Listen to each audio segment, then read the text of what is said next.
Хабир Ибрахим. Бәхетсез жаннар. Беренче кисәк. Нариман.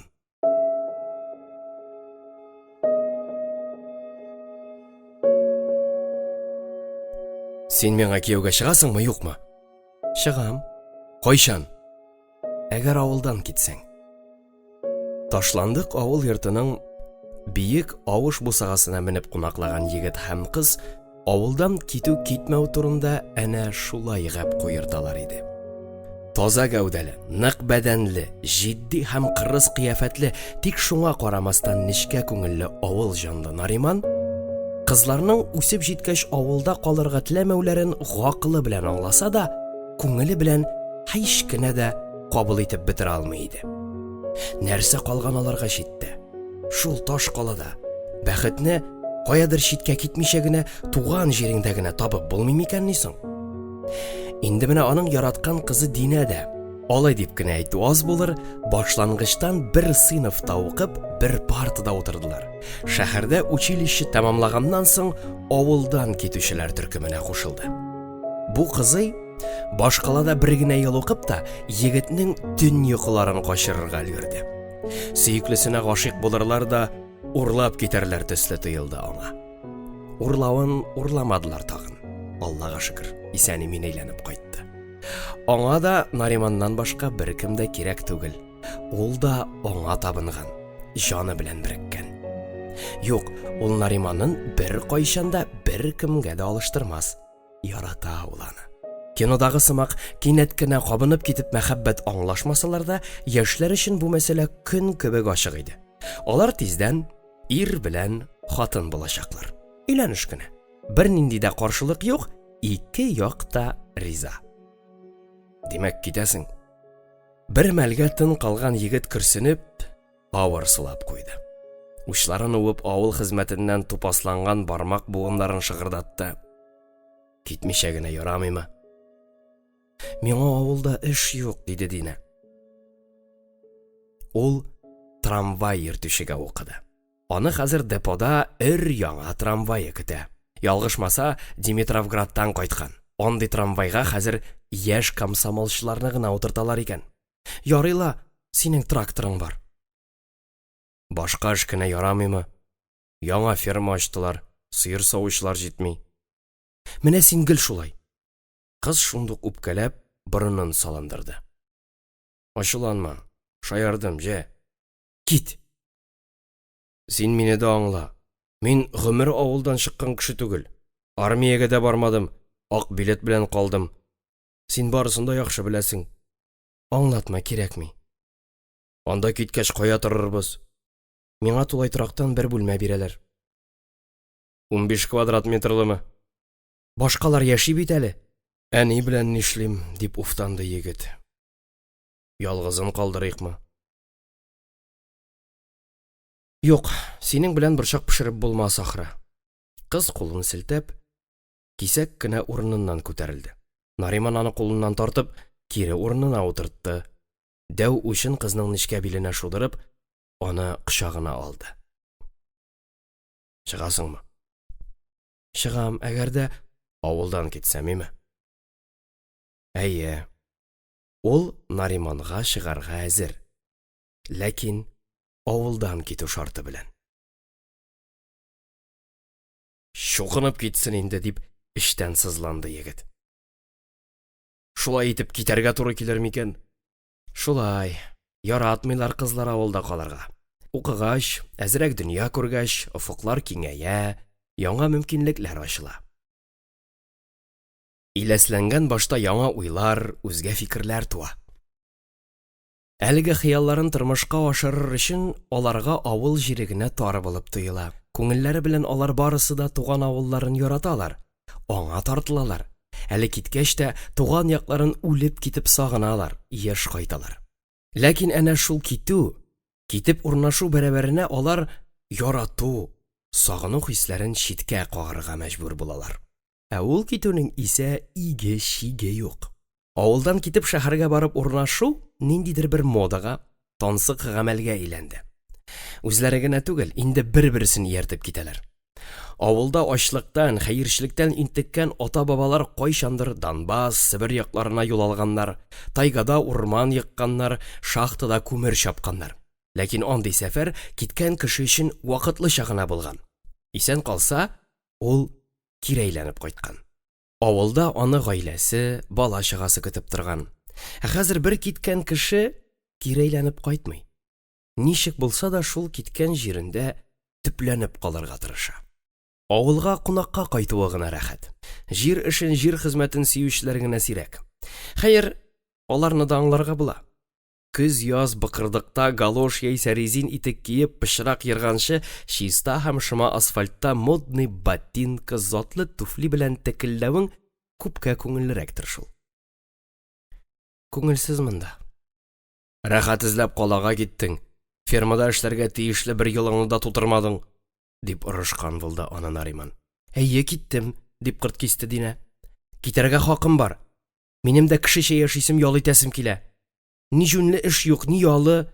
Арадым мин, беләсеңме? Туйдым. Син авылга гына кара. Ни булган аңа? Авыл менә шушы ташландык йорт сымак таралып, картаеп бара. Нариман ирексездән йортка күз төшереп алды. Бу тирә-якка даны таралган Шәмсегаяннар йорты иде. Колхозда бухгалтер-кассир булып йөргән Шәмсегаянның 4 баласы булган. Икесе ир, икесе кыз бала. Җәйләүдә көтү көткән Заһире белән матур гына яшәп яткан чакта, шул хатын авылда плотина төзүче Сәлим атлы берәүгә ияреп калага китеп бара. Буларның мәхәббәтләре дә бик көчле булган дип сөйлиләр. Бигрәк тә Шәмсегаянныкы. Булгандыр да шул. Булмаса, беренче күргән кешесенә ияреп китмәс иде. Тик шунысы аяныч. Көтүче Заһир 4 яшь баласы белән өйдә үзе генә утырып кала. Баштарак түзә ул. Тешен кызып булса да түзә. Ләкин аналары була торып та, ятим калган балаларының Алланың һәр бирмеш көнендә әни кайчан кайта, без бик сагындык аны дип елашуларын һәм сыкрануларын ишетеп арыгач, мескен ир калага барып азгын хатынын кабат гаиләсенә кайтарырга тырышып карый. Ялына да, ялвара да ул аңа. Тик файдасы гына тими. Уйнашчы хатынның бу уятсыз кыланышларына бик нык ачуы чыккан авыл халкы аңа бәддуга укый. Гәрлегеннән үз-үзен кая куярга белмәгән Заһир эчүгә сабыша. Өйдә хатын-кыз хезмәтен 15 яшьлек Айсылулары алып бара. Балалар үсеп җитеп, кайсы кая таралышып беткәч, яшәү мәгънәсен югалткан Заһир мунчаларында асылыны бүлә. Иртән мунча яккан, кичен шунда киреп асылынган. Шәмсегаян ирен җирләргә дә кайтмаган. Хәер, аналарыннан бик нык күңелләре кайткан балалар да аны инде чакырып азапланмаганнар. Аның турында хәтта Шәмсегаян Сәлимнән киткән, инде хәзер ялгызы гына яши, елга бер мәртәбә юләрләр йортында ятып чыга икән дигән сүзләр дә ишетелгәләп торды. Йорт нигез бушап калды. Кызлар кияүгә чыкты, берсе Мәскәүгә, берсе хәтта Владивостокка ук китеп барды. Ир-егетләрнең берсе юл һәлакәтендә вафат булды. Төпчекләре Назим атлысы берникадәр вакыт кайтып киткәләп йөргәләсә дә, бираздан бөтенләйгә кайтмас булды. Шулай итеп, йорт ташландык хәлдә калды. Заһир абзыйның йорты яр буенда урнашкан. 2 адым атласаң, инеш буена барып чыгасың. Куркыныч урын бу. Монда яз сайын яр убыла. Яр кырые текә, аскы урында инеш таллары тамыр җәйгән, бик тә куе әрәмәлек. Яшьләр өчен менә дигән очрашу урыны инде бу. Гашыйклар, чын гашыйклар шушында сөю аңлаша. Аннан да тын, аннан да илаһи урынны авылда каян табасың дияле. Хәзер инде көз. Тик әлегә җылы, лепелдәшеп сары яфраклар коела. Караңгы төшеп килә. Йорт яны авыл пьесасы уйналган моңсу пейзаж, уйчан сәхнә бизәлешен хәтерләтә. Ишек алдын куе яшел чирәм, киртә тирәсен орлыкланган көрән алабута һәм инде ничәнче мәртәбә үсеп чыккан кычыткан үләне баскан. Такталары суырылып алынган киртә диварларыннан сүрән яктылык бөркелә. Кара тузанга баткан тонык тәрәзәләре кеше күзләре мени күңелгә сагыш салып, йыламсырап торган төсле тоела. Уртадарак ат арбасы тора. Анысы да тугарылган ат сыман төрле якка чәчелгән. Арбаның агач тәртәләре чирегән, сынган, кыйшайган көпчәкләре кайсы кайда аунап ята. Кемдер шул урында учак тергезгән, кирпич киемнәре тезеп шашлык пешереп караган. Ләкин аңа карап кына бу йортка бары бер җан кермәгән. Әллә ни ям өстәлмәгән. Мунчаның карарлыгы да юк. Морҗасы ауган, түбәсе ишелгән, бурасы янтайып яр ягына авышкан. Шушы мунча һәм ташландык йорт эчендә Заһирның үрәге йөри сыман. Очрашып күрешергә килгән яшьләр бер кайчанда шул куркыныч бусагадан ара узмыйлар. Йорт ишегенә тимер келәгенә салынган. Йозагы юк. Теләсәң әнә, ач та кер. Тик йорт эченә кереп, анда кунак булып чыгарга теләүче генә юк. Кайчандыр мәет чыккан ташландык йортта аның үрәге йөри. Һәм ул әле һаман да үзенә дәшә диләр. Юк, үрәк кенә куркытмый кешене. Кеше әнә шул иске ташландык йортны күреп, күңеленә чиркангыч ят хис, сагыш йотудан курка.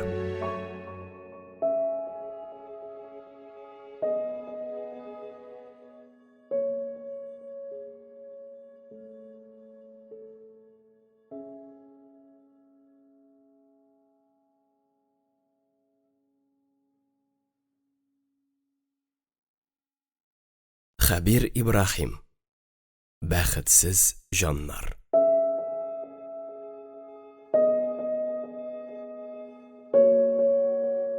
Авылда яшәмәслек түгел әле дигән булды Нариман.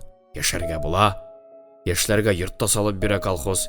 Әгәренки әти-әниләр белән яшәргә читенрәк булса дим инде. Яшәгән кеше яшәсен авылда. Минем бер сүзем дә юк, диде кыз, сүзенә нокта куярга теләп. Ә минем бу дөньяда үз уем, үз хыялым бар. Хыялың нинди дип сорап тормыйм.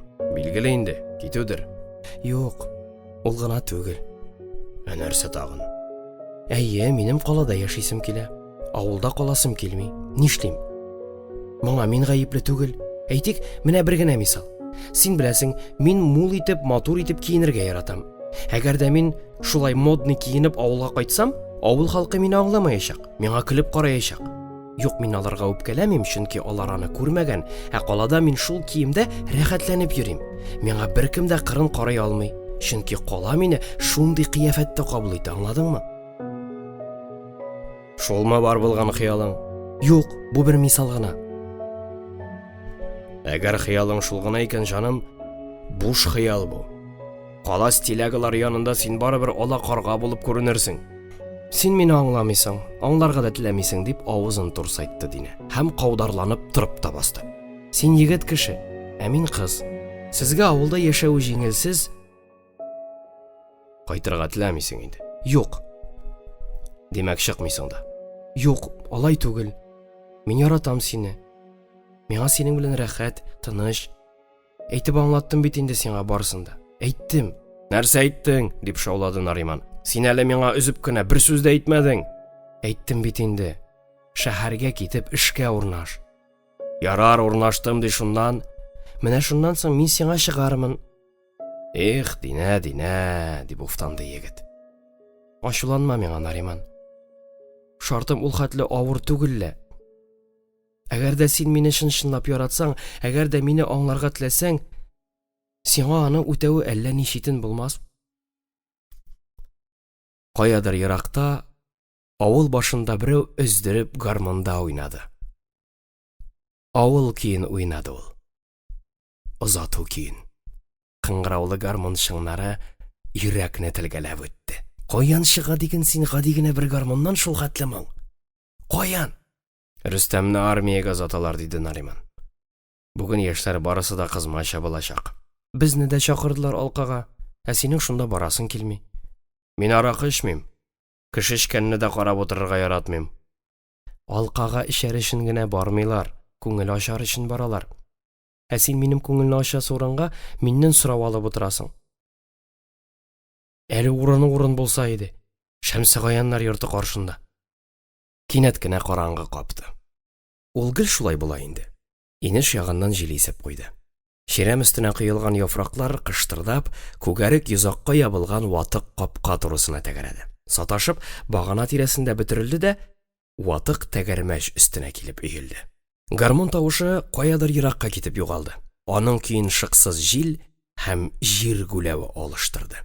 Артта кемнеңдер боегып басып торганы, ишек артында кемнеңдер сак атлаган аяк тавышы ишетелгәндәй булды.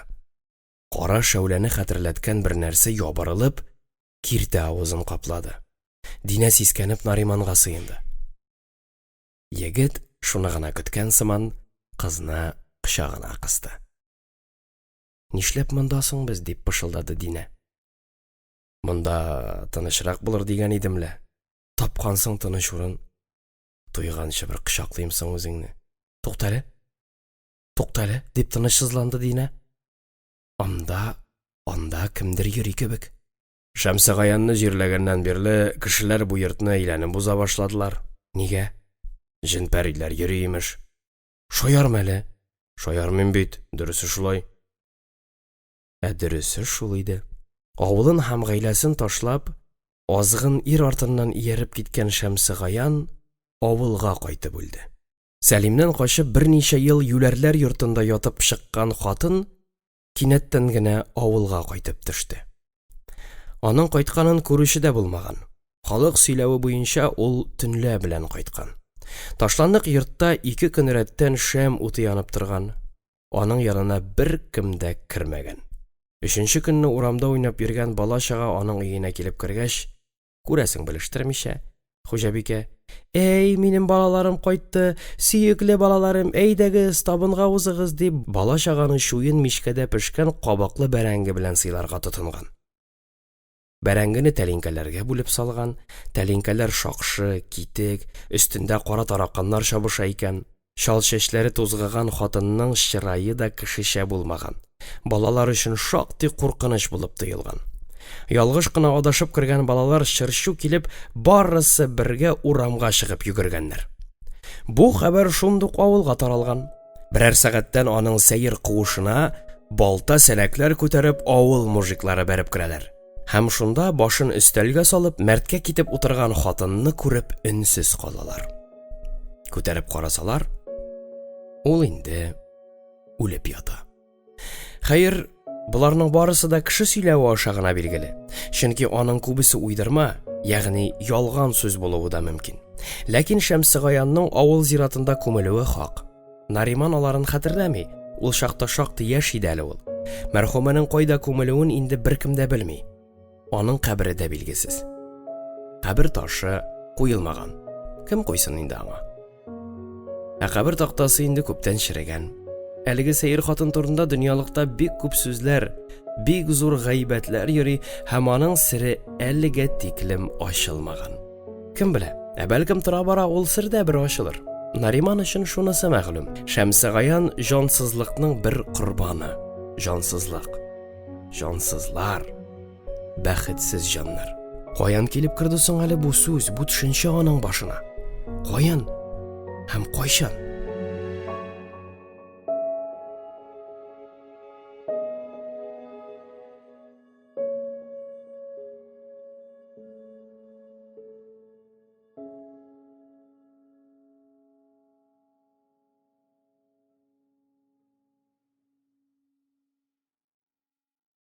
Хәбир Ибрахим. Бәхетсез җаннар.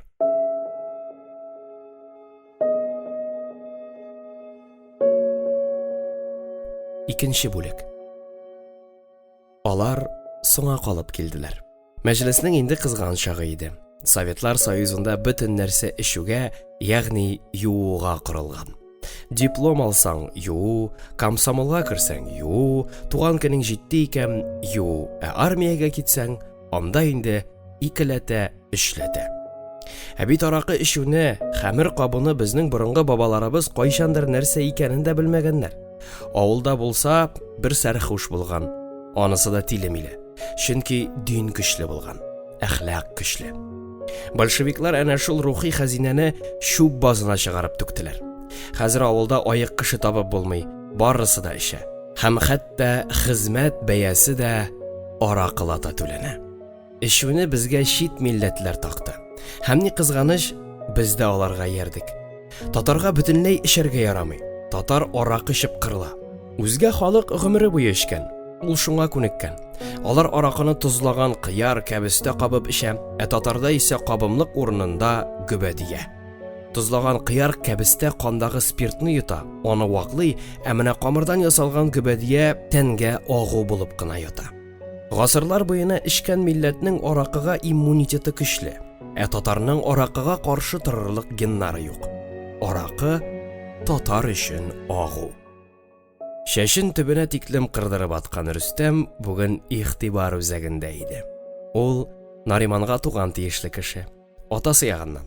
Нариманның атасы Халик моннан 5 ел элек һәлак булды. К700 трактор астында калды. Андый дәү гигант тракторны кем уйлап тапкандыр, аның бер көпчәге генә дә 2 Жигули зурлыгында. Авыр, җайсыз, кыр өстен изеп таптап йөри, икеләтә күп яга. Шул хәшәрәт астына Урал мотоциклы белән килеп керде аның атасы. Бригадир иде ул. Артык кырыс һәм бик тә таләпчән. Эштә тәртип таләп иткән кешене авыл халкы бик яратып та бетерми.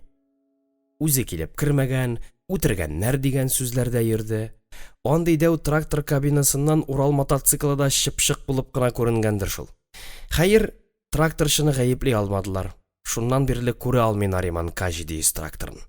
Мәктәпне тәмамлагач, аны да шуңа утыртмакчылар иде, тик ул аяк терәп каршы торды. Соңыннан Беларуська утырды. Алкага авылның бөтен яшьләре дә җыелган. Табын өйдә әзерләнгән ишек алдында бию мәйданы. Каяндыр стереомагнитофон табып алып кайтканнар. Тимер капканың ике ягында 2 зур динамик эленеп тора. Аннан нигәдер татар кие авыл кие түгел, чит ил музыкасы агыла. Җитмәсә тавышын бар көченә куеп акырталар. Яшьләр шул музыкага быргаланып, селкенеп торалар. Кем генә юк монда. Борын асларына яңа гына мыек чыгып килгән, кызлар исен сизенеп килгән 9нчы һәм 10нчы сыйныф малайлары. Армиядан кайтып, инде кызлар кышып йөргән 7 егетләр, өлгереп, пешеп җиткән, инде күкрәкләре калкып торган япь-яшь кызлар. Ләкин алар арасында 2 чит егет тә күзгә шәйләнә. Берсе магнитофон янында кайнашканы, шактый ябык, чырайсыз, битен җирән сакал баскан, зәңгәр джинсы, чуар бантик кигән, ә менә икенчесе озын буйлы, усал чырайлы, нык, таза гәүдәле. Һәм аның спортчы егет икәнлеге әллә каян күзгә ташланып тора иде. Рөстәм Нариманны да, Динәне дә кычаклап каршы алды. Соңлап йөргәннәренә шелтә белдерде. Аннан ул аларны табынга чакырды һәм билгеле ки, эшәргә кыстады. Әйдәгез өйгә. Беләсең бит инде. Нәрсә? Эшмәгәнне. Динә? Динә дә шул дип каршы төште Нариман.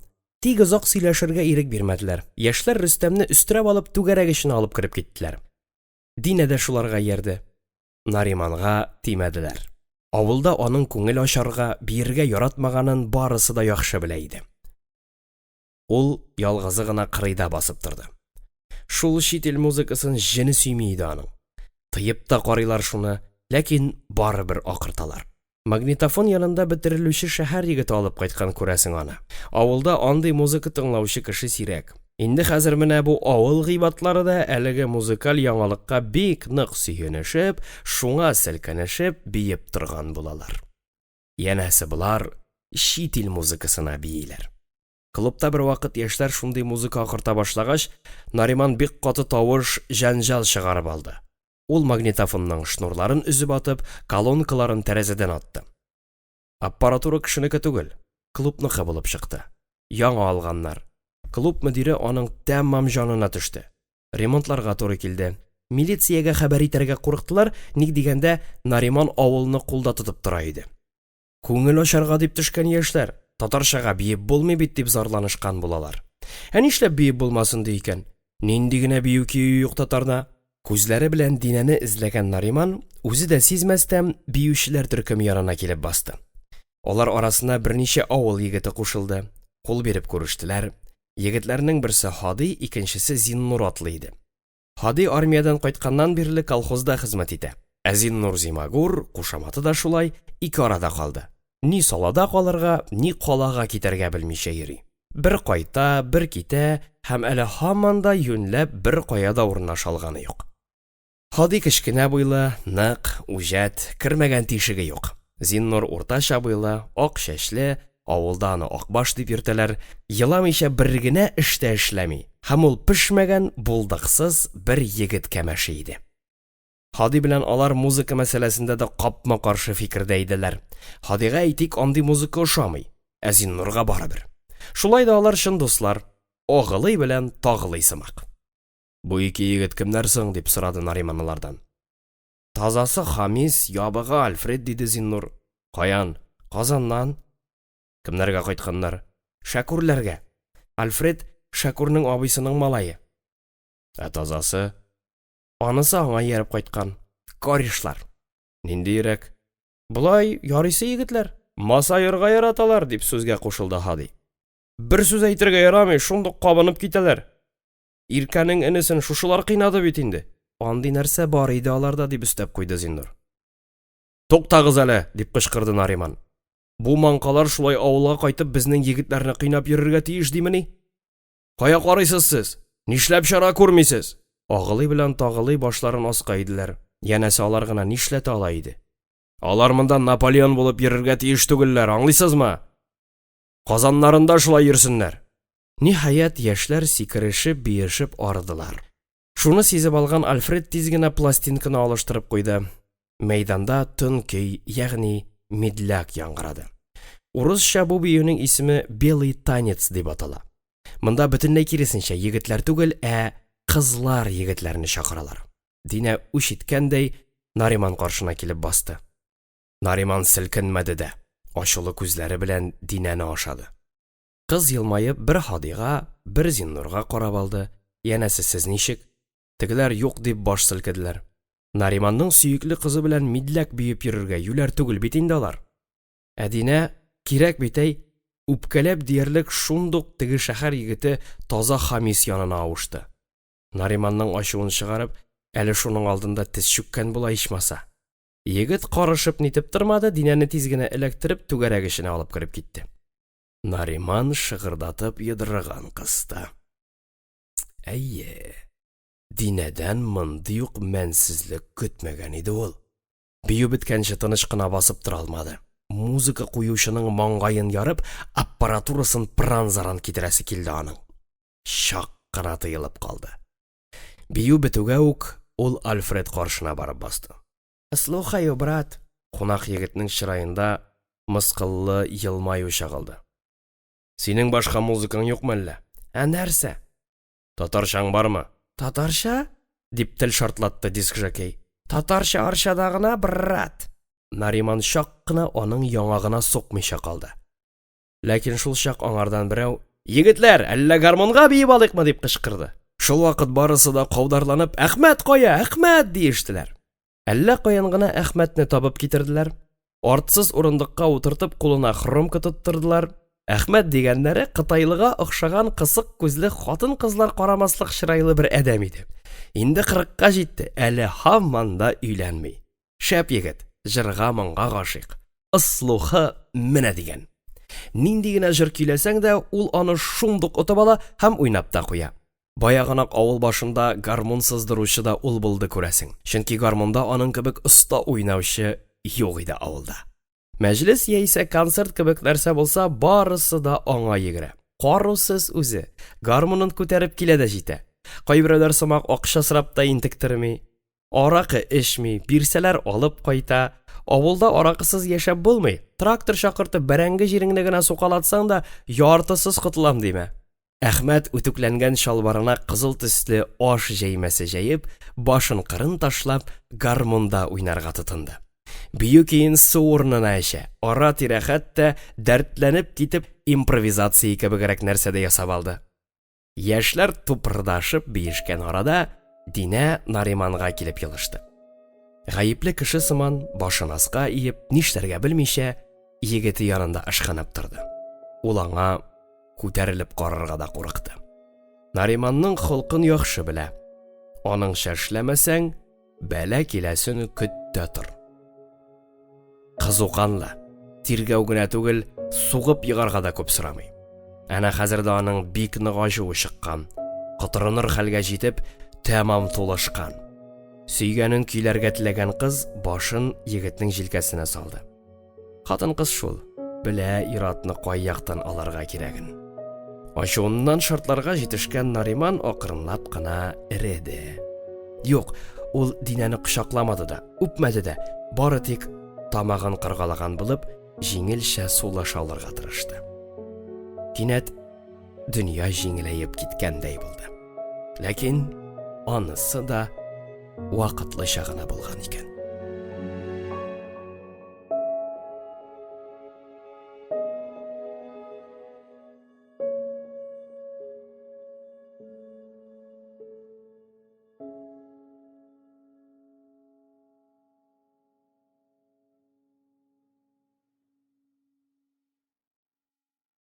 Хәбир Ибрахим. Бәхетсез җаннар.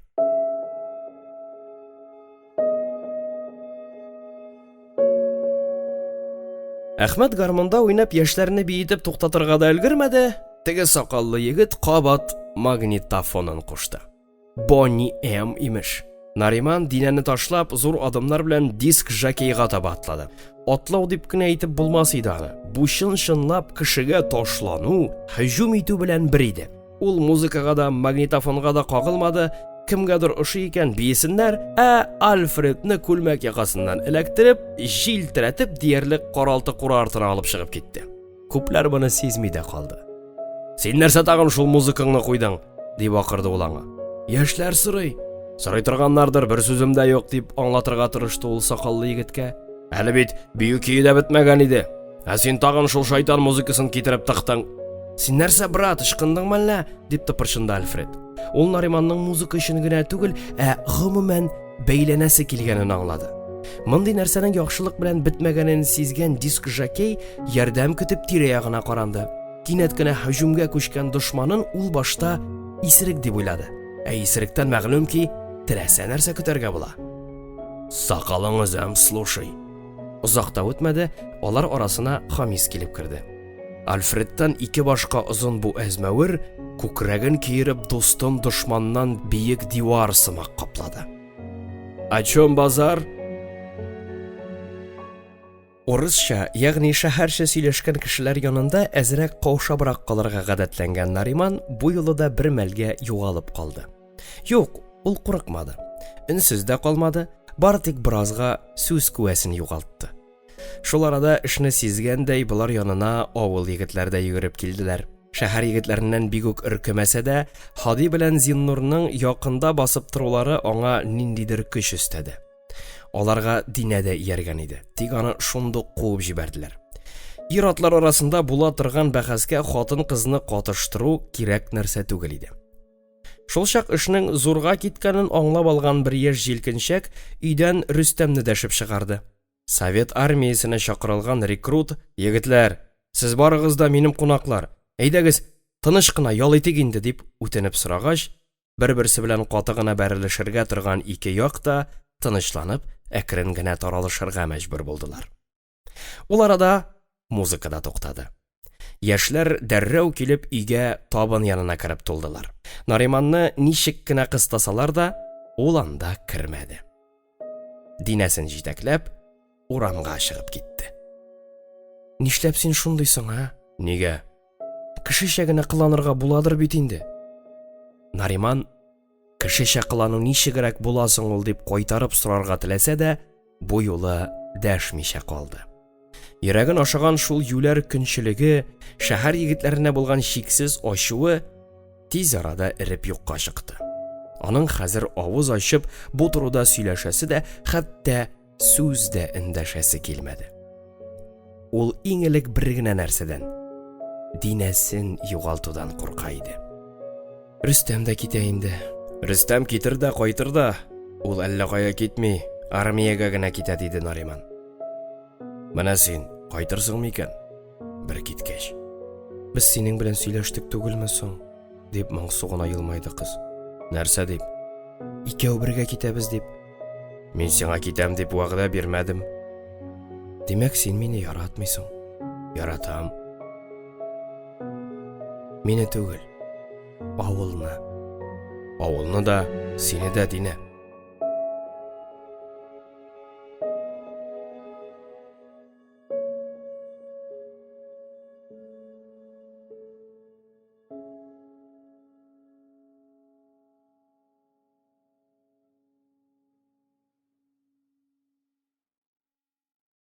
Хабир Ибрахим. Бәхетсез жаннар.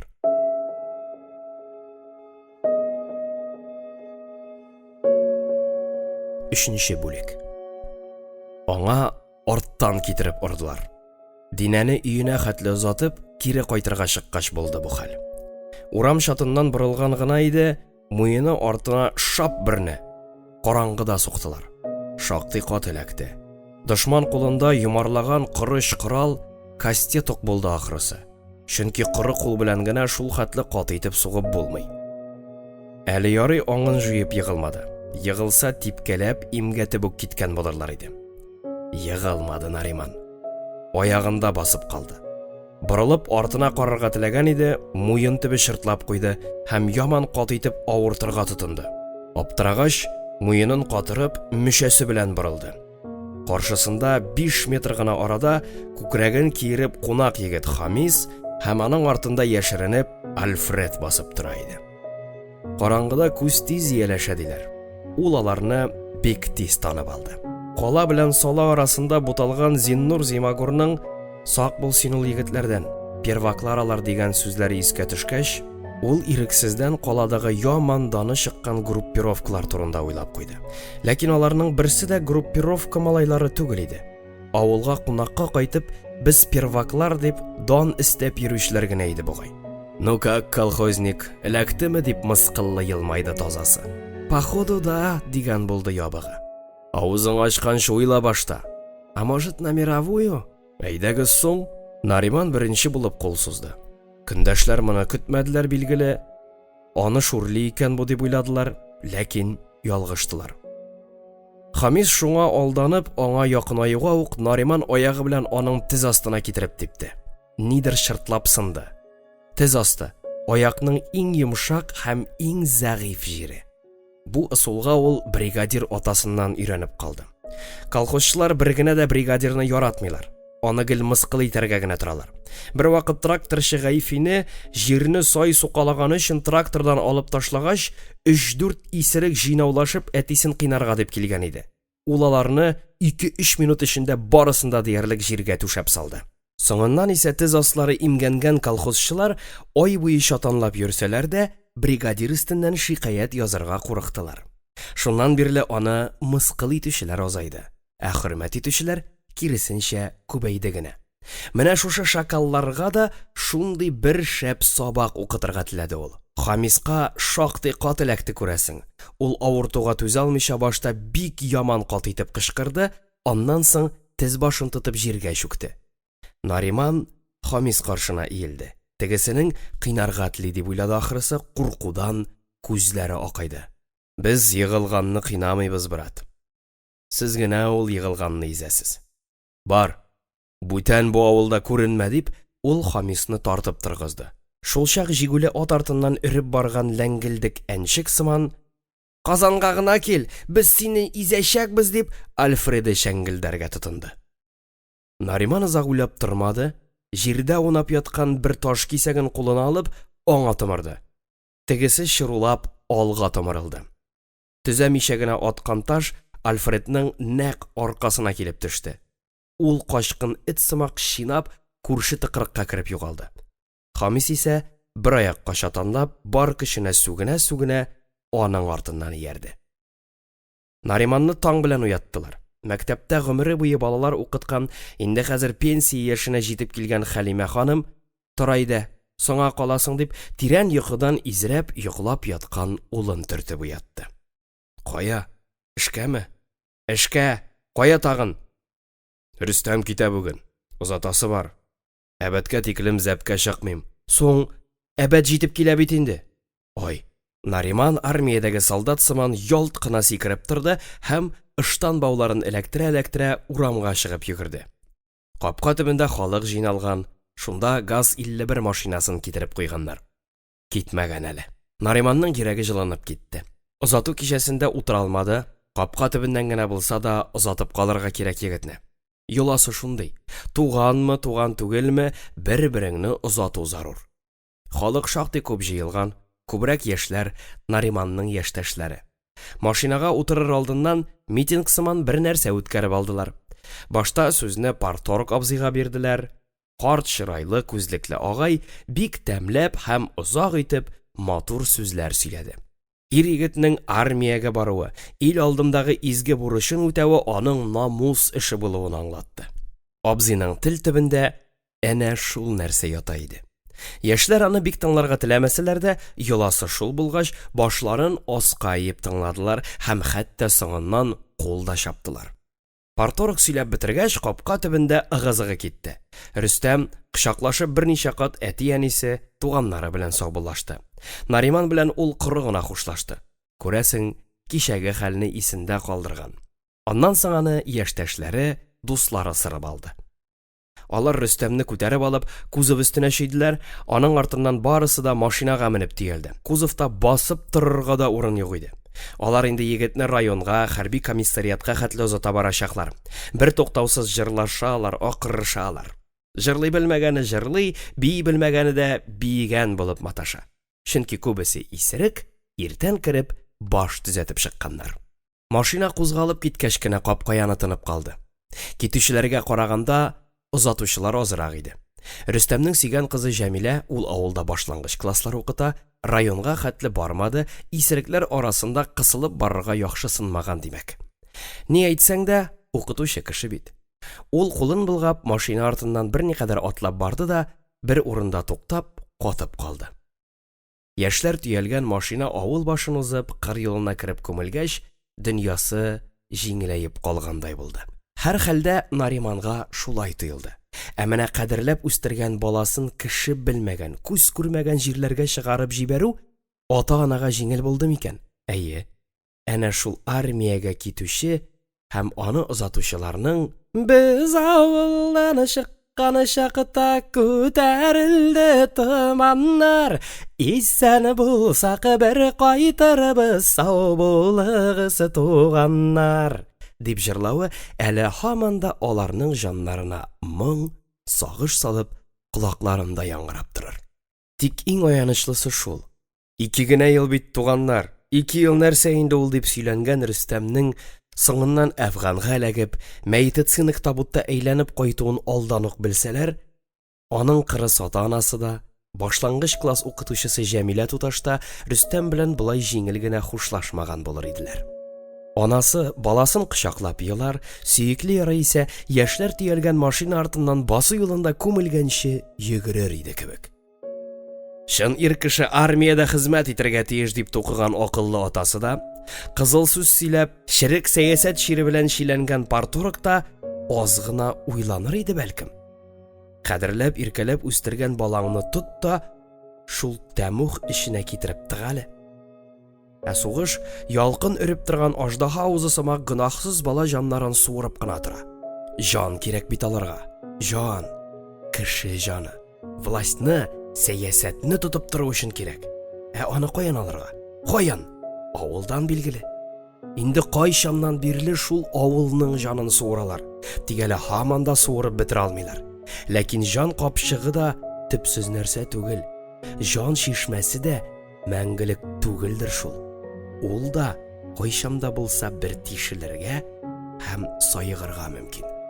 Беркемгә дә әнә шуның ахырын күрергә язмасын иде.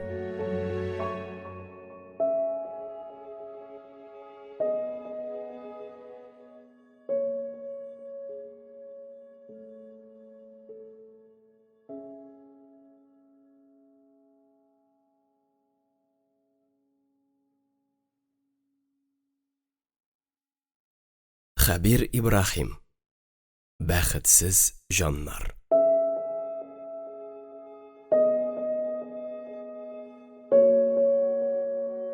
Дүртенче бүлек. Авылда сыерга, сарыкка кадер зур. Сарыктан әллә ни файда булмаса да, авыл халкы аны асрарга ярата. Хезмәте күп, ашатырга, көтүгә куарга, елга 2 тапкыр йонын кыркырга кирәк. Йон кырку үзе бер бәла. Бетле сарыкны үтмәгән, кайыр алмаган кайшың белән кыркып каралы син. Яшәрәк чакта Нариманга бик каты эләкте ул сарык кырку. Өстәге ике аягын алгы һәм арткы каты итеп бәйләп, астагыларын ирекле калдырып, җиргә яисә такта җәйгән идән өстенә китереп саласың да, башын каермый тотып, мескен сарыкны кыркырга тотынасың. Шыдамый сарык, бар көченә тибенә. Шыда, шыда дип кычкыра башлагач, хайван сине аңлаган сыман бер мәлгә тынып та кала һәм үзен кыркырга ирек бирә. Ләкин ул шыдамлык озакка бармый. Теге акыра-бакыра кабат тибенергә тотына. Атасы сарык асрагач, анасы кая китсен? Малае белән бергә ел сайын 2 мәртәбә сарык йоны кыркый. Шуңа күрә дә Нариман сарык яратмый. Атасы үлгәч, ул аны бөтенләй асрамый башлады. Йонын кырку гына бер нәрсә. Аны бит суя да белергә кирәк. Элек күршләрендә генә Хәбиб Рахман атлы мал суючы яши иде. Авылда сыер сарыкны ул шала иде. Күптән түгел ул да якты дөньядан китеп барды. Өйдән өйгә мал суеп, кешедән кешегә сыйланып йөргәч, ул инде бөтенләй эш кешегә әйләнде һәм шулай янып үлде дә. Нариман терлек суярга өйрәнә алмады. Нигәдер кызгана иде ул шул җанияләрен. Ә менә авылда сыер асрамыйча булмый. Сөте, каймагы, катыгы, иремчеге кирәк. Авылда яшәп тә сөт сатып алып булмый бит. Сыерсыз тормады алар. Атасы бригадир булганда пишән, фуражын ат арбасына салып алып кайтса, Нариман аны үзе хезмәт итә башлагач, трактор арбасында ташыды. Мондый нәрсәне авылда урлау дип түгел, алып кайту дип атыйлар. Колхозда азык күп, һәркемгә дә җитә. Мондый ирек, мондый хөррият булганда, авылда сыер асрамау гынах эш билгеле. Нариман ат яратты. Техникага да шул хәтле һәвәс түгел ул, ә менә ат дигәндә үлеп китә торган иде. Атасы гомере буе ат җикте, улын да ат җигәргә өйрәтте. Укучы бала өчен ат җигү бик тә җаваплы нәрсә. Атнаны җигә белмәүчеләр дә шактый. Йокысыннан уянгач, "Алом!" дип бер генә кычкыра иде атасы. Нариман шундук канушнидан ат җигеп төшә торган иде. Бу бер иртәнге 5ләр, 6лар булырга мөмкин. Аломның йокысыннан торасы килми, җылы, йомшак урында әле әзрәк иркәләнеп ятасы килә. Юк, кая анда иркәләнү? Алом ибетте. Кәкре аягын, бу якларда күпләр кәкре аяклы, күрәсең, аларның ярак бабалары атта чапканнар, кәкрәйтеп, канушнигә ат җигәргә йөгерә. Ел буе шулай. Яңгырда, карда. Нариман атасына ат җигеп төшү белән генә шикләнми, атлар карап, атлар белән сөйләшеп йөрергә дә бик мәхкүл егет булды. Яшь балага тирес һәм тир исе аңкып торган ат абзарында йөрү, калага барып, милли музей карап йөрү белән бер дәрәҗәдә иде. Билгеле, монда халыкара ярышларда, күргәзмәләрдә катнашучы нәселле чабышкы атлар асрамыйлар. Аларны биредә үстереп тә, тәрбияләп тә булмый. Һәм мондый атларның авылда кирәге дә юк. Монда колхоз эшенә яраклы чын эш атлары асрыйлар. Айгырны, юртакны аерым урында тоталар, көтүгә сирәк кушалар. Бер биянең тайлаган вакытын күрергә насыйп булды аңа. Шундый матур кылын китерде ул. Үзе кап-кара, ә маңгае аппак. Ул аны көмеш маңгай дип атады. Һәр көнне канушнигә менеп шул көмеш маңгайны ашатып төшә торган иде. Шундагы ат караучыларны, атларны начар ашатасыз дип сүгә-сүгә, кырдан аларга күп итеп пишән чабып кайта иде. Иң яхшысы, иң тәмлесе билгеле көмеш маңгайга. Нариманга үз гомерендә авылда атларның бетеп, ат утарларының ябылуын күрергә дә туры килде. Абзарлар ябылыр алдыннан мескен атларның каткан тизәк арасында тирескә әйләнеп барган ширик саламны шимшенеп йөргәннәрен күргәч, шуңа ничек йөрәге әрнегәнен ул үзе генә белә иде. Тик ат җене кагылган Нариман 4 аяклы дусларына гомере буена тугры калды.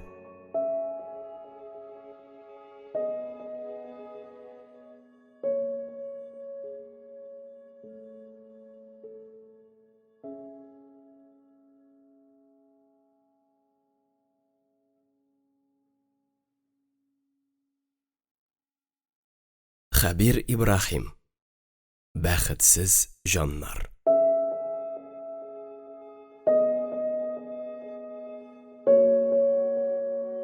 Бишенче бүлек. Динә шәһәргә дүшәмбе көнне китте. Атнага 3 мәртәбә станциягә йөрүче иске автобус ватылган булып чыкты. Нариман Динәсен Беларусь тракторында илтте.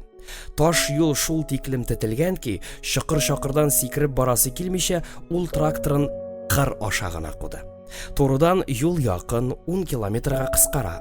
Авылны чыккач ук Сикәлтә башы дигән таулы җир бар. Башта әнә шуны шул тауны узарга кирәк.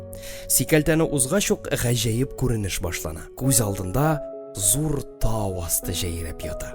Киң кырлар, түгәрәк күлләр, тасмадай сузылган инешләр, йортлар, көзнең дә бит әле нинди матур чагы, әбиләр чуагы.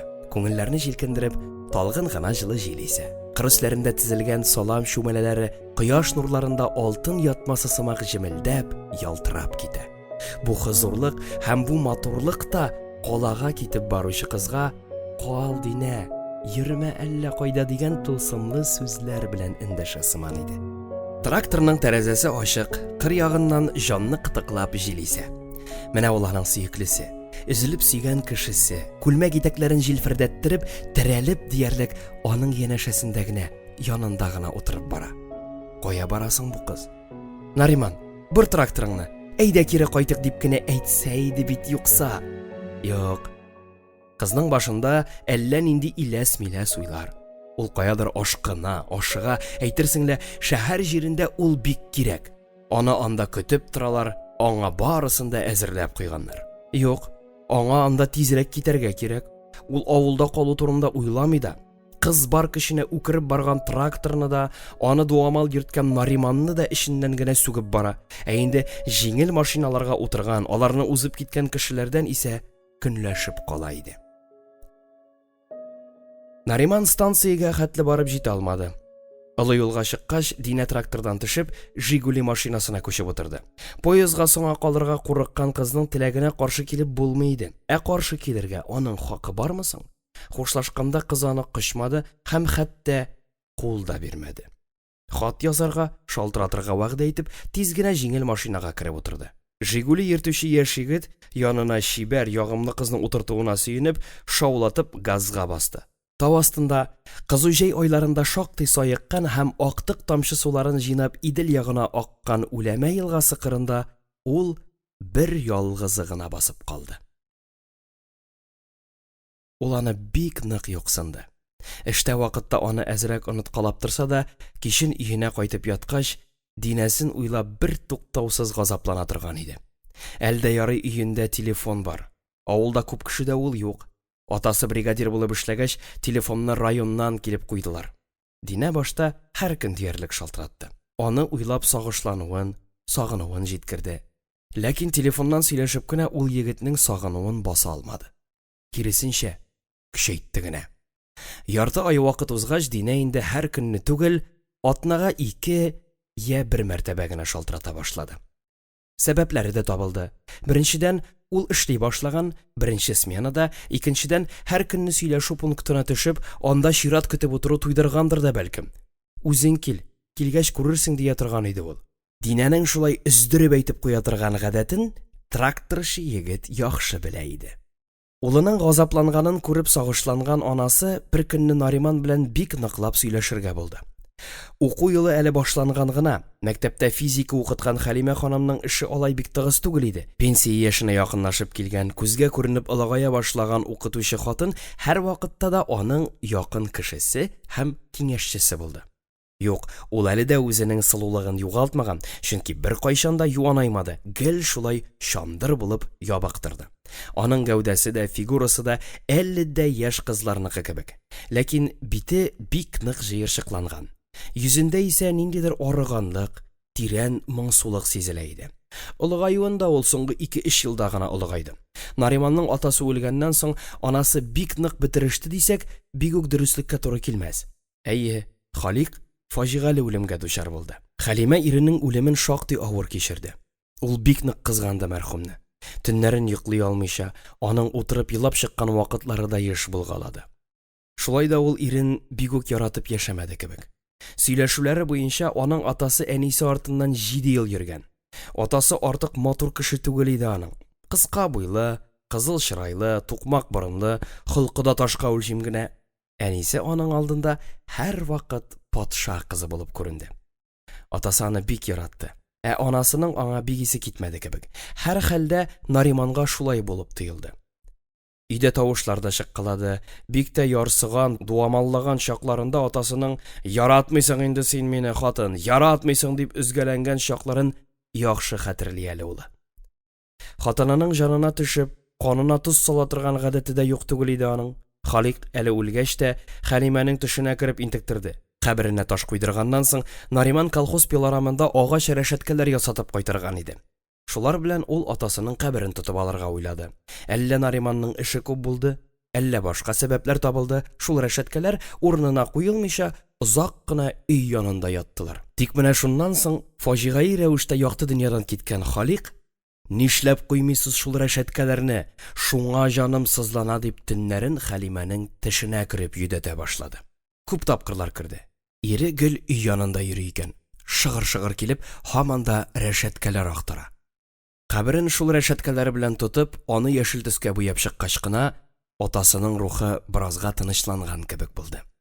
Ләкин монысы да озакка бармады. Бераздан ул кабат Хәлимәнең төшенә кайтып төште. Боз каткан елгада яланаяк йөгереп йөриймеш. Хәлимә аптырагач, парткомга сиздермичә генә әбиләр җыеп, Коръән укытты. Укучы әбиләргә дәү-дәү калын башмаклар, җылы ыек башлар таратты. Аннан мәрхүмнең каберенә барып, «Халик, бу синең мәңгелек йортың, бүтән минем төшемә кереп борчыма зинһар» дип ялварып үтенгәч, ул бүтән төшкә кереп йөдәтмәде. «Улым» дип сак кына башлады ул сүзен. «Синең газапланганыңны күреп торам. Динәне яратканыңны да беләм. Яшең дә җиткән. Сиңа башлы күзле булырга вакыт җиткәндер бәлкем». «Вакыт җиткәнен үзем дә яхшы беләм, әни. Тик шагышмаган әйберләр бар шул», диде аңа Нариман җавабында. «Нәрсә? Динә каршымы?» «Юк, ул каршы түгел. Ә нәрсә тагын?» «Дөньясы каршы». «Нәрсә булган дөньяга?» «Берни дә булмаган, әни. Ләкин өйләнергә, туйлар уздырырга безнең көчебез җитәр микән соң?» «Туйлык кына акча бар бездә. Җыйган акчабыз бар. Кайда соң ул? Саклык кассасында. Күпме?» 5000. Каян килеп? Соң атаңнан күпме калды? Аннан атаң үлгәч төрле пособиеләр алдык. Мин ярты хезмәт хакымны шунда салып бардым. Синеке ашауга, киемгә китте. Син үзең дә моны бик яхшы беләсең». «Беләм. Шулай булгач. Тик шул хәтле акчабыз бар дип уйламаган идем». Нариман аш ягында әнисе белән чәй эчеп утыра иде. Әнисе сыйык итеп ясаган чәйне куертып, каралтып алды. Ул чәйне шулай куе итеп эчәргә ярата. Эчте, ләкин чәйнең тәмен туймады. Тынычсызланып, чырайын сытты. «Нәрсә, шикәр әзмәллә?» дип борчылды анасы. «Шикәре җитәрлек. Үземә нидер җитми» дип кыбырсынды егет. «Нәрсәдер җитмәгәнен мин дә күреп торам. Тик менә һаман да аңлап кына бетерә алмыйм улым». «Аңлыйсы юк монда, әни. Эш бит әле акчада гына да, туйда гына да түгел. Эш динәдә». «Ни булган аңа?» «Берни дә булмаган. Шулай да аның авылда каласы килми». Хәлимә шулайдыр дип уйлаган идем дигәндәй, аны аңлагандай баш какты. Ул берни дә дәшмәде. Суыны белгергән чәйнекне шыпылдатып газ плитәсенә китереп утыртты да, башын аска иеп уйга калды. Хәлнең кискенлеген анасы яхшы аңлый иде. Улы да дәшми, ул анасыннан җавап көтә кебек. «Динәнең авылга кайтмаячагын беләм», диде Хәлимә, «ләкин син ир кеше. Хатының артыннан ияреп йөрмәссең дип уйлыйм». «Ә ни эшлим? Өйләнергә кирәк», дип сүзне башкага борды анасы. «Кызлар условие куя башлагач, уртак тормыш була алмый инде ул, улым. Ир кая, хатын шунда яшәргә тиеш». «Син дә әтине 7 ел буе чаптыргансың бит әле», дип төрттөрде Нариман. Усаллык җитәрлек иде егеттә. Сүз эзләп кесәгә керә торганнардан түгел. Ни әйтсәң дә, укытучы белән бригадир малае бит. Анасы аның сүзләренә үпкәләмәде. Улына үпкәләүдән узган иде инде ул. «Безнең башкачарак булды, улым», диде анасы. «Әни, әйт әле. Ә син әтигә яратып чыктыңмы?» «Атаңны хөрмәт итмәсәм, мин авылга кайтмас идем. Мин бит институтны бетергәч үк калада калдым. Артымнан нинди генә егетләр йөрмәде. Кулымнан сораучылар күп булды, тик мин аларның барысын да кире кактым». «Ни өчен?» «Атаң хакына. Хөрмәт иткәнсең, ә яратмагансың». «Хөрмәт итү яратудан өстенрәк. Син әле яшь, дөньяны бик үк аңлап бетермисең. Олыгайгач, bir искә төшерерсең сүзләремне. Минем аның артыннан иярәсем килмәяни. Ләкин нишлим соң, яратам бит. Нишләргә уйлыйсың? Өйләнсәм әгәр, нәрсә? Китәргә туры киләчәк. Киткәч китәсең инде, улым. Ә син? Ә миңа ни булган? Ялгыз калудан курыкмыйсыңмы? Юк, курыкмыйм. Бу сүзләрен ул улына әзрәк үпкәләбрәк әйтте кебек. Үзең янәсе авылны яратам дисең, ә үзең кемгәдер ияреп китәргә генә торасың. Әни, әгәр дә син каршы булсаң, мин Динәгә өйләнмәячәкмен дип сөйләнде Нариман. Юк, юк, син нәрсә? Мин синең бәхетеңә каршы килә алмыйм, улым. Өйлән. Туйлар бик матур узды. Бер генә якта балаларның бәхетенә каршы килә алмады. Динә тулы гаиләдә үскән. Атасы Салих атлы, анасы София исемле иде. Атасы колхозда бухгалтер, анасы колхоз ашханәсендә пешекче булып эшли. Динәнең әле бер абыйсы да бар, Салих җанатлы. Анысы Марҗага өйләнеп, Владивосток якларында яшәп ята. Ул туйга кайтып тормады. Яшьләрне туйлары белән котлап, чәчәкле телеграмма гына сукты. Туйны өйдә кысан булыр дип район ресторанында ясадылар. Туй кыйбатка төшәр дип анасыннан яхшысын мичә йөргән Нариман ялгышты. Ресторанда узган мәҗлес арзанга төште һәм иң мөһиме, ул мәшәкатьсез узды. Хәтта балдакка да акча түләнмәде. Партиянең яңа чыгарылган указы нигезендә балдаклар яшь өйләнүчеләргә бушлай тапшырылды. Нариман балдакны бушлай алудан баш тартып, сатып алырга талпынып караса да, Динәнең исәп-хисапны яхшы белгән атасы булачак киявен бу юләрлектән бик тиз туктатты. Туй күлмәге белән генә әзрәк читенлек килеп чыкты. Аны 2 мәртәбә тектерергә туры килде. Башта размеры ярамады, аннан фасоны килешмәде. Төрле гайбәт, хурафатларга ышанучылар туй күлмәге белән булган хәлне яхшыга түгел дип юрарга тырышсалар да, кияү кеше буларның берсенә дә исе китмәде. Чөнки ул ниһаять яраткан кешесенә өйләнде һәм үзен чын мәгънәсендә бәхетле итеп сизде. Ул Динә артыннан озак йөрде, ләкин аңа кагылмады. Минутлы хисләргә исереп башын югалтмады. Динәне кияүгә кыз килеш, саф килеш алды. Өйләнәчәк кешесенә туйга тиклем тимәүне ул кыз кешене хөрмәтләү дип санады. Ләкин әзрәк конфузда чыкты. Зифаф киченнән соң урын өстенә җәелгән ак җәймәне иртән берәү әллә уйнап, әллә кирәк табып, кирбавына чыгарып белгән. Һәм аның урта бер җирендә алсу кан таплары беленеп тора иде.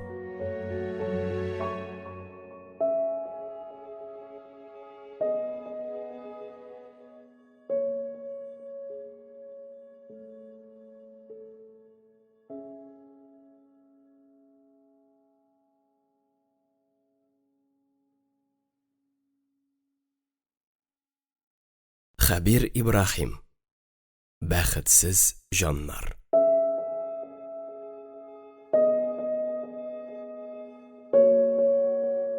Алтынчы бүлек. Нариман авыл белән авыр хушлашты. Калага төпләнеп урнашканчы, ул аннан 9-10 мәртәбә әйләнеп кайтты. Колхоздан китәргә дип гариза язганнан соң, ул озак кына тракторын тапшыра алмыйча интекте. Яраткан техникасын начар колга калдырасы килмәде. Яхшы тракторга 2-3 кеше дәгъва кылды. Нәтиҗәдә ул күрше егете Василга эләкте. Васил аңа хәтле иске ДТ тракторында йөреп маташкан. Ләкин аның моторы шакылдаган иде. Нариманның Белорусын эләктергәч, ул үзен кош тоткандай сизде. Бик нык сөенде. Күршесенә рәхмәтләр укыды. Ул Василны «Караны, эшкән килеш тракторга утырасы булма» дип бик каты кисәтеп китте. Нариман станциягә хәтле юл уңаена бара торган бер машинага утырып барды. Авылны чыккач ук, кыр буйлап өелешеп, чабышып йөргән иясез этләрне күргәч, аның йөрәге кысылып куйды. Авылда иясез этләр күбәйгәч, махсус ялланган аучылар килеп, таң алдыннан урамнарда шул мискеннәрне атып йөргәннәр. Исән калганнары исә гомерлек курку алып, бүтән авылга борылып кайтмаслык булып, кырга чыгып качканнар. Шырт иткән тавышка да сискәнгән мискенкәйләр. Инде хәзер кая барырга, кая китеп улагырга да белмичә, койрыкларын кысып, зират тирәсендә бер чарасыз тулганып йөриләр иде. Бәхетсез җаннар дип эштән генә сызланды егет. Һәм нигәдер үзе турында да ул шулай уйлап куйды. Хезмәт кенәгәсен кыстырып шәһәргә килеп төшкәч тә, ул җанына тынгылык таба алмады. Дөресен әйткәндә, яратмады егет шәһәрне. Күңеле белән аны кабул итмәде. Ят җир, ят кешеләр, ят шәһәр, ят урам. Белмәгән урысчаңны ватып җимереп сөйләшергә кирәк. Тимер юл вокзалына килеп төшкәч, утырып елардай булды. Казанны белми, каланы аңламый. Кемгәдер ияреп килү әле бер нәрсә. Анысы җиңел, ә менә шаулап торган кала урамында таныш кешесез бер үзен генә басып калу бик үк күңелле хәл түгел икән. Дулкынланудан аның хәтта эше бара башлады. Кая барырга, кая барып утырырга да аңлашмый торгач, ул вокзал чатында таксига охшаган бер иске Волга машинасын туктатты. Машина йөртүчегә кая барырга кирәклеген аңлатып биргәч, тегесе әллә ни каршы килеп маташмады, юлчысын Волгасына утыртты. Такси йөртүче татар егете булып чыкты. Шактый узак кайттылар. Динә үзе яшәгән тулай торакны тимер юл вокзалыннан әллә ни ерак түгел, якында гына дигән иде ләбаса. Соңыннан ачыкланды. Вокзалдан хатыны яшәгән йортка трамвай белән 2 генә тукталыш барасы икән. Таксист акча күбрәк кайырыр өчен аны 2-3 мәртәбә шул вокзал тирәсеннән әйләндереп уратып узган. Шулай итеп, 3 тиенлек юл 3 зур берлеккә әйләнде. Динәгә тулай торактан урын биргәннәр иде. Динә башта шушы кечкенә бүлмәгә дә сөенеп туя алмады, тик Нариман гына әллә ни зур сөенеч кичермәде. Бүлмәнең тарлыгыннан түгел, дөньяның тарлыгыннан читенсенде. Авылда өйе генә түгел, дөньясы да киң, иркен кебек тоела иде аңа. Шуның өстенә капкаң да биек, киртәң дә тирә-якны томалап тора. Син кеше күзеннән дә читтә. Ә монда кая гына барма, адым сайын кеше. Һәр адымың санап, һәр сүзеңне үлчәп сөйләргә кирәк. Аннан ул әзрәк кыргыйрак та иде. Кеше белән авыр таныша, күп сөйләшергә яратмый, кирәк чагында аның авызыннан сүз дә тартып ала алмыйсың. Казанга килеп урнашкач та ул әле озак кына эш таба алмыйча интекте. Вакансияләр юк түгел, бар. Теләсәң әнә заводта, теләсәң төзелештә хезмәт ит. Игълан буенча да барып карады. Бер үзе генә түгел билгеле, Динә белән бергә барды. Хатыны бер тәүлеген эшләсә, 3 тәүлеген ял итә иде. Аның ни өчен трамвай йөртергә кергәнен ул һич кенә дә аңламады. Транспорт йөртү, ни генә әйтсәң дә, хатын-кыз һөнәре түгел иде. Бу турыда ул аңардан күп белеште, күп сорашты. Җавабында хатыны: "Мин укырга теләмәдем. Миңа югары белем кирәк түгел.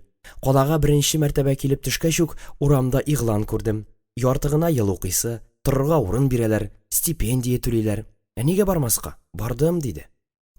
Бер-ике мәртәбә ул хатыны йөрткән трамвайда көнне буе утырып йөрде. Таныш булмаган урамнар буйлап йөрү башта кызык тоелды, ләкин соңыннан онысыннан да туйды. Хатынына бүтән ияреп йөрмәскә тырышты. Динә өйдә булганда бар да әйбәт, бар да рәхәт. Ул назлы, ул ягымлы, иртән торып тәмле итеп ашарга пешереп куя, аннан аны бергә утырып ашыйлар, телевизор карыйлар, серләшәләр, урамга, кибеткә чыгып керәләр. Ә менә Динәсе сменага чыгып киткәч үк, аның җанын чиксез бер сагыш биләп ала. Ул үз-үзен кая куярга белмичә, көннәр буе тинтерәп йөри. Бер чыга, бер керә, вахтер хатынның нервысында уйнап, гел виртушка тирәсендә кайнаша. Менә ниһаяттен уртасында Динә кайтып керә. Ул инде арыган, талчыккан була, ашыгып бер чынаяк чәй эчә дә ятакка ава. Көне буе хатынын көткән ир аны иркәләгән дә итә, ләкин көннәр буе трамвай штурвалын тоткан хатын-кызга хас булмаган каты, нык куллар аны бу изге теләгеннән тупас кына туктатырга мәҗбүр булалар. Сөеклесенең кура җиләгедәй пешкән алсу иреннәре: "Иртәгә, җаным, иртәгә яме", дип кенә эндәшәләр иде.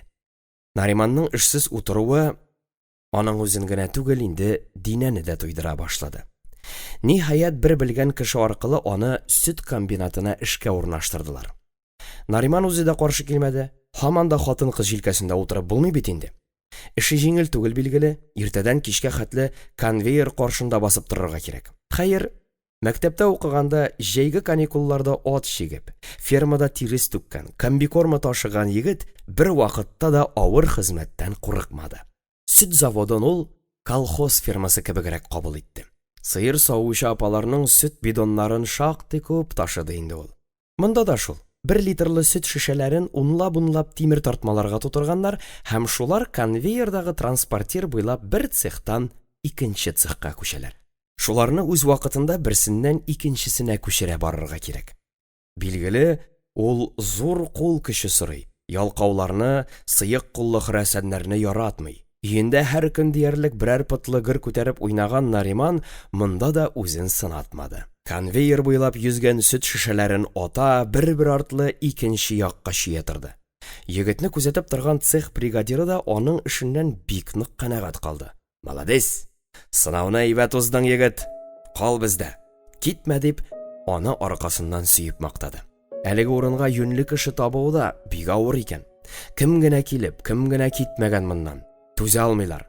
Акча эшлибез дигән булып, монда хәтта студент яшьләр дә килгәләгән. Әле яңа гына берсе килеп, шушы конвейерга басып караган булган, ләкин имгәнеп, чак кына тартма астында калмаган. Тартмалар бер-берсе өстенә килеп өелешкәч, конвейер туктаган. Шуннан соң бу җәбекне җайлырак җиргә, каймак цехына күчергәннәр. Хезмәт авыр булса да, Нариман заводка эшкә урнашканына сөенеп туя алмады. Бер ай узгач, ул беренче хезмәт хакын алды. Динә мул итеп табын әзерләде. Ире үзе эчмәсә дә, хатынын сыйлау йөзеннән шампан шәраб алып кайтты. Икәү генә утырдылар. Башка бер кемне дә чакырмадылар. Үзләренчә беренче хезмәт хакын юулары булды бу.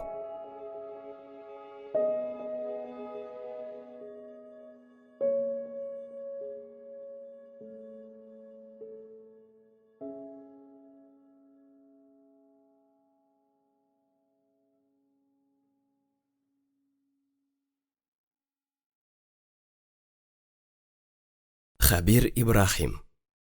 Бәхетсез җаннар.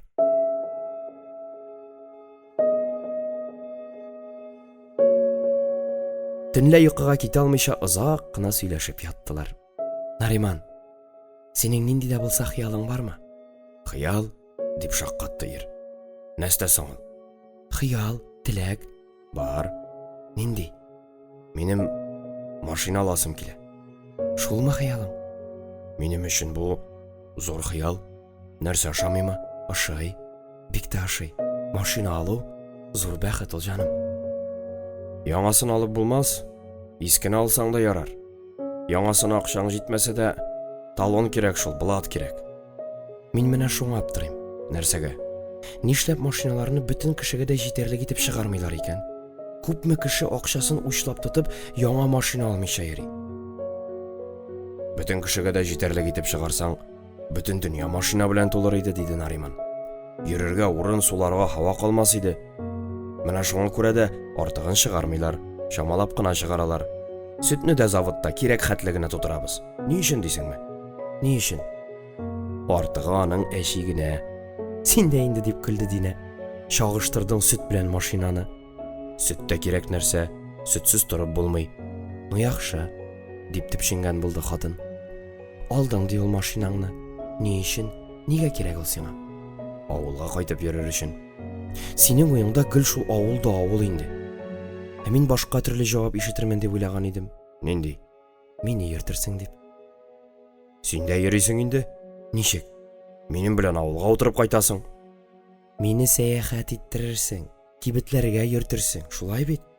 Әйе, шулай. Яшь парлар биразга тын калдылар. Алар озак кына түр башында эленгән стена сәгатенең текелдәвенә колак салып яттылар. Мәскәү Кремле төшерелгән бу дәү кыйммәтле сәгатьне аларга туйга бүләк иткәннәр иде. Ә син нишләп сорамыйсың, диде бираздан аңа Динә. Минем хыялым турында. Әйе, сөйлә. Беләсеңме? Белмим. Минем шәп итеп киенәсем килә. Шулай дип уйлаган идем инде. Минем шәп итеп киенеп, барысында аяктан ягасым килә. Ха-ха. Нигә? Син миңа булай да ошыйсың? Бу дөньяда бер син генә түгел, җаным. Мин башкаларга да ашарга тиеш. Ирләргәме? Дип көнләшкәндә әйтте ир. Ирләргә дә, хатын-кызларга да. Киенеп кая барырга уйлыйсың? Кая да булса ресторанга, мәҗлескә. Кем белән? Синең белән. Минем ресторанга йөрмәгәнемне беләсең ич. Яхшы, син бармассың. Нәрсә? Миннән башка гына бармакчы буласыңмы? Бу юлы ул ачуланып китте. Яхшы, ресторанга бармабыз. Бауманга чыгарбыз, кинога барырбыз. Менә әле бусы ярый. Тик мин шәп итеп киенергә тиеш. Киен инде. Акчаң бар бит, диде Нариман, бик теләмичә. Монда матур кием табып булмый. Аның өчен Мәскәүгә барырга кирәк. Мәскәүгә? Мин бармыйм, иптәш кызым бара. Спекулянтмы әллә? Юк, ул ай сайын Мәскәүгә барып кием җыйнап кайта. Мин аңа заказ бирдем, ул иртәгә китә. Татарстан поездына билет алган. Нинди заказ? Джинсыга. Джинсы? Джинсы чалбар. Made in USA. Күпме тора? 150 сум. Инәңне! Нариман аңа күзләрен акайтып карады. Динә кулын аска сузып, ушы белән иренең авызын каплады. Иренең тупас тавышы аның ачуын гына чыгарды. Хәер, Нариманны да аңларга була. Ул шул 150 сумга ай буе конвейер артында басып торды бит. Нигә акырасың? Синнән акча сораучы юк. Җаным, бигрәк кыйбат бит. 10 тәңкәгә дә менә дигән чалбар алырга була. Каян? Детский мирдан. 10 тәңкәлесен җаным син алып киен дияме? Киярмен, ярар, дип мыгырданды ир. Ләкин джинс алуны мин зур хыялга санамыйм. Сүзең дөрес. Бу әлегә минем бер кечкенә хыялым. Зурысы нинди соң? Зурысы алда әле, җаным. Нариман йокыга киткәннән соң да Динә әле озак кына йоклый алмыйча боргаланып ятты. Тиздән аның шул кечкенә генә хыялы тормышка ашачак. Джинсыга дигән берәмтекләп җыйган акчасын ул инде күптән Катюшага, чын исеме Кадрия, биреп куйган иде. Нариман аның турында онытты. Тик бер атнадан соң Динә өйгә зәңгәр төстәге фирменный джинсы белән фирменный футболка киеп кайткач, хатынының юкка гына сөйләнеп йөрмәгәнен ул бик тиз аңлап алды. Нариман чын авыл мужигы, һәм ул булай акча сарыф итүне күңеле белән кабул итмәде, һәм шуңа күрә артык сөенә дә алмады. Чырайын сытып, борынын салындырып торган мокыт иренә сәерсенеп караган Динәдә үзенең кем белән торганына тагын бер кат инанды булса кирәк. Әйе, алар тормышта икесе дә ике төрле кеше иде. Авылга булган мәхәббәтен, сагынуын йөрәк түрендә йөрткән, төшләрендә сары башлы иген кырларын, көмеш маңгайлы кылыннарын күреп уянган Нариман әлеге кала сәясәтен берничек тә кабул итә алмады. Чит кеше иде ул бу шәһәрдә, һәм шулай чит булып калды да. Динә бөтенләй икенче кеше. Әйе, ул да ире кебек үк авыл кешесе, авыл баласы. Ләкин аңардан аермалы буларак, ул бөтен җаны тәне белән шәһәр кешесе булырга омтылды. Җанында бурсык булып уялаган авылчанлыгы һәм уялчанлыгыннан тизрәк котылырга теләде. Ләкин бер көндә генә үзгәреп бетеп булмаганын ул акылы белән аңламаса да, җаны белән сизә иде. Шуңа күрә дә ул аны көнлекләп, тамчылап бетерергә булды. Ләкин ул әле яшь иде. Шуны аңламады. Авылга булган мәхәббәт ул бер җанда гына түгел. Ул канга да күчкән. Бик күпләр моны аңламыйча үзләрен упкынга китереп тыктылар. Аянычлы фаҗигаләргә юлыктылар. Аннан котылырга теләү үз-үзеңә кул салу белән бер, мөгаен. Нариман хатынына каршы бер сүз дә әйтә алмады. Динә өчен бу бер кечкенә генә җиңү иде. Ирен шулай әкренләп җиңәргә һәм үз ягына аударырга уйлаган хатынны әле алда тагын да зур җиңүләр көтә иде. Ләкин алар берсе дә җиңел генә бирелмәс.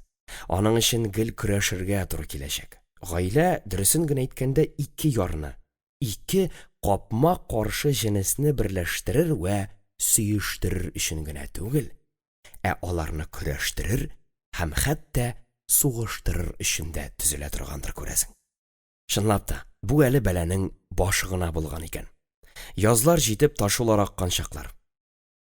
Депога белешмә алырга дип киткән Динә, ул сменада түгел иде, төнлә белән генә кайтып керде. Бүлмәгә атылып керде дә караватка капланып ятты. Нариман аңа тегеләй дә, болай да эндәшеп карады. Хатын озак кына сүз дәшмичә ятты. Аңа авыр иде күрәсең. Күз төпләре каты елаудан шешенеп, кызарып чыккан. Мин эштән киттем. Нигә? Ни булды? Берни дә булмады, киттем, бетте. Эшеңне бик каты ярата идең бит. Романтика очты. Мин сиңа әйтмәдем. Нәрсә? Кичә чак кына кеше таптатмадым. Ничек? Карт әби трамвай юлыннан чыгып килә. Мин аңа сигнал бирдем, юлдан чыгып өлгерер дип уйладым, ә ул киресенчә чайкалып китте дә артына утырды. Сумкасы кулыннан ычкынып, рельс кырыена килеп төште. Әбинең кибеттән сатып алган ризыклары трамвай юлы буйлап чәчелде. Кисәк кенә тормозга бастым, трамвай чинап, әби каршына килеп туктады. Бераз гына нәрсә? Әби трамвай астында кала иде. Салондагы пассажирлар кабина артына килеп өелделәр. Кайсы кулын имгәткән, кайсы кашын ярган. Үлүчеләр? Юк. Травмалар җиңелчә генә. Ләкин 2-3 кеше директорга жалоба язып керткән. Мине бүген директор чакыртты. Ярты көн шуның каршында утырдым. Синең гаебең юк монда, әби үзе гаепле. Беләм, белгәч, эштән киттем. Ишеттем. Ләкин Динәнең эштән китүе дөрес хәл булып чыкмады. Ул артык кызып хискә бирелеп язган гаризасын кире алып, кабат шул 3нче трамваенда калды.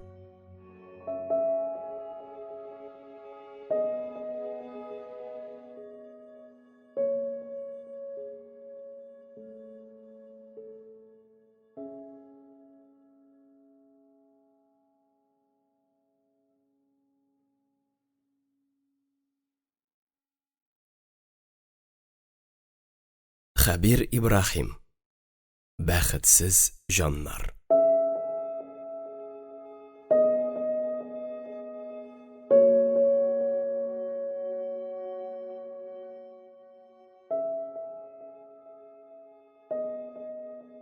Җиденче бүлек. Шул арада Нариман бер кызык хәлгә юлыкты. Ул авылга кайтып үлгән Шәмсигаян апаның улы Назимны очратты. Авылдашлар булсалар да, алар бер-берсен бик начар беләләр.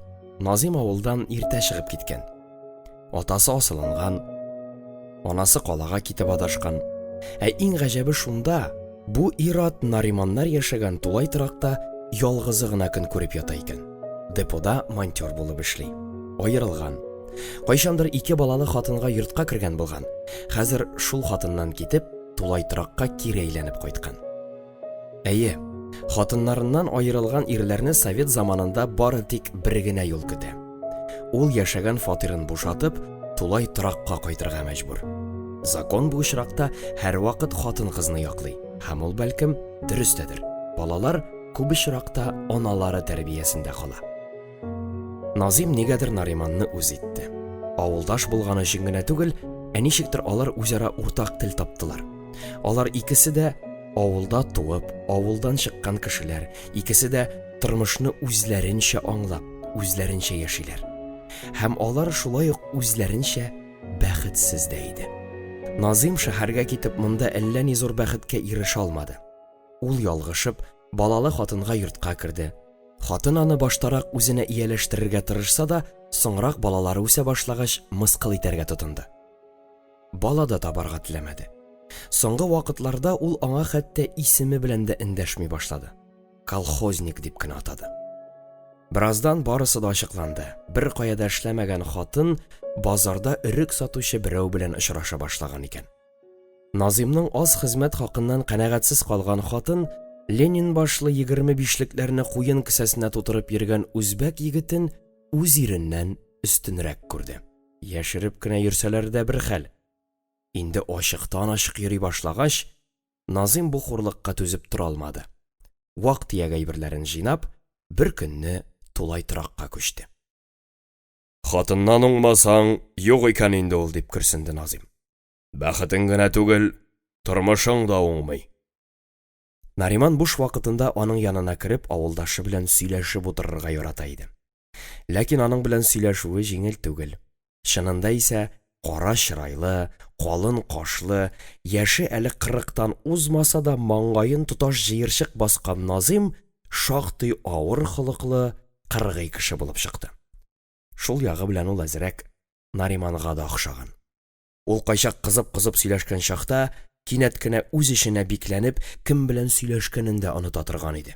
Ул вакытта аның былай да караңгы чырае тагын да караңгылана, маңгай өстен каплаган калын җыерчыклар бер-берсенә өелешеп, тирән буразна хасыл итәләр. Назим гади эшче.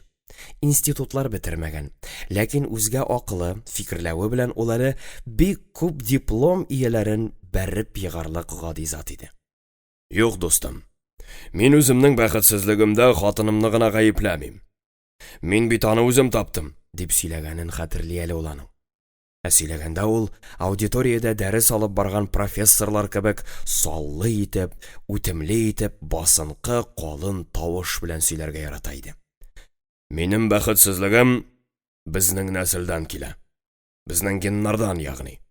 Син кара, анам 4 баласын ташлап, шул оятсыз шакшы адәмгә ярып калага китте. Инде шул хурлыкка түзә алмаган атам асылыны бүлде. Нәселебезнең борынгы шәҗәрәсенә күз салсак, анда бик кызыклы мисалларга тап буласың.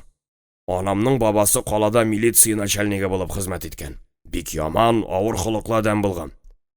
Ул начальник булганда 2-3 кешенең башына җиткәннәр. Аларны ерак түгел шул ук милиция бүлегендә кыйнап үтергәннәр. 3 хатын айырган.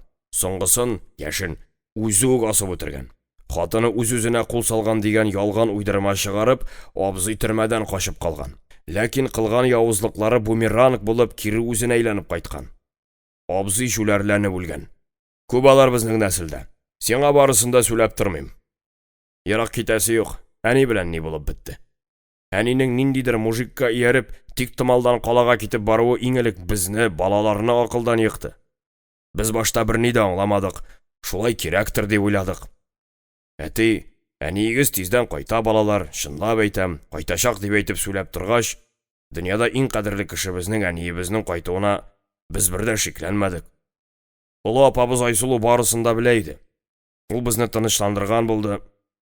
Ләкин аның бездән нидер яшергәнен, нәрсәнедер әйтеп бетермәгәнен без соңлап кына булса да сизендек. Әйе, сабый балалардан күп нәрсә яшерергә була. Тик вакыт дигән нәрсә бар. Һәм ул барысын да үз урынына куя. Әни юк та юк, кайтмый да кайтмый. Әти һаман да безне өметләндерә. Тик өметләр генә акланмый. Еллар узгач уйлыйм да әтине аңларга тырышам. Күрәсең, ул аның кайтуына актыккача ышанган, көткән. Андый хурлыкны коточкыч яман төш итеп кенә кабул иткән. Билгеле, бу нәкъ шулайдыр дип тәгаен генә кистереп әйтә алмыйм. Ләкин безнең хәлебез авыр, бик тә авыр иде. Юк, без начар яшәмәдек, ачтырмадык, колхозда эш җитәрлек иде. Ярдәм булмады түгел, шактый күп булды, ләкин мораль яктан, ничек диләр әле, рухи яктан читен иде. Исән әниебезне югалту авыр булды. Алай гына да түгел, обидно иде, да слез обидно. Без бик горур нәсел. Без бу хәлгә бик нык хурландык. Урамда да, мәктәптә дә. Шул вакытларны искә аласым да килми. Төпчегебез Мәхипнең әнине сагындым, әни кайтсын дип, әтине кочаклап елаулары әле дә күз алдымнан китми. Ни булды соң безгә? Кемнең шулай каргышы төште? Бер вакытны хәтта Назим бер мәлгә сүзсез калып, күз яшенә буылды. Әйе, дип йомшак кына дәште Нариман дустының күңелен яраламаска тырышып. Әти үзе дә түзмәде. Йомшап китте. Безнең алда күз яшьләрен күрсәтте. Елый бахыр. Үкереп елый. Аңа кушылып, без дә елыйбыз. Өйлешеп, шатта. Ул кайтты. Берничә мәртәбә кайтты. Без әнине күрмәдек, без аның барлыгын сиздек. Дөресрәге, безгә аны күрсәтмәделәр. Без аны олы апамның шатлыклы йөзендә, әтинең сагышлы күзләрендә күрдек. Назим теләсә кемгә ачылмый. Ә менә Нариманны нигәдер үз итте, дус итте. Кем беләндер үзенең бар булган кайгыңны, шатлыгыңны уртаклашырга да кирәктер бит инде. Бу дөньяда гел йомылып кына да яшәп булмый. Авылга нишләп бер дә кайтмыйсың дип сорады ул бер вакыт Назимнан. Ә нишлим анда кайтып? Йорт җимерелде, нигез таралды. Иске булса да, йортың тора бит, нигезең тора. Аның янында хәзер яшь парлар очраша. Тыныч анда. Без дә Динә белән берничә мәртәбә шунда очраштык. Ишек алды ничек?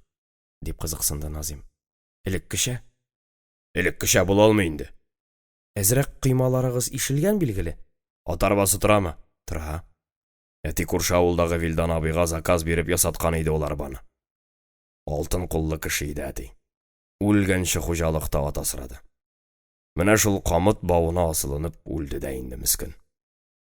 Ат яратам. Ат асраучы кешеләрне дә хөрмәт итәм.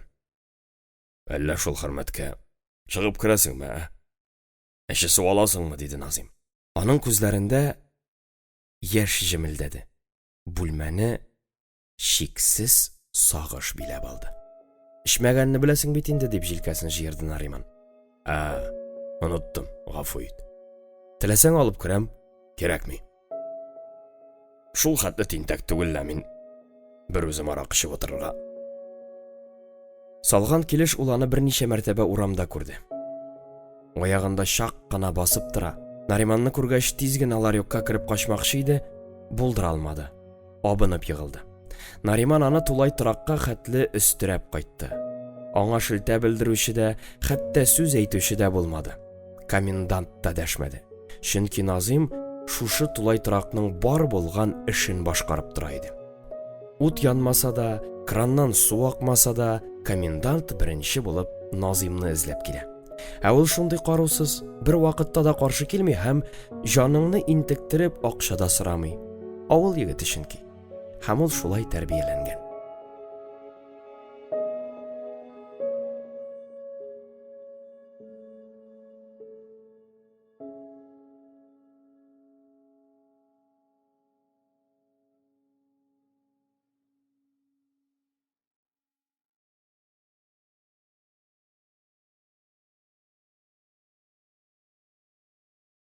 Хәбир Ибраһим.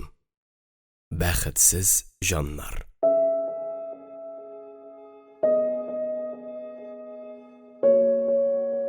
Сигезенче бүлек. Калада фатир алу авыл кешесенең иң зур хыялы. Ә Совет илендә фатир алу җиңел нәрсә түгел, чөнки аны теләсә кемгә бирмиләр. Дөресрәге, аны теләсә кем алырга да мөмкин. Ничек бәхет елмая бит, тик теләгән кеше генә аны вакытында ала алмый. Әйе, фатирны бушлай бирәләр, ләкин ул барыбер бушка тәтеми. Аның өчен кайсы да булса оешмага эшкә урнашырга һәм шунда чиратка басарга кирәк. Чиратың килеп җиткәнче сират күперен узасың. Менә шул вакыт дуслар, танышлар, югарыда утыручы зур абзыйлар белән танышлык кирәк була. Ә шунсыз бәхеткә ия булам димә. Булат дигән төшенчә нәкъ менә шул чакта туды. Һәм шул чорның бер яман билгесе булып калды. Динәнең минем хыялым шәп итеп киенү дип сөйләнүләре дөреслеккә туры килсә дә, чынында исә ул калада яхшы фатир алырга хыяллана иде. Тулай торакта башкалар сымак таракан куып йөрисе килми иде аның. Трамвайдан ул бүген үк китәр иде, ләкин монда тиз арада фатир алу мөмкинлеге бар. Ул кооперативка чиратка басты. Әйе, ул бөтенләйгә бушлай бирелми, аңа күпмедер акча түләргә кирәк. Ләкин бу тиз фатир алуның бердән-бер уңышлы юлы иде. Динәнең калада зур дуслары да, танышлары да һәм билгеле ки, Булаты да юк. Фатирлы булу өчен тиз һәм якын арада зур суммада акча китерергә кирәк. Эшләп алган акча бар, ләкин ул гына аз. Анысына яшисе киенәсе дә бар. Динә әлеге акчаны колхозда баш бухгалтер булып эшләгән Саран атасыннан сорап карарга булды. Ул шуңа өметләнде. Шуңа хәтта бернигә дә ышанмаган ирен дә ышандырды.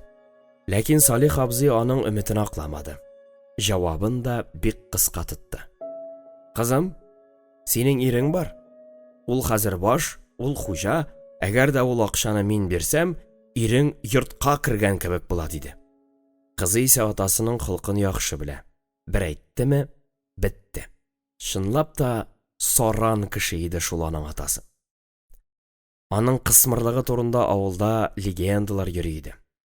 Аның шундый сыйфатына түзә алмаган малае Сәлимҗан да атасыннан гарык булып авылдан чыгып качты. Сибир якларына китеп, Камчаткага тиклем барып җитте. Салих абзыйның бер яраткан сүзе бар. Ул бир дигәнне ишетмим, мә дигәнне генә ишетәм дигән гакыллы сүз иде. Абзый гомере буе акча җыю шире белән чирләде. Аның банкта ачкан һәр бер кенәгәсендә 7,5 сум совет акчасы яткан. Динә шуны соңыннан, иле таралып, банкта акчалары янгач кына белде. Шуның бер кенәгәсен бирсә дә, яшьләрнең торак мәсьәләсе хәл ителер иде юкса. Ләкин бирмәде. Күрәсең, абзыйда саранлык көчле булган. Ярдәм һич көтмәгән җирдән килде. Акчаны Динәнең каенанасы Хәлимә ханым тапты. Ул очраклы рәвештә атасының банк кенәгәсен табып алды. Атасы ара-тирә акчасын шунда салгалаган булган. Һәм тора-бара ул шактый зур күләмдә җыелган. Хәлимә банкка барып, ул акчаларны үз исеменә күчертте. Нариман белән Динә бер вакыт авылга кунакка кайткач, ул шул акчаларны аларның алларына чыгарып салды да: "Мәгез, балалар, алыгыз, кирәкле җирегезгә салыгыз", диде. Яшьләрнең сөенеченнән башлары күккә тиде. Ләкин акча кертеп кенә дә фатир алып булмый икән. Аның өчен иң элек өстәгеләрне җайларга кирәк. Динә бу йөкләмәне үз өстенә алырга булды. Фатир правком аркылы бирелсә дә, күрсәтмәне иң элек җитәкчелек бирә. Директор катлаулы кеше, теләсә кемне кабул итми. Аның Гаврилин исемле урынбасары бар. Күп кеше фатир мәсьәләсен шуның аркылы хәл итә торган иде. Михаил Иванович милләте белән керәшен, яше 40-та булган, матур, спай киенергә яраткан, чит хатын-кызларга битараф булмаган бер ир заты иде. Директор аны хөрмәт итә, аның сүзен сүз итә. Гаврилин була дисә, булдырмыйча калмый, чөнки ул сүзендә тора белә. Аның шундый чуар гадәтен яхшы белгәнгә күрә, фатир гызыры белән аңа күбрәк хатын-кызлар йөрде. Билгеле, бу үзенә бер төрле уен гына иде. Күп очракта андый уеннар җитди җинси мөнәсәбәтләргә барып җитә дә алмагандыр, билгеле. Шуны аңлаган Динә дә мут җанлы урынбасар белән әзрәк уйнап карарга булды. Һәм бер көнне гүзәллек салонына, иң кыйбатлысына барган Динә танымаслык булып үзгәреп кайтты. Башын күзен буяткан, чәчен кистереп химия ясаткан һәм соңгы мода белән киенгән хатынын күреп, Нариман чак кына егылмады. "Нишләдең син? Ошыймы сиңа?" Динә ире каршында быргаланып бетерелеп алды. Сүздә юк, хатыны чибәр иде аның. Ләкин шул тиклем чибәрлек, матурлык кирәк иде микән соң аңа? "Ошый, тик ни булды? Бу курчак уены ниме?" "Мин әле уйнамыйм, уен башлана гына." "Нинди уен?" "Иртәгә мин бер кеше янына барам." "Кем ул?" "Гаврилин." "Шаяртасыңмы?" "Юк, чын." "Нигә?" "Фатир сорарга." "Нишләп аңардан?" "Фатир мәсьәләсен фәкать ул гына хәл итә." "Нигә шулай киендең соң, ясандың?" "Ничек?" "Обезьян кебек." "Аны шулай гына алып була." "Кемне?" "Гаврилинны." Нариман бу сүздән шартлардай булды. Авылдан киткәненә инде ничә мәртәбә үкенергә мәҗбүр булган иргә кабат шул авыр хисләрне татырга туры килде. Динәдә барган тискәре үзләрешләр аны куркыта башлады.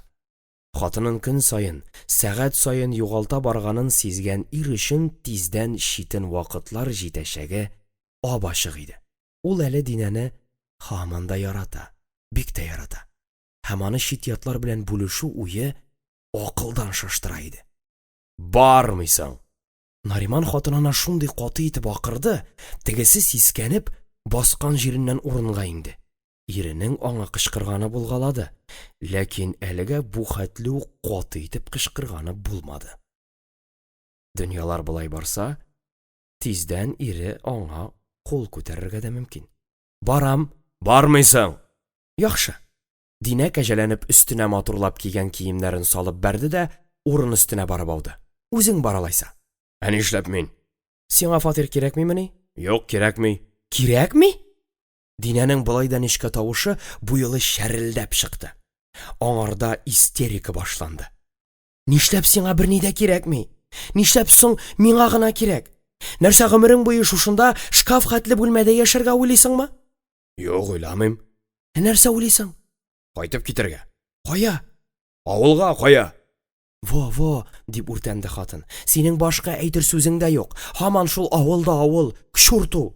Авыл. Алайса бар, кайт та кит. Яхшы. Кайтам. Хәзер үкме? Хәзер үк. Бәлкем. Юк. Динә катгый рәвештә аңа арты белән борылып ятты. Нариман төнлә аңа кагылмады. Идәнгә матрас җәеп, шунда йоклады. Иртән ул хушлашмыйча нитмичә авылына кайтып китте.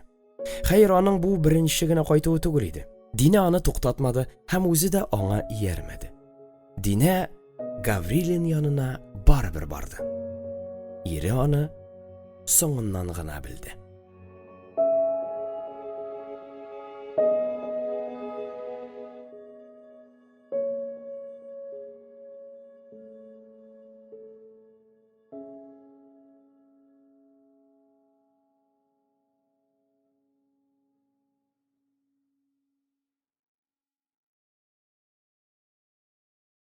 Хәбир Ибрахим. Бәхетсез җаннар.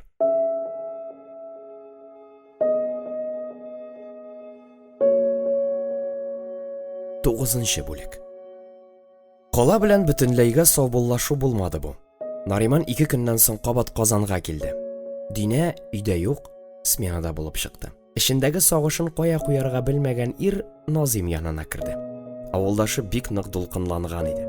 Ул әнисен авылдан алып киткән җир битне Сәлимне эзләп тапкан икән. Ул әле һаман да исән. Зур урында хезмәт иткән, органнарда инвалидлыкка ялган белешмәләр ясатып, яшеннән элек алдан пенсиягә чыккан. Хәзерге көндә персональ пенсионер дәрәҗәсен алып, тыныч кына яшәп ята. Мин аны ишеп юкка чыккан бер бәндә дип уйлаган идем, дип башлады ул сүзен. Ялгышканмын. Аңа үз яшендә биреп булмый. Шактый яшь күренә. Нинди кеше соң ул дип кызыксынды Нариман. Нинди дип әйтим икән? Ул инженер да, партия хезмәткәре дә түгел. Ул бер контур күсесенә охшаган. Узын буйлы, калын гәүдәле, кара чырайлы, маңгаенда гаҗәп бит. Ник бер сыр җыерчык булсын. Үзен гел карап көйләп кенә тора күрәсең. Хатыны юкмы ни? Юк, үзе генә яши. Ниндидер бер хатын һәр көн килеп ашарына пешерә, өен җыештыра. Фатиры 3 бүлмәле, берсендә зал, икенчесендә йокы бүлмәсе, өченчесендә китапханә. Ну җыеп та караган инде китапны. Том әйтсәм әйтим. Укымый инде ул аларны. Җыйган гына просто, коллекционер. Ничек таныштың? Мин бит общагада гына түгел, буржуйларга да Фатирлы машиналы кешеләрне ул шулай дип атый иде. Хезмәт күрсәтәм. Кемнең уты янмый, кемнең краны ватылган. Мин аның шул тирәдә торганлыгын азрак чамалы идем. Әтинең сүләве буенча. Ул берничә мәртәбә баргалаган да әни янына. Әни әтине өйгә кертмәгән, алар тышта гына сөйләшкәннәр. Ул бәндә аңа алып кайт хатыныңны, мин аны тотмыйм дигән. Ләкин әни кайтмаган. Башта ул берни дә аңламады, мине сантехник дип кенә уйлады. Краны акмый моның. Башлаган эшемне икенче көнгә калдырып, өйгә кайтып киттем. Беренче көнне үк аңа сырны ачасым, үземнең кемлегемне танытасым килмәде. Икенче көнне тагын килдем. Күрәм, тегенең эше пыша. Кранны төзәтү узакка сузылганга борчыла. Ул мине чакырганга үкенә дә башлады бугай. Ләкин ул көнне мин ремонтны бик тиз тәмамладым. Күп итеп акча сузды бу миңа. Акчалы кеше күрәсең. Яртысын гына алдым. Яхшы сынмадым. Үкенәм хәзер. Аларга кирәк булган. Биргән хәтлесен генә түгел, артыгы белән кайрырга. Ятсызларча. Әнине харап иткән өчен, безнең тормышны җимергән өчен, безне ятим калдырган өчен бугазына басып аласы калганла шул хайванның. Назим. Мин Назим. Гади бер авыл кешесе. Үзенең тормыш бәләсен, ачы язмышын әнә шул явыз кала бәндәсендә күргән ир-ат шул бәдбәхет турында исә йодрыгын төйнәп, ачыргаланып сөйләде. Соңыннан ул фәйләсуфка әверелде. Беләсеңме, мин нәрсә уйлыйм, диде ул. Мин ул бәндәне шушы шакшы жансыз калага акшатам. Әйе, нәкъ шулай. Кала безне саф күңелле авыл балаларын тартып йолкып ала да, үзенең шакшы казанында былгатып бар булган тормышыбызны чуалта. Сыга. Безнең җанны сыга. Иблис кала. Аңа да бит тере җан, тере кан кирәк. Аңлыйсыңмы? Ансыз ул яши алмый. Ансыз ул үлә, таш калага үрелә. Иң аянычы шул таш кала безнең җаннарыбызны тартып ала да, файдалангач, таш урамга чыгарып ата. Хавасы чыгып торган резин тупны яисә машина көпчәген күргәнең бармы? Күрсәң, бездән нәкъ шул бушаган туп, бушаган машина көпчәген акшаганбыз. Без бер вакыт бөтенләй буш калып, бетеп, сынып, авылга, туган нигезгә кайтып егылабыз. Менә шуннан барлыкка килә дә инде алкоголизм, депрессия дигән нәрсәләр. Менә шуннан килеп чыга төрле фаҗигаи хәлләр. Гасырлар буена шушы таш кала үзен яшәтер, үзен киләтер өчен якты өметләр багылап килгән авыл кешесенең җанын суыра. Ә хәзер инде ул бөтенләй рәхәтләнеп, сөенеп кинәнә. Ни өчен дисеңме? Чөнки бөтен халык ахмак сарык сымак шушы таш калага агыла. Ә анда аларны шундый Сәлим кебек кара аждаһалар, монстрлар көтеп тора. Иманым камил. Алар иблис тарафыннан куелган махсус ялчылар. Корбаннарын саклап кына торалар. Корбаннарын... Син һаман авыл халкы турында гына сөйлисең. Ә кала халкын кая куясың? Аларның саны безгә караганда күбрәк түгелме соң? Кала халкының жаны юк бит аның. Алар бер тиен өчен җанын сатырга да әзер. Ниме аларга җан? Виждан. Андый асыл сыйфатлар киресенчә аларга яшәргә генә кымачаулый. Әйттеңме Сәлим абзыйга үзеңнең кем икәнлегеңне? Дип сорады Нариман түземсезләнеп. Назимның бу фәлсәфи нотыгыннан бигрәк аңа бу минутта шул нәрсәне белү зарур иде. Әйттем, аңлаттым, диде ул. Башта бер ни дә аңламыйча торды. Мине иң җенләндергән нәрсә шул булды. Ул озак кына минем әнине искә төшерә алмыйча интекте. Шул хәтле күп булганмы ни хатыннары? Күп, бик күп. Дип тел шартлатты Назим. Законлы рәвештә генә дә бер 5 тапкыр өйләнгән. Әле болай килеп китеп йөрүчеләре күпме булгандыр. Ул бер кем белән дә 1 елдан артык яшәмәгән. Бик тә хәйләкәр, астыртын кешегә охшаган. Ләкин хатын-кызны алдый белеп алдаган. Мастер. Аңлавымча, ул минем әни белән ярты гына ел яшәгән. Бик тиз киткән аңардан әни. Кая? Башта ул апаларга күчкән, аннан эш тапкан, тулай торакта торган. Соңгы елларда фатир снимать иткән, 5 балта ягында булса кирәк. Бер кичкенә бүлмә инде шунда. Шылан кебегрәк нәмәстә. Аннан әнинең акылына бик нык зәгыйфлек килгән. Ул 3 ел психбольницада ятып чыккан. Шизофрения. Нәрсә соң ул? Мания сымак бер нәрсә. Маниясе нәрсә? Мания нәрсә? Синдром, психоз. Ул кисәк кенә Нариманга карап куйды.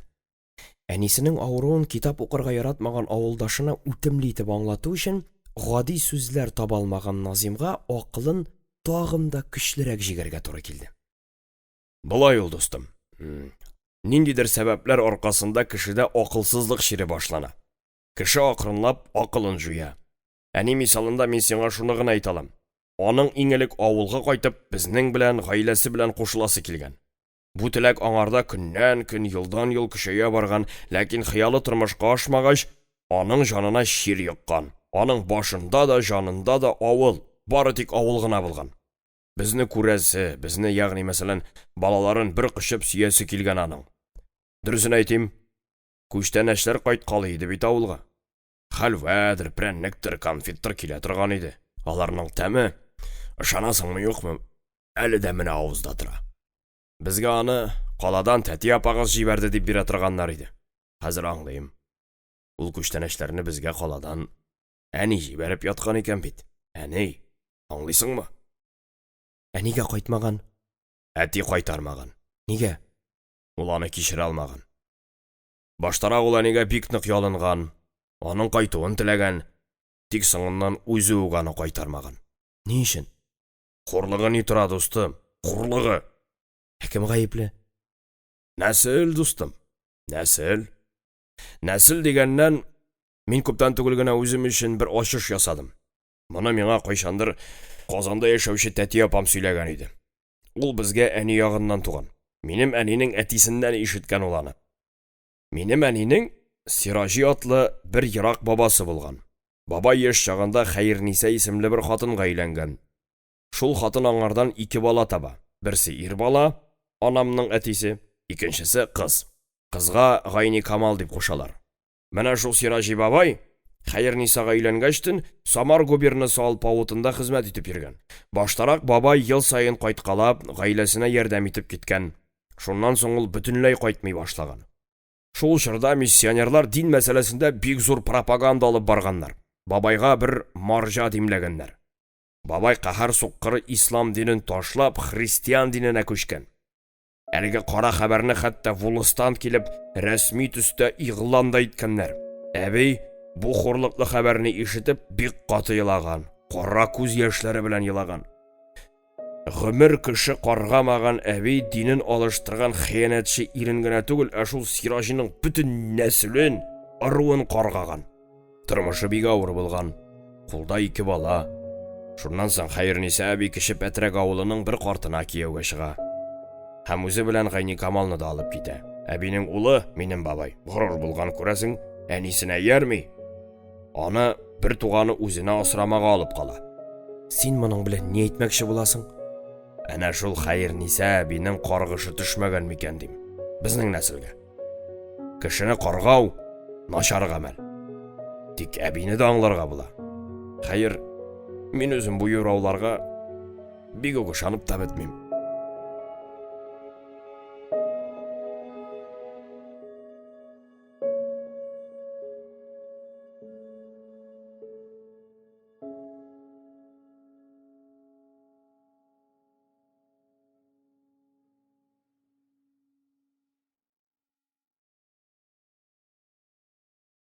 Хәбир Ибрахим.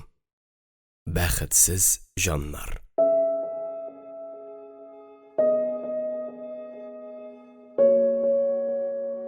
10-нчы бүлек.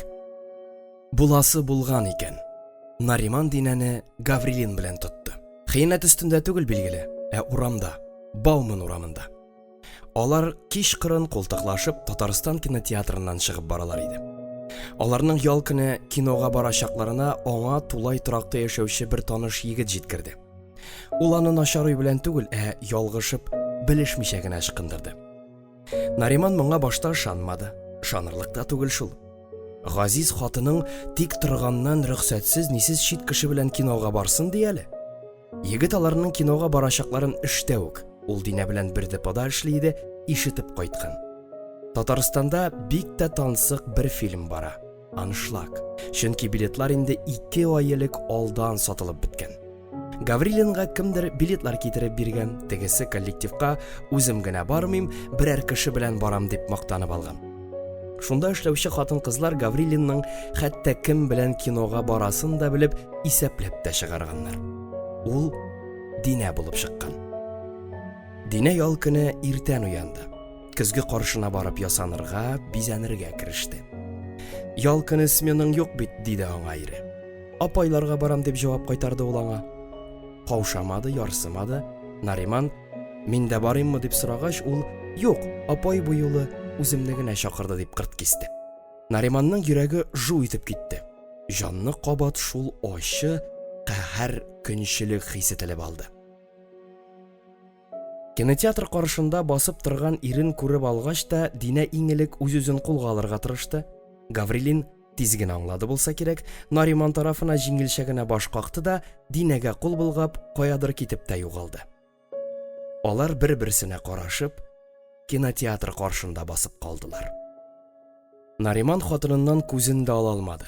Чынлап та, читләрнең күзе төшәрлек булып шибәрләнгән аның җан кисәге. Ни өчендер хатынын гаеплисе урынга, бу юлы ул үзен гаепле итеп сизде. Динә, аңлат, нәрсә бу? Нәрсә түгел, нәрсә? Нәрсә бу? Син бөтен эшне боздың дип гаеп атты ул иренә. Нигә килдең монда? Өйдә генә утырсаң, яхшырак булган булыр иде. Шуп җыеп. Нинди шуп? Нариман берни дә аңламады. Соңыннан башына барып җитте. Динә аны кешегә дә санамый башлаган икән ич. Кеше түгел икән ул, мәми. Слушай, бер китереп сугам хәзер. Тушны асфальтка сеңәсең. Нариманның күңелендә ярсу инстинкт уянды. Кыргый көч табигый рәвештә тышка бәреп чыкты. Динә бу очракта иренә каршы дәшмәүне артыграк күрде. Нариманны үз кулына алып, аны курчак урынына йөртергә хыялланса да, ул барыбер иреннән шикләнә, курка иде. Бауман урама буйлап озак кына сөйләшмичә бардылар. Кара-каршы бастырылган агач эскәмияләр каршында туктап калгач, икесе дә ирексездән шунда утырдылар. Ачуын яшерә алмаган Нариман Динәдән җавап көтте. Кичер мине дип башлады сүзен хатыны. Сиңа әйтмичә чит кеше белән кинога барганым өчен кичер. Син бит туганнарыңа барам дидең. Ялганладың. Мин башка юл тапмадым. Курыктыңмы миннән? Юк, син мине аңламассың дип курыктым. Син әле хәзер дә мине аңламыйсың кебек. Аңла, мин аның белән күңел ачар өчен дә, йоклар өчен дә бармадым. Нәрсә өчен бардың соң? Аңламаган булып кыланма зинһар. Фатир өченме? Әйе, фатир өчен. Ширатсыз фатир алыр өчен. Аңла, бу кешедән бик күп нәрсә тора. Ул бездә бик зур кеше. Аның бер сүзе бөтен вопросны хәл итә дә куя, аңлыйсыңмы? Юк, аңламыйм. Аңларга да теләмим. Хәзер белмим инде дип кирсенде Динә. Ничек булып бетәр? Нәрсә? Нариман чырайын сытып, шелт итеп асфальтка тикерде. Свиданиегезне буздыммы ни? Динә дәшмәде. Башын аскаеп утырган җиреннән кинәт еларга тотынды. Хатыннарның күз яшьләренә каршы тора алмаганын аңлап, Нариман аны кисәк кенә иң башыннан кычып алды. Динә сырпаланып аңа елышты һәм пышылдап: "Миңа синнән башка беркем дә кирәк түгел, җүләрем", дип эндәште һәм пычык борынын иренең муен астына төртеп, аны назлап үпте. Урамнан узган кешеләр аларга гаҗәпләнеп карап киттеләр. Аларны әле яңа гына өйләнешкән, бәхетле парлар итеп кабул иттеләр. Сиңа табарга кирәк. Нәрсә табарга? Бала табарга инәңне. Хатын-кызның төп бурычы шул түгелме соң инде? Бала? Динә өчен бу яңа борылыш иде. Ләкин яңа сүз түгел. Бала табу турында Нариман шактый гомер аның колак итен ашарга өлгергән иде инде. Табасың. Юк. Мин бала телим. Ир бала. Булар кайчан? Фатир алгач, яме? Сүз һаман да шул фатирга барып терәлә. Тулай торакта 3 бала белән яшәүче гаиләләр дә бар. Аннан бала тапкач, хатыны авылга кайтып торыр, шул арада ул да колхоз эшендә йөреп алыр, әзрәк авыл һавасын сулап калыр дип хыялланды. Бер мәртәбә балага узган иде инде аның хатыны. Тик нигәдер киреләнеп, баласын төшертте. Әгәр дә ул кабат балага уза алмаса, гомер кичерәчәк түгел ул хатынын. Гомер.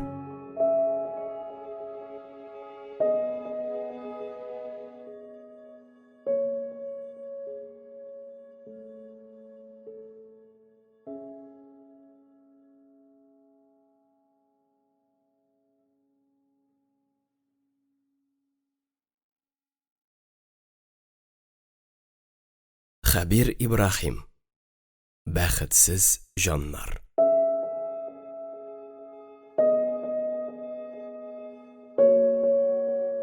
Унберенче бүлек. Назимны ул урамнан эзләп тапты. Ничәмә айлар аек йөргән ир-ат кабат салмыш ягына чыккан иде. Аның ул салмышы, сул салмыштан кыланмышлары, әгәр дә вакытында туктатмасаң, айлар буена да сузылырга мөмкин иде. Назим аны өстерәп диярлек сасып пивнушкага алып керде. Ресторан булса бер хәл. Анда хит ашау ягы да шәп, интерьеры да башка, кешечә. Ә монда дөньяның иң ямьсез урыны кайда дип сорасалар, шушы сыраханәдер дип әйтергә була.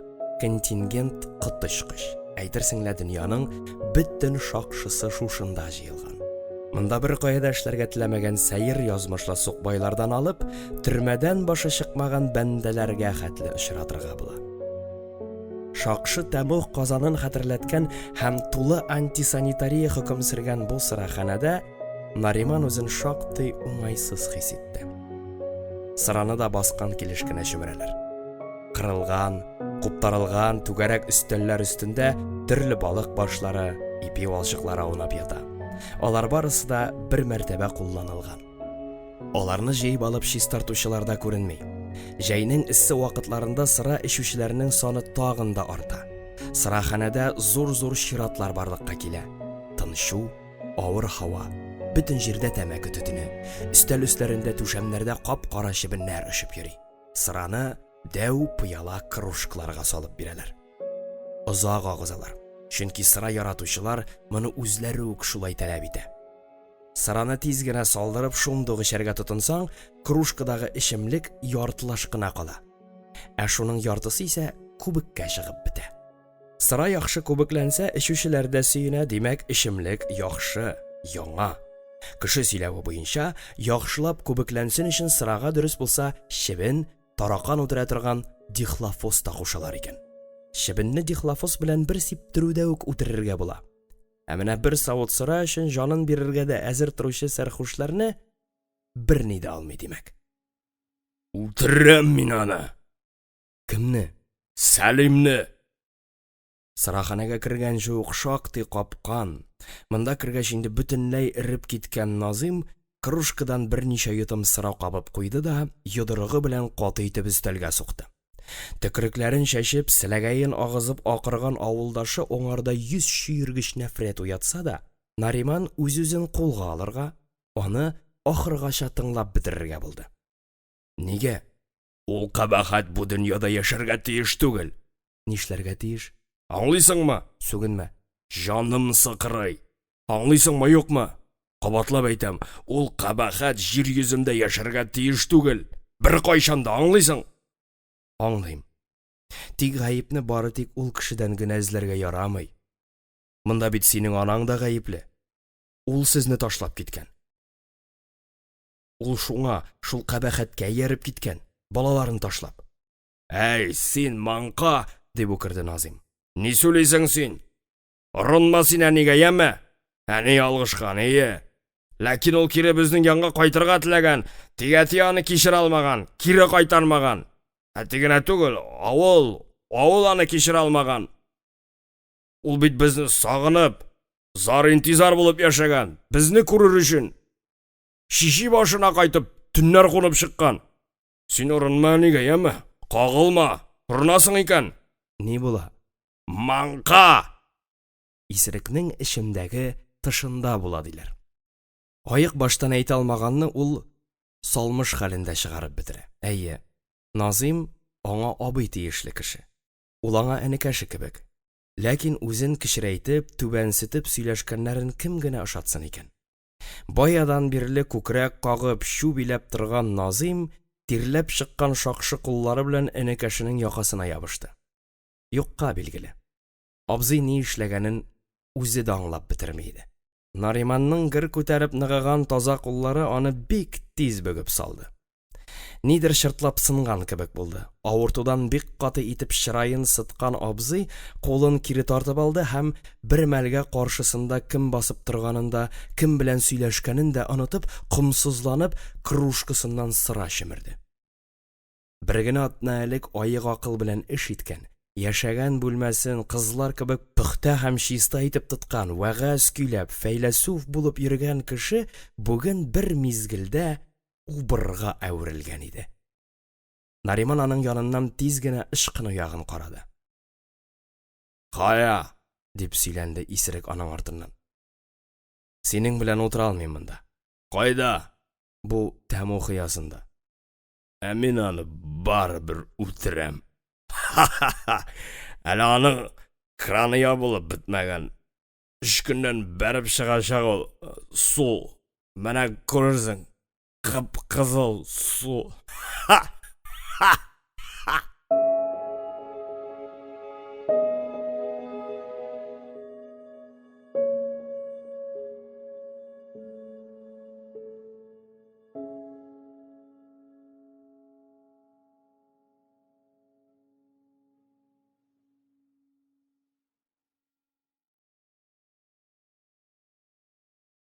Хабир Ибрахим.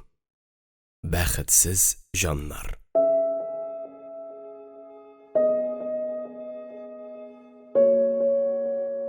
12-нче бүлек. Динә барыбер үз сүзеннән кайтмады. Аның бар булган уе тизрәк фатир алу иде. Фатир алуга ук ул эштән китәчәк, трамвай йөртүдән туйды ул. Кызның әти-әнисе дә аңа һаман шул бер сүзне тукыйлар: "Кит син аннан, ирең ашатсын."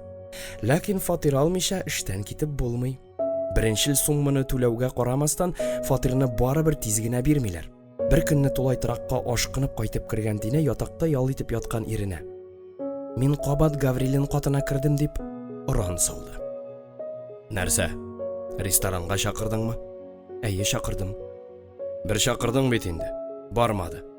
"Вакыты булмады." "Ну ниме чакырасың соң син аны?" "Шунда барысы да хәл ителәчәк." "Киләме?" "Килә." "Акча кирәк булачак." "Тап, фатир сиңа да кирәк бит. Бер миңа гына түгел." "Миннән бигрәк сиңа кирәк ул. Минем авылда йортым бар. Ул моннан 80 генә чакрым. Фатир бирмиләр икән, кайтам да китәм." "Кайт, мин сине тотмыйм." Динәнең уйнап кына әйткәнен ул яхшы аңлады. Кайтып китсен әле менә барысын да ташлап. Ире артыннан ул икенче көнне үк йөгереп кайтачак. Ләкин Нариманны икенче бер нәрсә сагайтты. Динәнең баласын төшерткәненә инде ярты елдан артык вакыт узды. Ә ул икенчегә узарга уйламый да иде. "Кара әле, хатын. Сине бер нәрсә борчымыймы?" "Юк, ә нәрсә?" "Һаман да балага узмыйсың. Ә нишләп узарга тиешсең мин?" "Без бит сакланмыйбыз. Сакланмагач сау сәламәт хатын балага узарга тиештер бит инде." "Сиңа күпме әйтергә була?" "Беләм, иң элек фатир" дип папугай сымак кабатлады Нариман. "Ә аны алганчы балага узарга ярамыймы? Син бала тапканда безгә как раз фатир булырга да мөмкин. Булмаса тулай торакта, авылда үсәр." "Юк, бала комфортта үсәргә тиеш. Тулай торакта балалар әйберсен юып йөрисем юк әле." "Комфорт? Нинди комфорт? Авыл хатыннары 6 бала таба. Әле син бер балаң белән, тумаган балаң белән комфорт дип сөйләнеп торган буласың. Уят түгелме сиңа? Алып бир фатир. Шундук табам." "Тфу!" Нариман хатынын танымый торды. Элеккеге Динәме соң бу? Кайчандыр иренә сүз әйтү түгел, аның күзенә күтәрелеп карарга да оялган. Тыйнак һәм намуслы авыл кызы шәһәргә килеп яши башлау белән ниндидер җилбәзәк, усал хатынга әверелде дә куйды.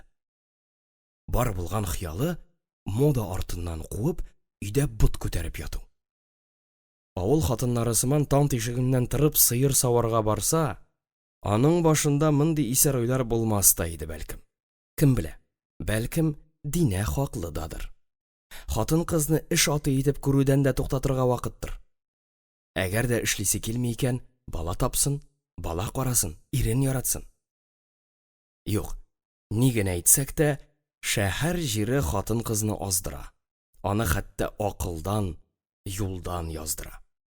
Ул баш күтәреп ирек даулый, ирен чаптыра, фатир, акча даулый, тик нәтиҗәдә бер кайчан да канәгать булып кала алмый. Таш кала сатылырга теләгәннәрнең җанын тартып ала. Алар барысы да шулай шәһәр тормышына яраклаша. Яраклашырга теләмәгәннәре андый затсыз тормышка түзә алмый һәм бернисез калып авылына, туган нигезенә кайтып сыена. "Ә мин шикләнәм. Синең кабат балага узалуыңа ышанып бетмим", диде ачуы тышка бәреп чыккан Нариман. "Нишләп алай дисең?" Динә агарынды. Аның кинәттән төсе качты. "Мине тыңламадың, төшерттең. Шуннан шул. Беренче мәртәбә балага узгач аборт ясатырга ярамый. Хатын кыз бала таба алмаска мөмкин, аңладыңмы?" "Кем әйтте?" "Медицина шулай ди." "Син нәрсә, мине таба алмас дип уйлыйсыңмы?" "Ие, уйлыйм." Нариман Динә каршына буй җитмәслек биек дивар сыман калкып басты. Хатыны аның янында бер кечкенә генә койма ярыгы булып калды. "Тапмам дисеңме?" "Ие. Кысыр син хәзер. Кысыр сыер." "Кысыр?" Динәнең күзенә яшь бәреп чыкты. тавышы бетте. Ул ни эндәшә, ни кычкыра алмады. Шәһәр харап итте сине. Шәһәр. Нәрсә дип килдек без бу шәһәргә? Үзебезне харап итер өчен килдек. Шул гына. Кызлар. Ачуыннан шартларга җитешкән Динә кулыңында торган табуретканы алып Нариманга атты. Нариман иелеп калды. Урындык аңардан үскәрәк очып түшәмдәге люстраны кыеп төшерде. Бик матур бәллүр люстр иде ул. Бик зур чиратлар җиңеп, универмагтан сатып алып кайткан иде аны хатыны. Яңа фатирга эләргә уйласалар да, бер көнне матурлык өчен дигән булып, аны вакытлыча гына элеп куйгач, ул шул килеш түшәмдә калган иде. Ә шул матурлык гаилә тормышы белән бергә хәзер генә шәл пәрәмә килеп ватылды һәм әнә шулай итеп ир белән хатын арасыннан кара мәче узды.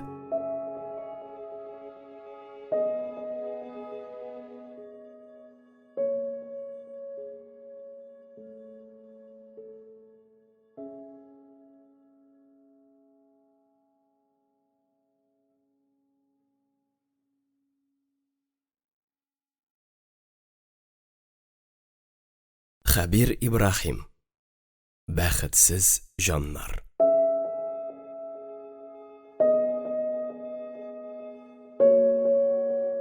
13-нче бүлек. 9 сентябрьдә иртәнге 9-да ул көнне аның гомердә дә онытасы юк, бүлмәгә 2 милиционер килеп керде.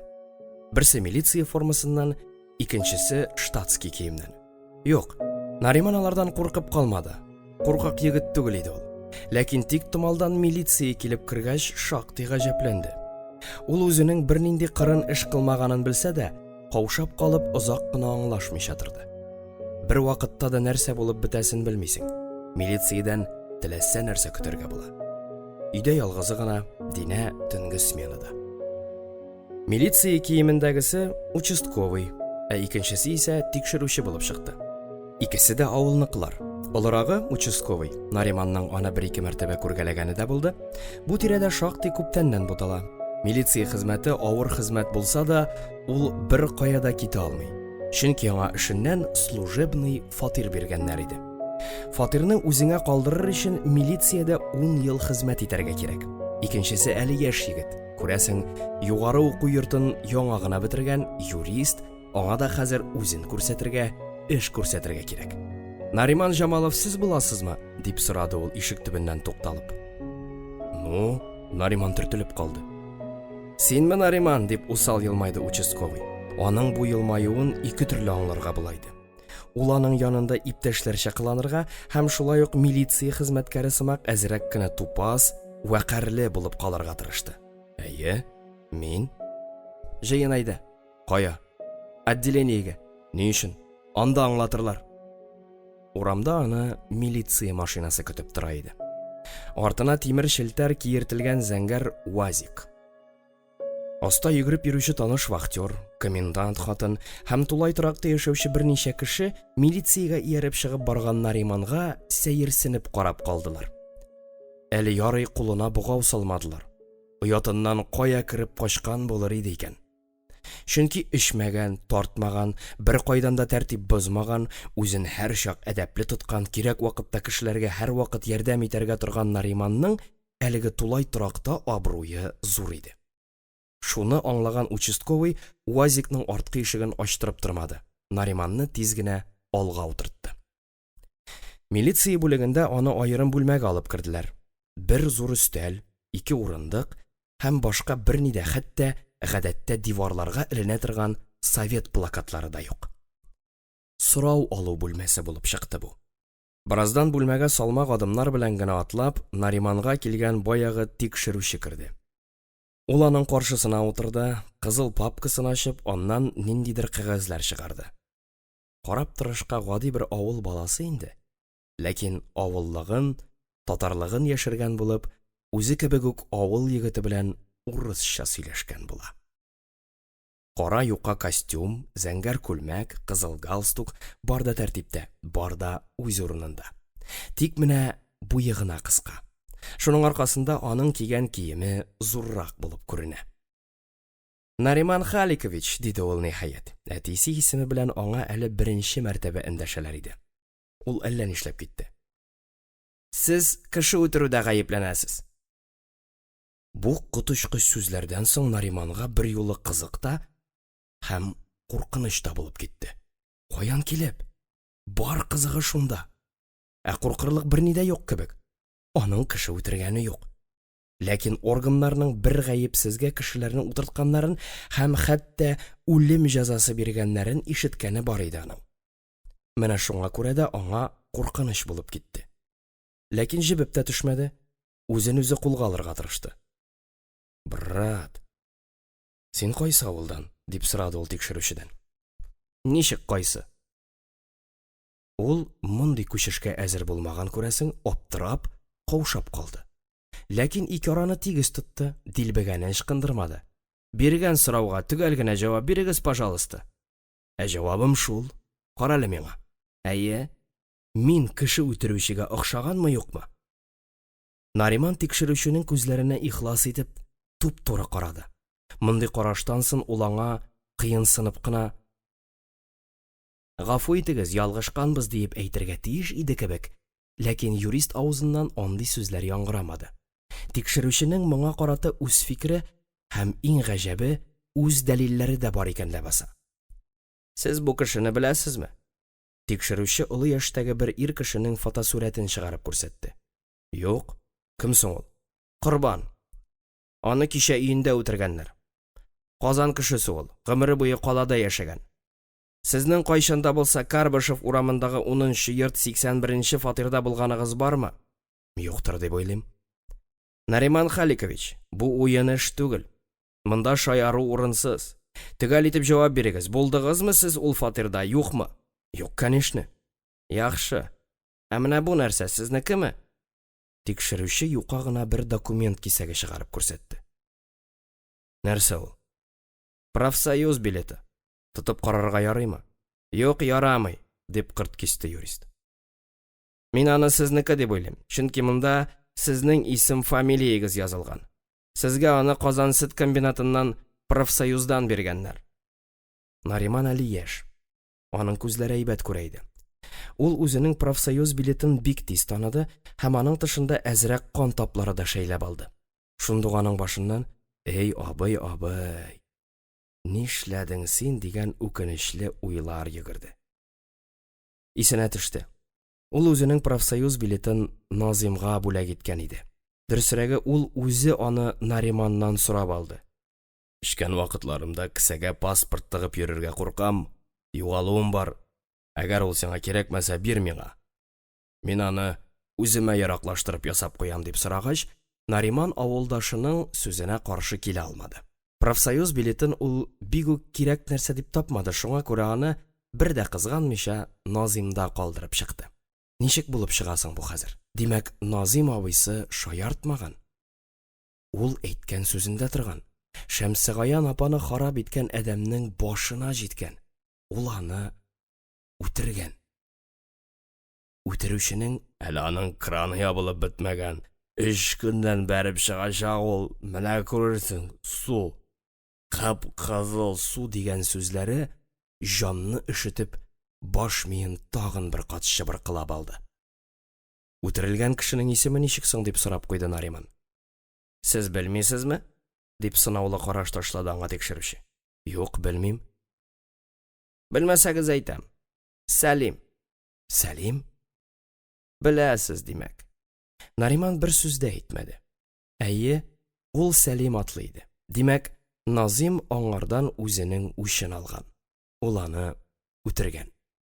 Нигәдер ул үтерелгән кешене түгел, Назимның үзен жәлләде. Чынында исә аңа бу минутларда үзен кызганырга кирәк иде. Ул хәзер үзе дә авыр хәлдә калды. Тикшерүчегә дөресен сөйләп бирсә, гаепне аңардан алып атачаклар. Назимны шундук кулга алачаклар. Дустын, авылдашын сату булып чыга түгелме соң бу? Ләкин мәсьәләнең икенче ягы да бар иде. Нишләп ул профсоюз билетына үз исем фамилиясын язып, фотосын ябыштырмаган соң? Җавап шундый: я теләмәгән, я инде өлгермәгән.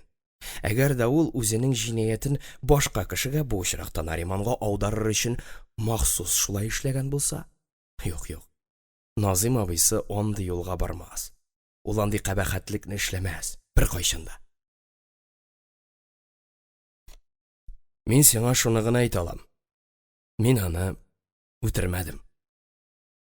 Моны ни белән дәлилли аласыз? Кичә кич мин өйдә булдым. Тикшерүче аңардан иң элек шуны сорарга тиеш иде, ләкин тикшерү эшендә тәҗрибәсе җитмәгәнгә ул Нариманны кичә кайда булганын сорарга оныткан иде. Димәк, сезнең алибиегыз бар, диде ул Нариманның күзләренә туры карап. Ләкин аның мондый шит сүзләрне бик үк аңлап бетермәгәнен төшенеп, гади телгә күчте. Моны кем раслый ала? Кем күрде сезне? Минем хатыным. Исеме? Динә. Кая эшли? Трамвай йөртә, 3нче маршрутта. Кичә ул өйдә идеме? Без кичә кич аның белән өйдә идек. Ә үтерү кич белән түгел көндез булган, дип башын бутады аның тикшерүче. Без көндез дә өйдә идек. Тагын кем күрде сезне? Кем? Комендант. Тагын күрше Рәхим. Тикшерүче Нариманнан күзен алмады. Ул аңа сүзеп, сынап карады. Аңардан нидер яшергәнен һәм шуны әйтеп ачып салырга теләмәгәнен сизгән юрист тикшерү тактикасын үзгәртеп, аңа берникадәр якынаерга тырышты. Беләсеңме, абый, эш нәрсәдә? Нәрсәдә? Мин сине кеше үтергәнсең дип уйламыйм. Во, дип килеште Нариман. Ниһаять син дә кешечә сөйләшә башладың. Кеше үтерүчегә охшамаган син, анысы шулай. Ләкин безнең хезмәт шундый. Без барысын да тикшерергә тиеш, диде ул кан тапларына манчылган профсоюз билетын кулында селкеп. Монда икенче нәрсә бар. Нәрсә ул? Минемчә, син үтерүчене беләсең. Тик аның исемен әйтергә теләмисең. Ни өчен икәнен дә аңлыйм. Ул синең танышың я бик якын дустың булырга мөмкин. Беләм, син аны сатырга теләмисең. Авыл кешеләре шундый инде алар, чиста күңелле булалар. Мин үзем дә беләсең килсә авыл баласы. Тик син шуны аңла. Аны яклап, син үзеңә бер кирәкмәгән проблема гына ясыйсың. Син бу профсоюз билетында аңа аның алдында яхшы булырга тырышып кына бүләк иткәнсең, шулай бит. Ләкин шушы профсоюз билеты, абый, сине харап итәргә мөмкин. Бик тә мөмкин. Нигә? Чөнки ул җинаят урынында табылган бердән-бер дәлил, аңлыйсыңмы? Нариман берни дә аңларга теләмәде. Ул бүтән бер нәрсә дә сөйләмәде, башка бернинди сорауга да җавап бирмәде. Аны кулга алдылар һәм аерым камерага кертеп яптылар. Закон буенча, ягъни суд карары чыкканчы, аны әле монда тагын бер 3 тәүлек тота алалар иде.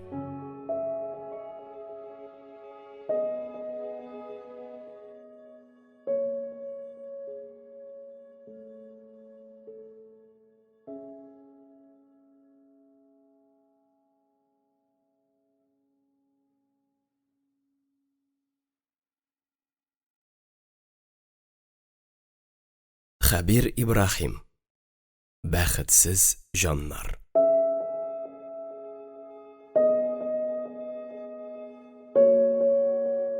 Ундүртенче бүлек. Динә үз-үзенә урын таба алмады.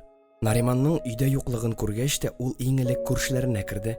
Әле яңа гына өйләнгән Рәхим аны гадәттәгечә матур елмаеп, "Рәхим итегез" дип каршылады. Ире турында сорашкач, ул Нариманны милиция алып китүе турында әйтте. Динә берни дә аңламады.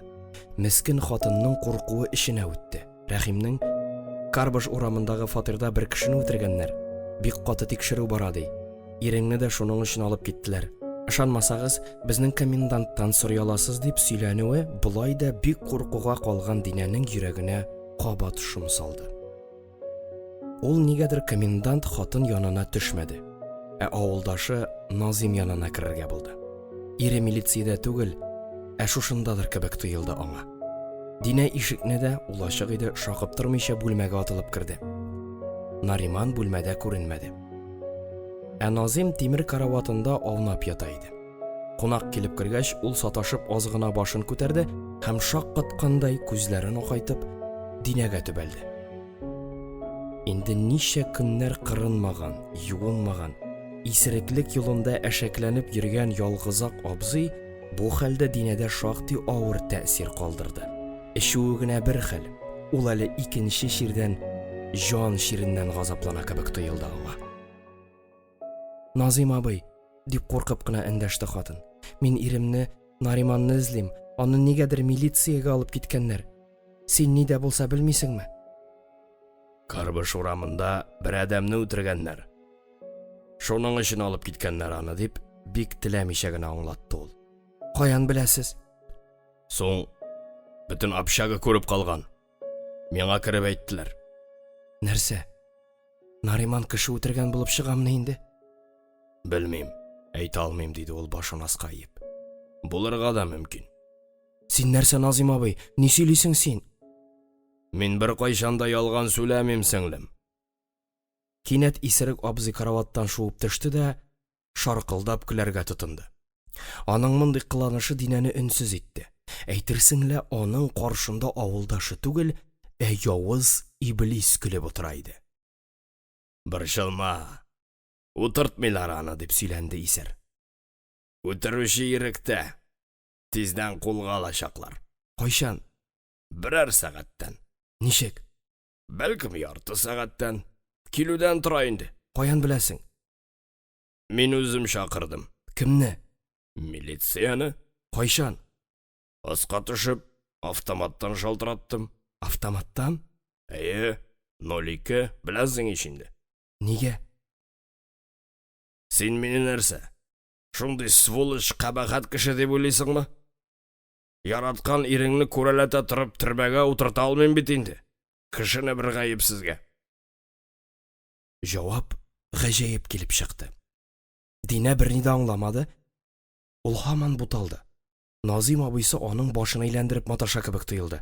Алар бер-берсенә карашып озак кына тын тордылар. Абзый егылган урыныннан кисәк кенә күтәрелде дә карават башыннан рюкзакка охшаган бер нәрсә тартып чыгарды. Яшел төстәге рюкзак кара тузанга баткан. Назим аны ашыгып селкергә тотынды. Бүлмәдә тузан бураны күтәрелде. Нишлисең син? Җыенырга кирәк. Минем бит хатын юк. Передача ташырга да кешем юк. Кая? Төрмәгә. Кая? Сугары надо сушить. Теге илемсез көлү дәвам итте. Көлә-көлә ул пычак эзләре төшкән, аш өстәлендә яткан калдык пустыкларны берәм-берәм рюкзагына тутыра башлады.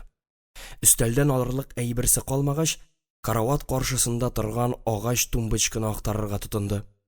Аннан 2-3 теш щеткасы, кырынгыч, сабын калдыклары тартып чыгарды һәм аларның барысын да тиз арада рюкзак эченә шудырды. Әллә акылдан язган инде бу Алла бәндәсе? Булай да куркып калган хатынның йөрәгенә кабат шом йөгерде. Шул чак бу исәр кулындагы рюкзагын шап итеп идәнгә ташлады да, хатын ягына борылып, аны аяктан йыгардай сүз әйтте. Динә чак кына артына утырмады. Мин үтердем аны. Мин. Кемне? Карбыш урамындагы кабахатны. Назимның әлеге сүзләрен раслагандай, кинәт кенә бүлмәгә милиция формасыннан 4-5 кеше килеп керде. Алар арасында Нариманны кулга алырга килгән таныш участковый да бар иде. «Шушы ул!» – дип кычкырды участковый милиционерга. «Назиммы син?» – дип сорады аңардан берсе. Погонына караганда ул капитан булып чыкты.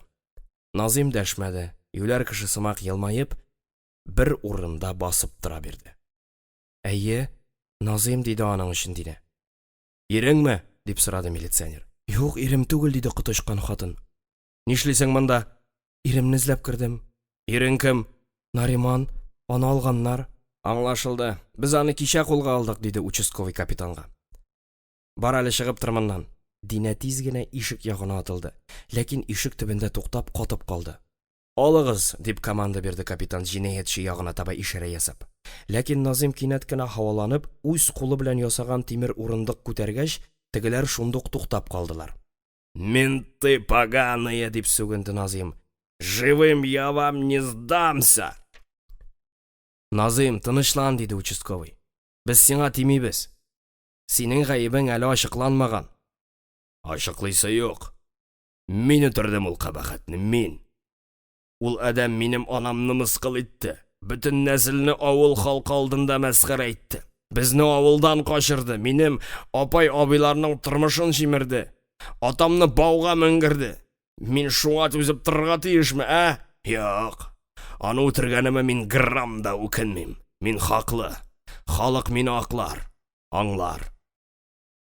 Назимның әлеге шын көңілдән сөйләгән сүзләре бары тик бер участковыйга гына тәсир итте булса кирәк. Капитан һәм аңа ярып килгән рядовойлар да җинаятьчене эләктерү өчен җайлы вакытны көтеп кенә тордылар. Синең аркада бер гаепсезгә кеше утыра, диде участковый, Динә ягына ишарәләп. Менә бу хатынның ире, минем аңлавымча, ул синең авылдашың, дустың. Беләм. Назим сизгерлеген югалтып, кинәт йомшап китте. Һәм шуны көткән күркә кыяфәтле рядовой аягы белән Назимның тезенә китереп типте. Кай җиргә тибәргә кирәклеген белә, каһәр. Назим үкереп идәнгә тезләнде һәм алга сыгылып төште. Күз ачып йомганчы җинаятьченең кулына тимер богау кидерделәр. Падлы, дип сүгенде Назим. Ненавижу. Торгызыгыз, дип команда берде капитан. Алып китегез. Милиционерлар Назимның кулын каты итеп кайырып ишек ягына сөйрәделәр. Назим каударланып, рәнҗеп, участковыйга усал гына карап куйды. Тегесе исә башын аскаеп, күзләрен тиз генә читкә алды. Мин кеше үтермәдем. Явыз убырның үзен үтердем, дип кычкырды Назим. Мин авыл мужигы, ишетәсезме? Авылныкы! Без сине Казанныкы дип уйлаган идек, дип елмаештылар милиционерлар. Мин авылымны якладым. Ташкалагызны тармар иттем. Син нәрсә? Иван Грозный мәллә, дип көлештеләр аларга килүчеләр. Назимны бөтен тулай торак халкы озатып калды. Нариманны шул ук көнне тоткынлыктан азат иттеләр.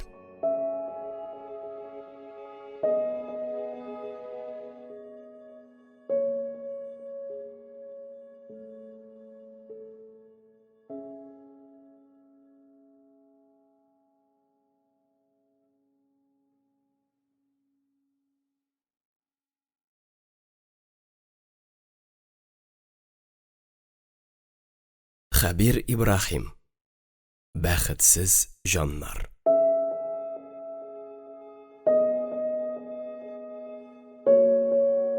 Үтерүчене барыбер утыртмадылар. Тикшерү барышында төрле экспертизалар ясап, мәхкәмә аны юләргә чыгарды.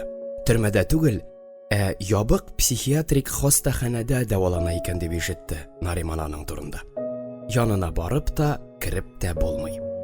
Сары йортта утырганчы, төрмәдә утыруың яхшырак диләр. Юләрләнгән авылдашы турында яңа төрле легендалар да туды. Тикшерүче аңардан Карбышев урамында торучы ялгыз ирне ничек һәм ни өчен үтерүе турында сораша башлагач, җинаятьче тиктималдан гына туган авылының гүзәллеге һәм аның матурлыгы турында дастан сөйләргә тотынган. Үтерелгән Сәлимне ул сугыш вакытында бер гөнаһсызга авыл кешеләрен атып йөргән явыз фашистка тиңләп, аны колхозның үләксә базыннан сасыган терлек ите, терлек сөяге ташып ашатучы кызыл авызлы зур кара кызгын белән чагыштырган. Назим Сәлимнең башына зур ачкыч белән томырып, аның шигәсен ярган. Һәм ул бик тиз җан биргән. Фатирдан берни дә урламаган, бер нәрсә дә алып чыкмаган. Эзләсәң, урларлык нәрсәләр күп булган анда, байлык зур. Ләкин ни хикмәт, нишәмә хатынга өйләнеп, нишәмә хатын белән яшәп тә бу адәмнең үз баласы булмаган. Кысыр булган күрәсең.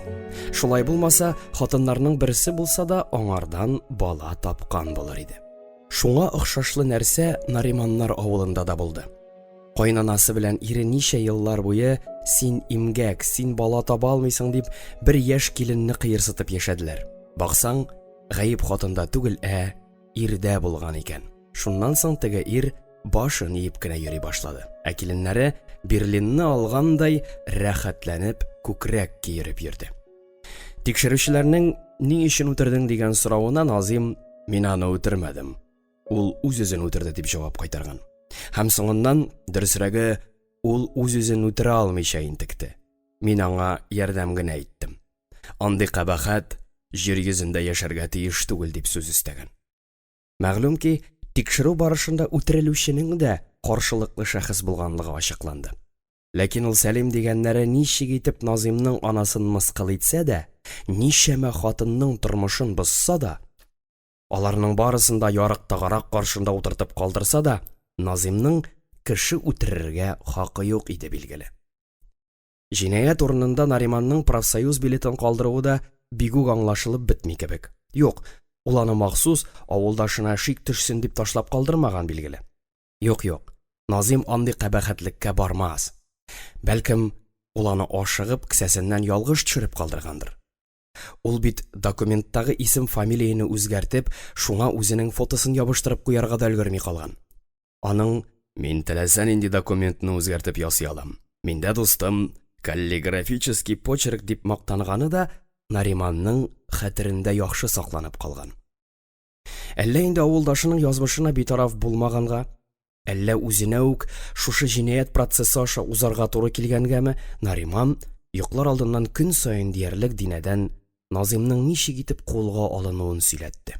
Баштарак шуның турында бик нык дулкынланып, тәфсилләп сөйләгән Динә, соңрак бу нәрсәдән туя башлады һәм шуның турында бөтенләй сөйләүдән туктады. Нариманны кулга алгач милиция бүлеге каршында елап басып торганнарын, ирен азат иткәч аның муенына асылынып «Яратам сине, җаным, яратам» дип үзгәләнеп назлануларын ул инде хәзер онытты булса кирәк. «Син нәрсә, башка проблемаң юк мәллә?» дип кычкырды аңа хатыны бер көнне. «Һаман шул шизик турында сөйләтмәсәң, булган, узган, ятсын хәзер шул психушкасында. Теләмәсәң, сөйләмә. Көчләмим. Үзең турында уйла син, фатир турында». «Гаврилинга бармадыңмы?» дип сорады Нариман. Аның сорауы билгеле ки, һәр вакыттагыча кинаяле яңгырады. «Бардым, ләкин ул свиданиегә чыкмады» дип шаярткан булды тегесе. Булмаган димәк. «Фатир тиздән булачак. Ничек?» «Әти сөйләште. Кем белән?» «Бер зур кеше белән. Ул безнең директорга чыккан. Шулай булгач, шите-крите җаным».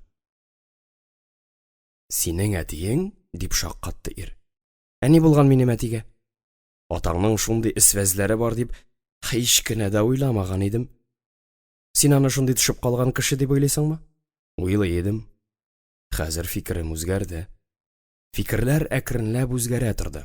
Тормыш һаман да алга чаба, тик менә Нариман гына бер дә үзгәрергә теләми.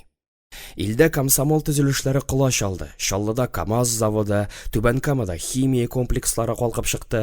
Яшьләр һәм хәтта карт-корылар тузган авылларын ташлап, гасыр төзелешләренә агылдылар. Киләчәктә исә шәһәр кешесе булып калу турында хыялландылар. Күпме авыллар, колхозлар таралды, күпме йортлар бушап калды, күперләр ватылды. Татарстан, Төтенстан, сәлам сиңа, сәлам, ура! Шәһәр җиңде, 3 башлы кымсыз аждаһа сыман авылны бер кабуда йотты. Нариман гел авылын сагынып яшәде. Авылны сагыну озакка бармый. 1-2-3 елдан ул бетә, сүнә, кеше әкренләп шәһәр тормышына ияләнә һәм шул баштагы сагынуыннан хәтта көлеп яши башлый диләр. Юк. Шәһәрдә тора башлаганына инде 4 елга якын вакыт узды, ә Нариман туган авылын һич кенә дә оныта алмады. Онытып була димени соң аны? Беренчедән, аның авылда бергә укыган, бергә үскән дус ишләре калды. Икенчедән, аның ялгыз әнисе анда. Ул улын һәр чак сагынып көтеп тора. Пенсиягә чыгуга ук укытуын ташлыйм дип йөргән әнисе лаеклы ялга чыккач та мәктәптә укытырга калды. Башта өйдә ялгызым гына утырып нишлим, мәктәптә балалар арасында көнем үтә ичмасам дип акланып маташты, ләкин аңа озак укытырга туры килмәде. Хәлимә чирләп китте. Кан басымы белән интекте. Теләсә-теләмәсә дә яраткан мәктәбеннән китәргә туры килде. Билгеле, ул коллективтан бөтенләй айырылып бетмәде. Аңа аз булса да дәресләр калдырдылар. Чөнки аны коллективта хөрмәт итәләр һәм аның белән һәр чак киңәшләшәләр иде. Ләкин бу ярым чара. Ягъни балага еламас өчен имезлек каптыру кебегрәк нәрсә булып чыкты. Ул хәзер күбрәк өйдә утырды. Үй хезмәтен алып баруы җиңелрәк булсын өчен терлекләрен бетереп, кышкырт кына калдырды. Ләкин ялгызлык газабы барыбер үзенекен сиздерде. Пенсионерның көне үтми башлады. Моңа тиклем улында әллә ни зур нужа күрмәгән ана аны сагына башлады. Кунакка кайткан улы юлга кузгалганда да бик нык моңсуланып кала, хәтта елап узата торган булып китте. Ялгыз көннәрен гел чирләп, дару ичеп кенә уздырган, инде үлем турында сөйләнә башлаган Хәлимә Нариман авылдан киткәндә тагын кайчан кайтасың? Япа-ялгыз кинәт кенә үлеп китүдән куркам дип улының йөрәгенә шом салып куя торган иде. Бу очракта Нариман да үзен гаепле кеше итеп сизде. Әгәр дә ул әнисенә катырак торса, авылга бер вакытта да кайтмыйм, калада калам дисә, авылны сагындым, авылсыз яши алмыйм дип сөйләнмәсә, аңа күңел серләрен чишмәсә, әнисе дә язмышына разый булып улын авылга кайтару турында бәлкем авыз да ачмас иде. Бер көнне Нариман искиткеч бер сәер төш күрде. Каядыр сәфәргә чыккан икән ул. Печән тиелгән йөк машинасында, баш очында хәтсез кыздырган кояштан күзләрен яшереп, каядыр бара да бара икән. Яңа гына чапкан ямь-яшел үлән, люцерна. Ах, аның хуш исләре. Мондый хуш исле төшне аның үз гомерендә беренче генә күрүе иде. Аңа шундый рәхәт, җан рәхәте. Ләкин бу рәхәтлек нигәдер озакка бармады. Менә машина кисәк кенә туктады. Аннан ике әзмәвер егет йөгереп чыкты да Нариманны аягыннан тотып җиргә тартып төшерде. Ни хикмәт, буларның икесе дә таныш кешеләр булып чыкты. Кала хулиганнары. Берсе Альфред, икенчесе Хамис. Хамисның ул кайчандыр тезен ярды, Альфредның аркасына таш томырды. Хәер, монда аның гаебе юк. Алар сугышны үзләре башладылар. Нариман нык ират. Әгәр дә аның үзенә бәйләнмәсәләр, аны мыскыл итмәсәләр, ул беркемгә дә тими.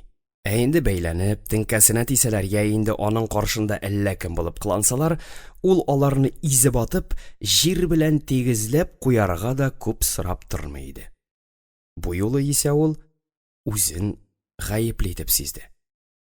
Ул аларга хәтта ялынып, ялварып та карады.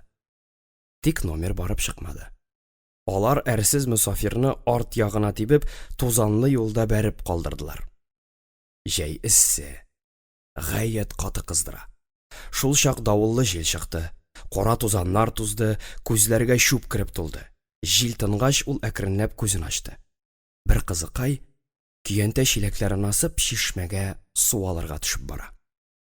Чырае аппак кызның. Моңсу, чак кына чирле кешегә дә охшаган. Менә алар икесе дә чишмә буенда. Нариманның бик каты су ичәсе килә.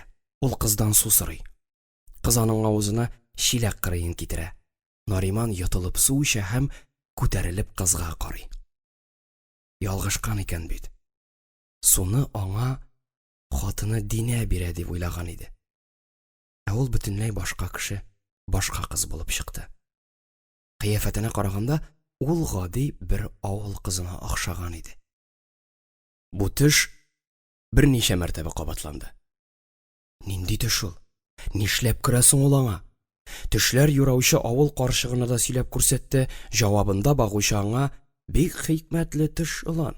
Тормышыңда олы үзгәрешләр көтелә. Мәгәен, авылыңа кайтырсың, туган йортыңда яши башларсың." Ләкин ул җиңел генә бирелмәс диде. Минем Динәм гомердә дә кайтмый авылга дигән сүзгә исә ул аны бик нык гаҗәпкә калдырып: "Мин анда Динәне күрмим, ә башка кешене күрәм" диде. Динә белән кайчанда булса аралары өзелер дип аның башына да килмәде. Алар бит бер-берсен яратышып өйләнештеләр.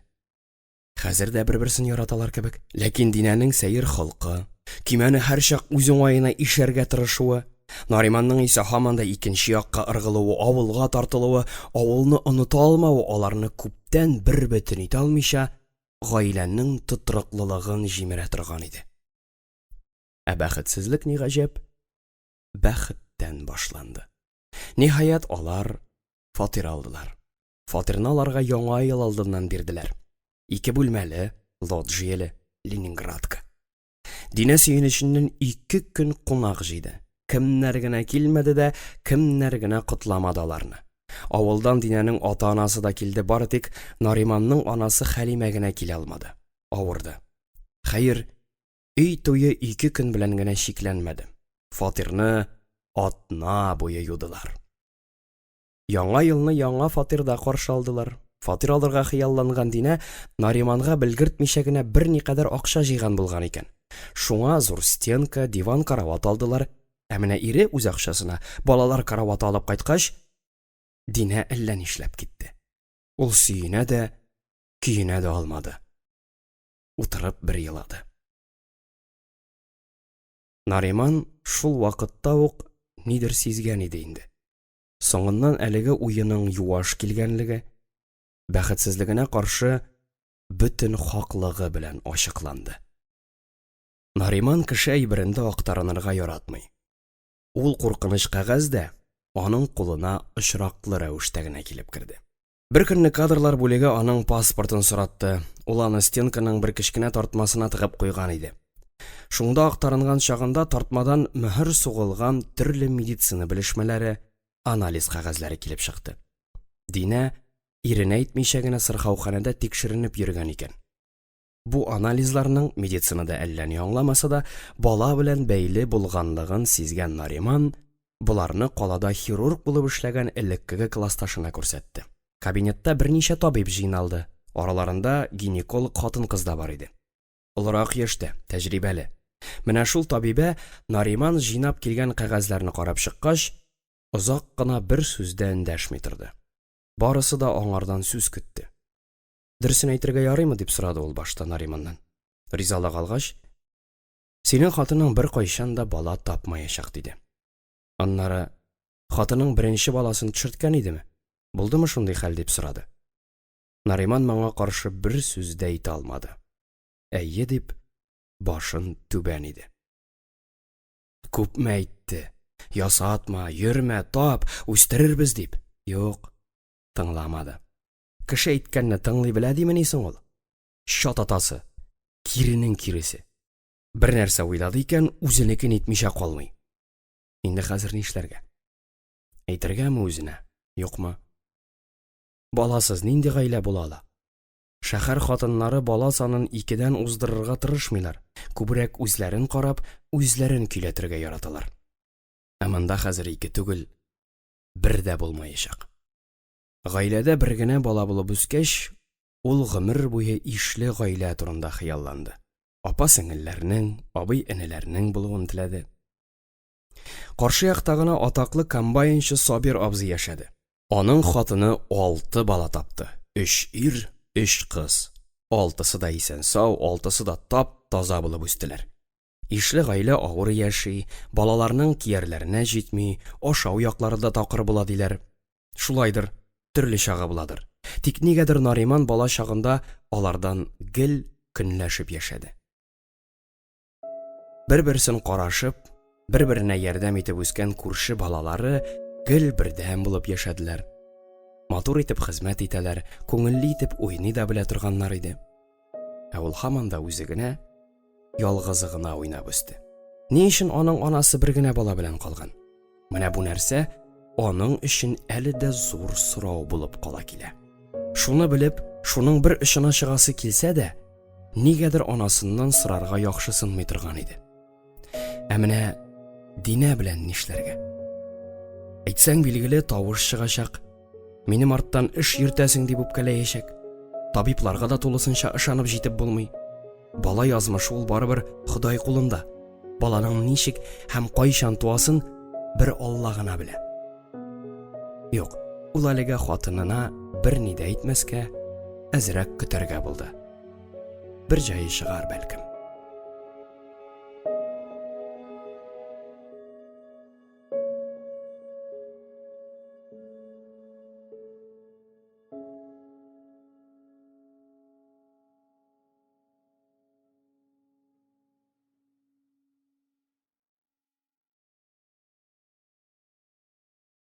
Хәбир Ибрахим.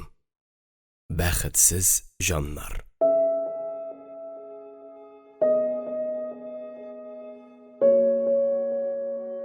16-нчы бүлек. Динә трамвайын ташлады. Озак та үтмәде, ресторанга урнашты. Официант булып. Башта иреннән рөхсәт сораган булып кыланды, ә инде рөхсәт алгач, юригенә сорадым дип шаярткан булды. Нариман каршы килеп, кая барсын ди инде. Хатынының бала таба алмаячагын аңлаган көннән үк ул аңа карата бик нык үзгәрде. Тик томалдан гына кешене йокы шереме ничек басса, аны да шундый ук битарафлык хисе басты. Хатыны кая гына барса да, нәрсә белән шөгыльләнсә дә, аңа хәзер барыбер иде. Яратып яшәгән кадерле еллар үтте. Тормышының да кызыгы бетте. Динә башта көндезгегә йөрде, аннан кичкегә күчте. Азрак вакыт узу белән аңа акча җене кагылды.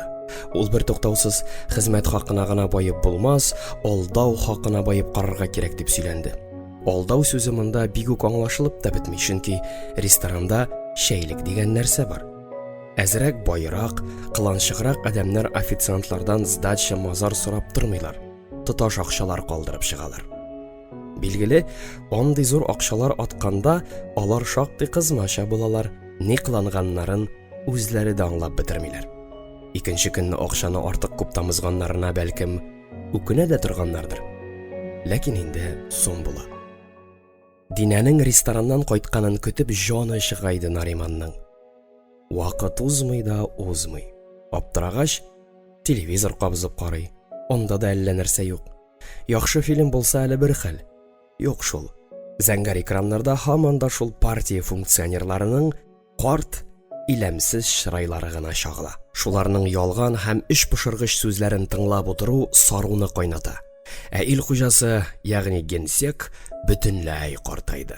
Аның хәзер нәрсә сөйләгәнен дә аңларлык түгел. Ияге шалшайды, күзләре акайды, буш сүз сөйләгән кешене яратмый иде Нариман. Ә бу илнең сәясәте фақат шуңа, буш сүзгә генә корылган. Истәгеләр чүбек чәйниләр, ә халык шуларга кул чабып тора, ә инде ялганга корылган, буш сәясәт алып барган илнең бер кайчан да киләчәге булмый. Көз айлары. Әбиләр чуагы. Көндез кояш кыздыра, рәхәт, хәтта төнлә дә җылы була. Шундый матур төннәрнең берендә Динә эштән кайтмады. Хатыны әзрәк соңгарак калса, ресторанга барып аны каршы алгалаган чаклары булгалады. Ә бүген ул бармады. Такси белән кайтыр дип уйлады. Телевизордан бер яхшы кино карый-карый, йокыга киткәнен сизми дә калды. Ул уянганда иртәнге 5ләр иде инде. Телевизор һаман да янып тора, программа беткән, экраннан шытыр-шытыр килеп, ак кар сибәләп тора иде. Динә Казанның Бауман урамында урнашкан Восток ресторанында эшли. Нариман кран астына иелеп, башына салкын су куйды да, фатир ишеген бикләп урамга чыгып йөгерде. Инде таң атып килә. Анда санда җиңел машиналар күренә, кольцога бик тиз төшеп җитте ул. Волга хуҗасы акчаны шактый күп каерды, ләкин бу чиракта акча белән хисаплашып тора торган чак түгел иде. Ресторан ишекләре ябык. Ул шуны көткәндә иде. Утлары сүнгән. Ул хәтта арткы ишекләрне дә тартып карады, ләкин файдасыз. Хатыны ресторанда кунып ята дигән уйны ул бик тиз башыннан чыгарып атты. Һәм шул чакны аның күзе юлның икенче ягына, ягъни кольцоның икенче башына төште. Татарстан кунакханәсеннән аның сөекле хатыны чыгып килә иде.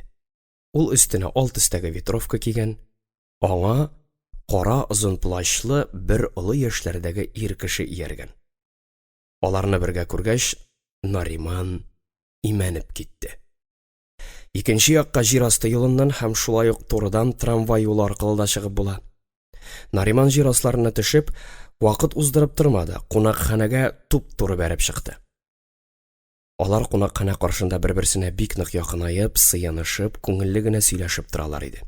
Нариман Динәне тупаскына кырыйга итеп, плащлы ирнең муенына ябышты. Әгәр дә Динәсе «Нариман, тукта!» дип шәрелдәп кычкырмаган булса, ул бәлкем үзенең көндәшен буып та аткан булыр иде.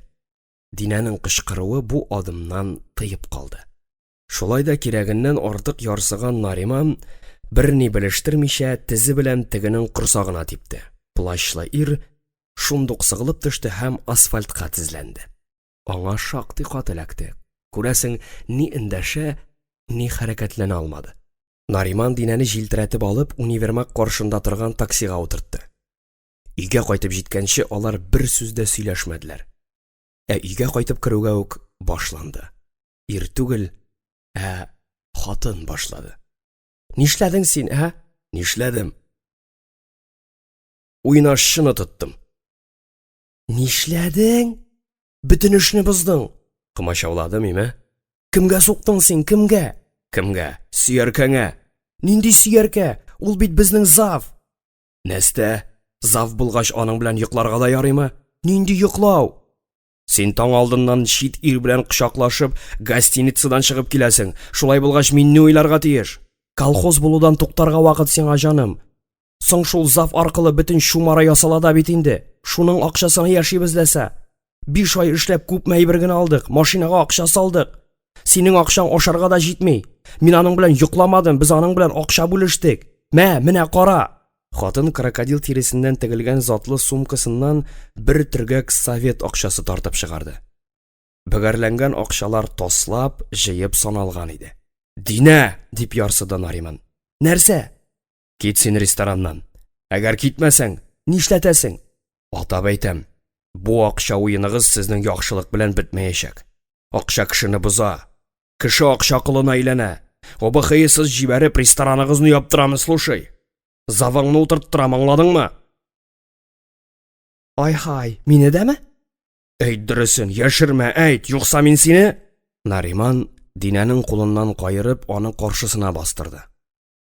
Кулын иркен тоткан ир белән шаярырга ярамаганын аңлаган хатын бераздан башкачарак сөйләшергә тотынды. Ипи тотып ант итәм, мин аның белән йокламадым. Без чынлап та номер снимать итеп шунда булган акчаларны бүлештек. Ресторанда кеше алдында ярамый, аңлыйсыңмы? Зав минем аркылы эш итә. Акчаны минем аркылы ясый, яшермим, мин аңа ашыйм. Ул үзе дә шулай ди. Үзе дә? Ләкин мин аны үземә якын китермим. Мин сиңа тугры, Нариман. Гостиницада чит кеше белән кунып ята, ә үзе миңа тугры имеш. Булды, җитте. Мин авылга кайтам. Атап әйтәм, авылдан китмәгән булсак, бу яман хәлләрнең берсе дә булмаган булыр иде. Яныңда чит ирләр дә иснәнеп йөрмәс иде, син дә иләс-миләс йөрмәс идең. Күрә алмыйм. Мин сине ишетәсеңме? Ә мин нишләгәнсең әле? Минем бернинди дә гаебем юк. Чөнки гаебем ачыкланмаган. Калага килеп, без җаным берни дә югалтмадык. Киресенчә, без монда кеше булдык. Эш бар, акча бар, фатир алдык. Тагын ни кирәк? Ни җитми сиңа? Бала. Нәрсә? Бала җитми. Хатын һәм ир бер кайчанда тавышланмыйча тормый, ләкин Динә белән Нариманның тавышсыз яшәгән чаклары сирәк булды. Авылда калсак, тавыш гаугалар азрак чыгар, хатын да үзен башкачарак тотар иде дигән уй Нариманның һич кенә дә башыннан чыкмады. Иң кызыгы шул. Тавыштан хатыны нигәдер гел коры чыга һәм һәр вакыт җиңүче булып кала иде. Гаилә хуҗасы никадәр генә кысса да, тамагын йыртып акырса да, тормыш барыбер хатын-кыз сүзе белән, ягъни хатын дигәнчә барды. Бу юлы ул хатыныннан өстен чыгарга теләде. Ачудан стенка шүрләгән алып атты, анализ кәгазьләре идәнгә чәчелде. Бөтен бүлмә кәгазь белән тулды. Нәрсә бу дип акырды котышкан Динә. Хәер, ул юләр түгел иде. Барысын да бик тиз аңлап алды, ләкин белмәмешкә сабышып, уенна һаман да дәвам итте. Дәлилләр, нинди? Син бер кайчанда бала таба алмаячак. Бер кайчанда ана булу бәхетен татымаячак. Ни өчен? Язмыш. Язмыш каргады безне. Язмыш. Нигә? Динә үкереп еларга тотынды. Елау акрынлап истерикага күчте. Ул ярсып стенка кырыенда торган туйга бүләк иткән чәчәкле зәңгәр вазаны бәреп ватты. Аннан вазадан өстәрәк торган бәллүр савытларга ябышты. Күп итеп җыйган иде ул аларны. Шуларның берсе белән ул иренә кизәнде. Бәхеткә Нариман аның кулыннан тотып калды. Хатынны тынычландыру шактый озакка сузылды. Хатыны тәмам тынычланып беткәч кенә Нариман аңа үзенең ниятен ирештерде. Динә, мин синнән китәргә булдым. Синнән генә түгел, каласыннан качарга булдым. Ярар, дип килеште хатын. Китәргә уйлагансың икән, көчләп тота алмыйм. Ул әле бәлкем калган да булыр иде. Ләкин хатынының соңгы сүзләре аны тәмам үтерде, битерде. Ул аның битарафлыгына шаклар катты. Юнлы хатын-кыз ирен янында калдыру өчен ни генә эшләмәс, ялыныр да, ялварыр да, жайын табар, юк. Динә андый кеше түгел. Ул бөтенләй башка. Ул артык горур. Нариман бар булган кием салымнарын, кирәк яракларын чемоданга тутырган вакытта, хатынының бер генә кылы да селкенеп карамады. Хатын да юләр түгел. Ул барысын да аңлый. Бер китүдә генә бер нәрсәне җыеп бетереп булмый. Димәк, аның ире әле тагын кайтачак. Алар кабат күрешәчәкләр. Динә теләсә нишлә дигән сыман кулын селтәп урынга барып ауды. Чемоданын җыеп бетергән Нариман ишекне бик каты итеп ябып, өйдән чыгып китте. Киткәндә, ишекне каты итеп бәреп китәргә ярамый. Чөнки бу начар фал.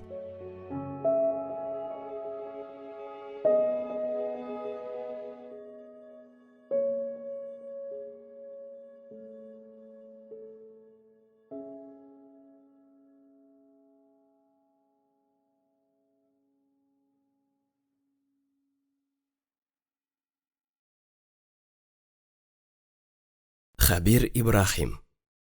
Бәхетсез җаннар.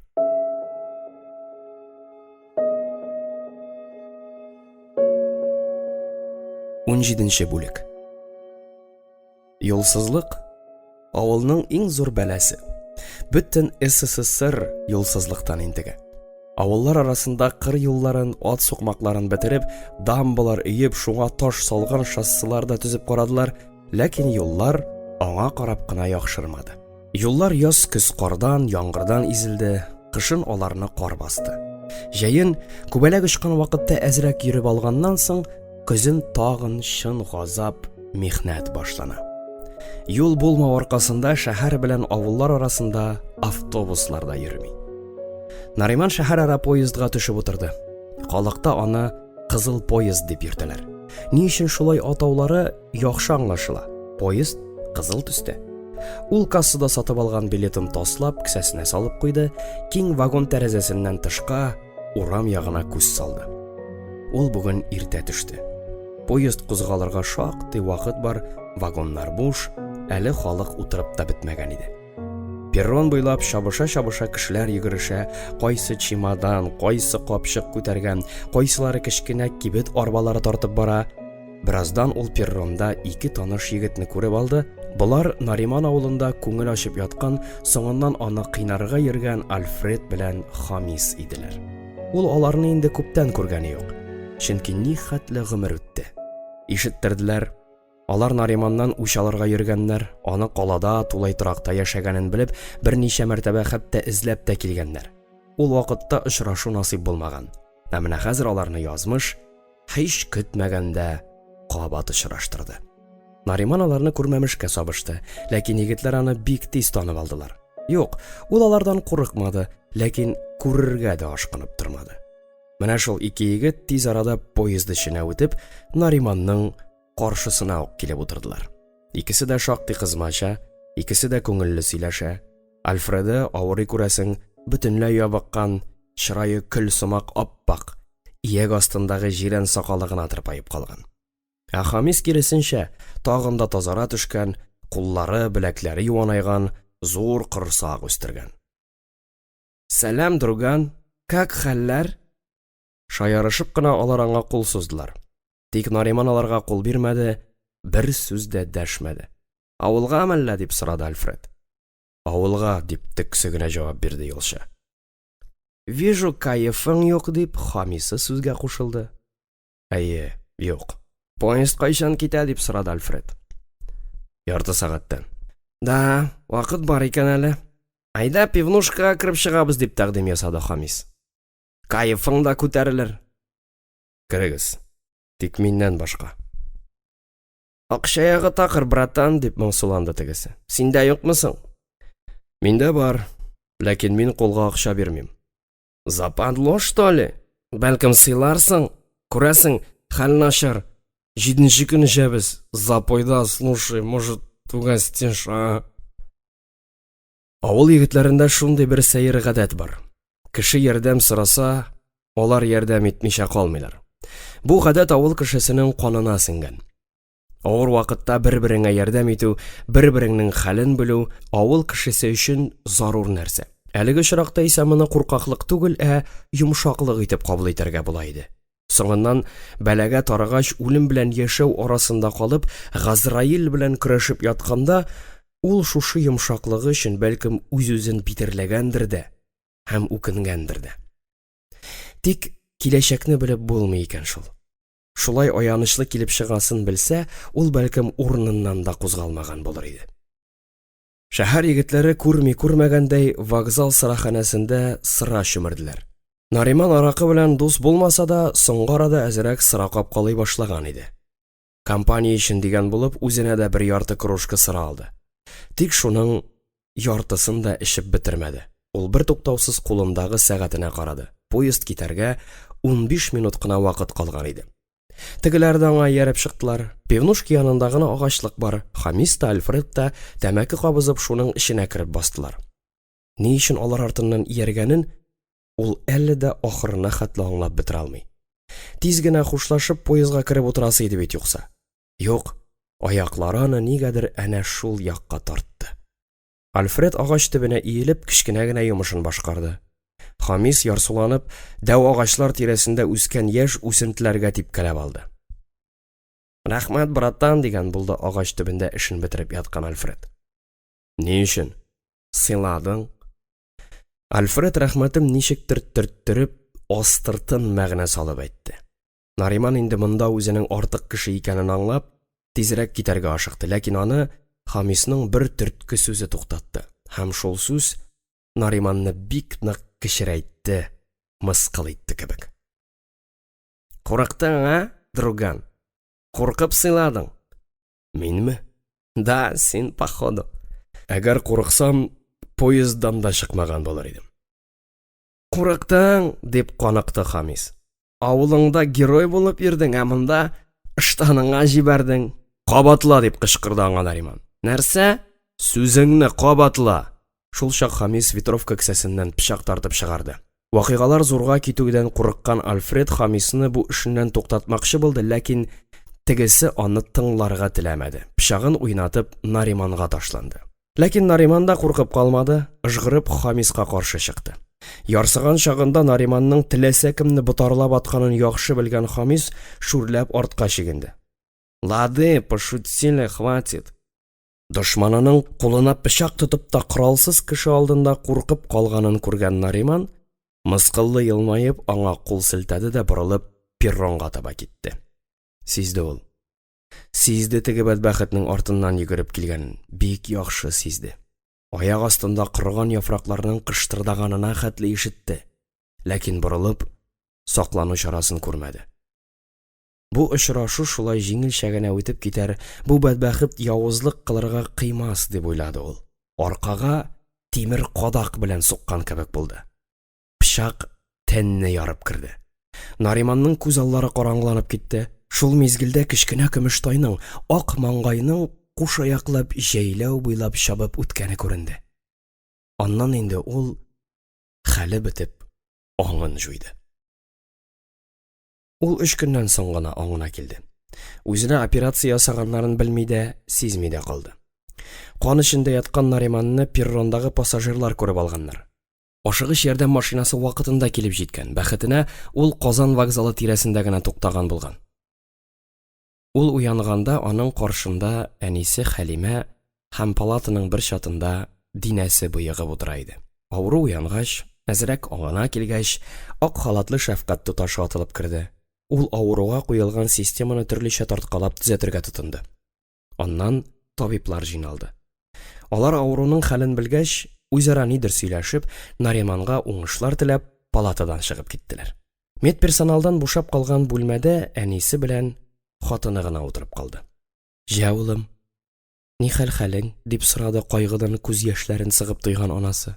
Һаман да шул авылда, өйдә утырырга күнеккән, инде шактый олыгаеп барган анасы, шәһәргә барырга булгач әзрәк киенгән, ясанган һәм шуның бәрабәренә берникадәр матурланып та киткән иде. "Нариман, Нариман!" Шатлыгын яшерә алмаган Динә ире янына килеп утырды һәм аның кулыннан алды. Ләкин Нариман битараф калды. Аны бөтенләй күрмәмешкә сабышты. Динә иренең рәнҗеше бик тә тирәнгә киткәнен аңлады. «Менә ни», дип бик зур авырлык белән генә эндәште ул. «Авылга кайтырга дип чыккан идем. Ие, улым, ие. Кайтып җитә алмадым. Кайтырсың, улым, кайтырсың. Терелеп бетүгә үк авылга кайтырсың, рәхәтләнеп туган нигезеңдә яшәрсең». Хәлимә сөйләнә-сөйләнә кырын күз белән генә килен ягына карап алды. Янәсе, килен ничек уйлый, ничек карый аның бу сүзләренә? Килен дәшми. Чөнки ул үзенең гаебен белә. Кайнанасы ни әйтсә, шуңа риза булып утыра. Риза булмас иде дә бәлкем ул ананың сүзләренә, ләкин ул сүзләрдә хаклык барлыгын сизә. Нариман шәһәргә китсә дә, шәһәр кешесе була алмады. Шуның аркасында ул зур җәфалар күрде, кыенлыклар кичерде. Бәлкем җәфаламаска, җибәрергәдер аны иреккә. Китсен. Әгәр дә авылда яшисе килә икән, китсен, яшәсен шунда. Динә дә үлмәс, ничек тә яшәр әле. Матурлыгы, җитешлеге бар, ялгыз калмас әлбәттә. Шулайын шулай да, ләкин нинди хатынның якын ирен иреккә чыгарасы, чит кешегә бүләк итәсе килсен икән. Әйтүе, уйлавы гына җиңел, булганны югалтасы, кулдан ычкындырасы килми бердә.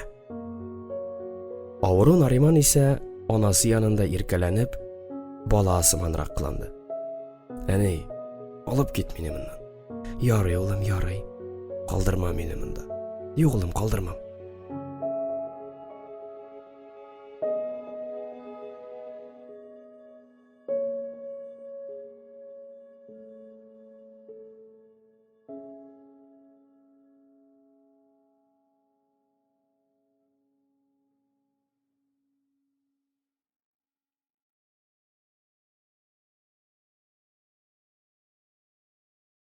Хәбир Ибраһим. Бәхетсез җаннар.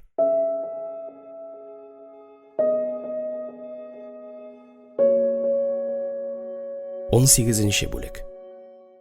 Хастаханәдән чыккач, аны авылга кайтардылар. Авыл һавасы да аңа яхшы тәэсир итте. Сәламәтлеге күзгә күренеп яхшырды. Баласының авылга кайтып туган өендә яшәгәненә сөенгән ана аның янында йөгереп кенә йөрде. Улына ул ни теләсә шуны ашатты, эшертте. Бөтенләй аягына баскач, Нариман һәр көнне елгага төшеп су кыенды, көн аралаш мунча чабынды. Күңел дигән нәрсә бер сүрелгәч сүрелә икән. Аралар бер өзелгәч өзелә икән шул. Нариман терелеп беткәч, берничә тапкыр хатыны янына барып карады. Ләкин хатынын инде иркәләп, кочаклап йоклый алмады. Шын авыл мужиге, шын крестьян улы булып тәрбияләнгән, гомерлек юлдашын хәләл җефетен яратудан битәр үзенең милки итеп санаган Нариман кабат үз итә һәм аның хыянәтен инде кичерә алмады. Ярты елдан соң алар аерылыштылар. Ул бөтенләйгә авылга кайтты, Динә калада калды. Ул ниһаять үз теләгенә иреште. Динәсе дә аның теләге белән килеште. Аның авылдаш дуслары Хади белән Зиннур Зимагур да инде өйләнешеп, авылда төпләнеп калдылар. Алар икесе дә урып җыю вакытында ындырда шәһәрдән икмәк чистартырга кайткан кызларны алып калдылар. Дөресрәге, алар башка районнан килгән авыл кызлары иде. Завод шунда хезмәт иткәч, аларны авылга ярдәм йөзеннән җибәрде. Заводка һәм кызларга зур рәхмәт, чөнки алар колхозга гына ярдәм итмәделәр, Хади белән Зиннур Зимагурны да бәхетле иттеләр. Кала белән ике арада йөргән арада Нариман тимер юл вокзалы перронында Шәмсигаянның улы Миңне Назимны да очратты. Достын әле дә юләрләр йортында ята дип уйлаган Нариман ялгышкан икән бит. Башта ул Назимны танымыйча торды, аны күзенә күренә дип кенә уйлады, чөнки кайчандыр кеше үтергән һәм шундый авыр җинаять кылган кешене кабат иректә күрермен дип, аның уена да кереп карамады. Дөреслектә ул Назимны түгел, Назим аны танып алды. Танымаслык булып үзгәргән үзе, матур киенгән, кәеф күтәренке, алар кочаклашып күрештеләр. «Син кайдасың хәзер?» дип сорады аңардан Нариман. «Норильскида, Себердә». «Ничек барып чыктың анда?» «Олы апам, Айсылу апам шунда, кияүдә. Нефттә мин хәзер, нефттә». «Тегеннән ничек котыла алдың?» «Котылдым, нигә котылмаска? Алар авыл кешесен җүләргә саныйлар ахрысы. Үзләрен акыллы дип уйлыйлар. Ә бездән дә акыллы хәйләкәр кеше юк бу дөньяда. Авыл кешесе ул кирәк икән тиешле сүзен дә әйтә, кирәк икән башын җүләргә дә сала белә. Кстати, бөтен җүнле акыллы кеше авылдан чыккан. Авыл үстерә баһадирларны, авыл. Ә син кая? Мин динәдән аерылдым, авылга кайтам. Бөтенләйгә. Син кайтатыр. 1-5-6 елдан мин үзем дә кайтып җитәм. Менә әйтте диярсең. Атам нигезенә яңа йорт салып куям. Менә бераз гына акча эшләп алам да, Себердә әйбәт түлиләр туган. Яхшы түлиләр. Шулай итеп, Назим Себер якларына китеп барды. Ә Нариман авылга әйләнеп кайтты. Әни янында булырмын, яраткан тракторымда эшләрмен дип авылына шашынып кайткан Нариманның бераздан кабат эче пыша башлады. Кайчандыр яраткан хатыны белән яшәгән, хатын назына өйрәнгән һәм инде хәзер буйдак хәлендә йөргән егетнең күңеле барыбер китек калды. Әнә шул эч пошудан басар өчен, күңел китеклегеннән арыныр өчен, Нариман да бик күпләрнең ачы язмышын кабатлагандай әкренләп эчүгә сабышты. Шыры да шундый каһәрнең. Бөтен нәрсәсе эчүгә корылган. Улы өчен ут йоткан һәм аны кабат өйләндерергә хыялланган Хәлимә әлеге читен хәлдән чыгу юлын эзләде. Әйе, авылда кызлар аз кала, ләкин ел саен барысы да китеп бетми, калганы да җитәрлек. Нариманны димләргә тотындылар. Димчесе дә, өйләндерүчесе дә Хәлимә үзе булды. Бик күп кызларны тәкъдим иттеләр аңа, ләкин егет кире бетеп һаман да үз турысын сукалады. Яратмыйча өйләнә алмыйм әни, аңла. Бу бәргәләнүләр шактый озакка сузылды. Ләкин Динәнең кияүгә чыгып, бергә яшәгән фатирга чит кеше кайтарып утыртуын ишеткәч, Нариман әнисен күрше урамдагы Кәрәм апаның кызына Зөмәрәгә яучы итеп җибәрде. Үзе бармады, читтә калды. Хәлимә Зөмәрәнең йөрәк белән чирле икәнен, аның группада утырганын белә иде. Әнисе: "Нишлисең син, улым? Син бит аны яратмыйсың", дигәч, улы: "Бу дөньяда хәт бер кешене булса да бәхетле итәрмен", дип җавап бирде. Укуын тәмамлагач, әнисе янында авылда калган, авыру сәбәпле җиңел эштә генә эшләп йөргән Зөмәрә тәкъдим ясалса да Нариманга йөгереп чыкмады. Кыз үзенә күрә түгел, шактый тәкәббер булып чыкты. Ә бу Нариманда кызга карата ачу түгел, ниндидер кызыксыну хисе генә уятты. Аптырагач, ул үзе берничә мәртәбә кызның өенә төште. Иң элек кыз: "Миңа кызганудан гына өйләнергә булсаң, вакытың әрәм итеп йөрмә", дигән катгый таләп куйды. Ә егет җавабында: "Яратам дип әйтә алмыйм. Әмма терәгең, тугры ирең булырга ант итәм", дигәч, кыз эреде дә төште һәм 1-2 көннән соң ризалаган бирде. Әллә ни зурдан купмадылар, комсомол туе гына ясадылар. Зөмәрә башта кыз бала тапты, ләкин сабый 3 айда тормады, үлде. Күз тигән диделәр. Табиблар аңа бүтән бала тапмаска киңәш бирсәләр дә, ул бер кемне дә тыңламады, тап-таза ир бала тапты. Аңа Инсаф дигән исем куштылар.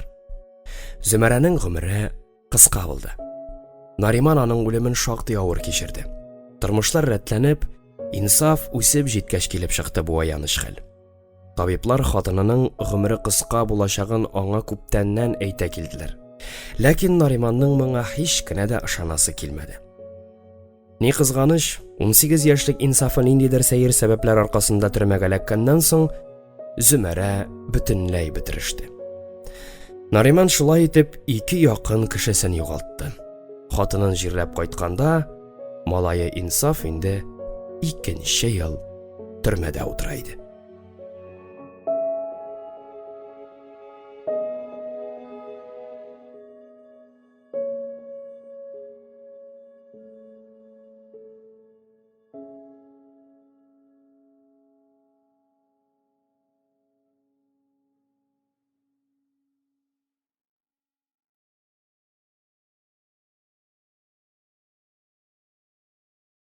Хәбир Ибрахим. Бәхетсез җаннар. 2нче кисәк. Инсаф. 1нче өлеш. 1нче бүлек. Нигез. Өй ябык. Тәрәзәләре кадакланган. Ян яклары ашалган имән ишеккә зур амбар йозагы эленгән. Өй эченә шыксыз караңгылык ингән. Әйтерсең лә монда тормыш, вакыт туктап калган. Тик ни гаҗәп, озак еллар кеше яшәмәгән йортта гаҗәеп чисталык вә пөхтәлек хөкем сөрә. Бер генә әйбер дә тузып таралып ятмый. Мише акшарланган, өстәл өсләре сөртелгән, табак савытлар юылган. Туган йорт, туган нигез бүген әнә шундый халәттә. Гүя ул хуҗасын көтә кебек. Тынлык. Моңсу тынлык. Каяндыр адашып очып кергән бөҗәк бик каты гына безелдәп, өстәл тирәсендә әйләнде дә кабат тынып калды. Әлеге тынлыкта гүя ниндидер серле пышылдаулар, йорт ияләренең үзара сөйләшүләре ишетелеп алды. Кинәт агач чыртлап сынган тавыш ишетелде. Кемдер тышта тәрәзәгә кадакланган такталарны кайырып ташлады һәм өй эченә кояш яктысы бәреп керде. Өйгә нур инде. Ниһаять нигез уянды, терелде һәм ул үз тормышы белән яши башлады. Исәнме, туган йорт? Аркасына биштәр аскан Инсафның тәрәзә аша кереп беренче дәшкән сүзе әнә шул булды. Аны туган йортыннан башка беркем дә ишетмәде, чөнки бу өйдә ул әле үзе генә иде. Әллә кайтаваз, әллә йорт ияләре телгә килде, һәр тарафтан бердән булып, исәнме, исәнме, исәнме дигән сәер авазлар яңгырады.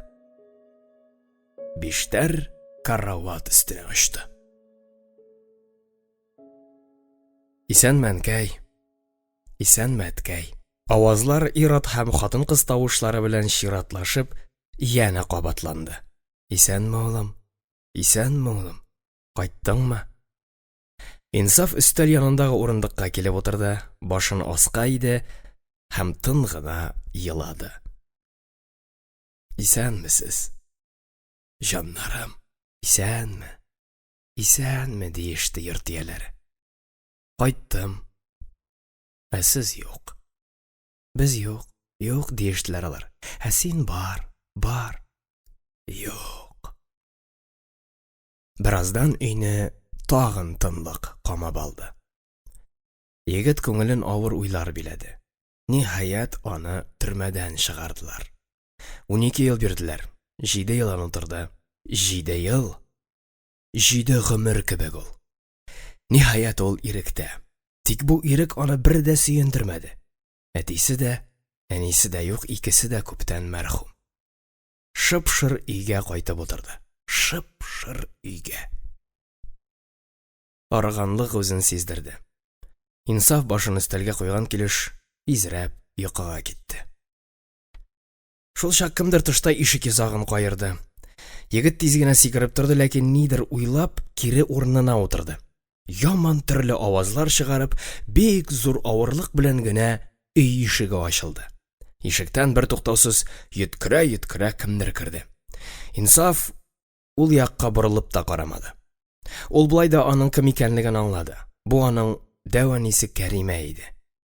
Ул ишек йозагын өйгә хәтле үк күтәреп кергән, чөнки ачкыч йозакка кереп калган, ә ул шуны хәзер кире чыгара алмыйча интегә иде. Кулым, дип зарланды ул. Шушы йозак тәресен. Газаплый да соң инде алай да. Шул чак Инсаф тамак кырып куйды. Кәримә сискәнеп шул якка борылды. Абау? Кем син? Исәнме, дәвани? Егет урыныннан торып басты. Кәримә дулкынланып йөрәген тотты. Инсаф, улым, синме ни? Мин, дәвани, мин. Эй, җаным. Инсаф әбисен кочаклап алды. Дәванисеннән дә якын кешесе калмады авылда. Ул дәванисен аркасыннан сыеп, җиңелчә генә җилкәсеннән чәбәкләде. Их, дәвани, дәвани. Әлдә ярый син бар. Исән. Исән, исән. Әлдә ярый Дания апаң. Ни булган аңа? Өй янында бер чит кеше йөри дигәч, тиз генә монда чаптым. Кем белә? Кемнәр генә йөрми хәзер авылда? Кемнәр? Әллә кемнәр? Товар сатучылар, чигәннәр, хулиганнар. Ачуланма Дәвани дип акланды ынак. Ул тәрәзәне барып япты. Ишектән кермәдем, тәрәзәдән кердем. Нишләп соң туп-туры миңа кайтмадың? Нигәдер туп-туры шушында үз өемә кайтып керәсем килде. Шушы йорт төрмәдә утырганда да төшләремә кереп йөдәтте.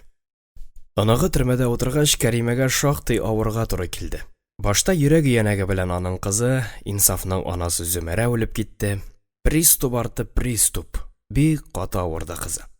Операциядән нигәдер баш тартты. Соңрак риза булды булуын, ләкин ясарга өлгерми калдылар. 3 елдан соң язгы ташу вакытында киявы Нариман батып үлде.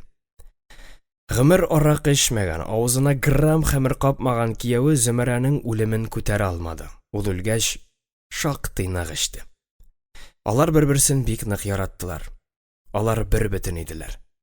Хатыны шарасыз авыру, Нариман шәчү аппаратында кулын имгәткәннән соң бер кулга гарип булып калды.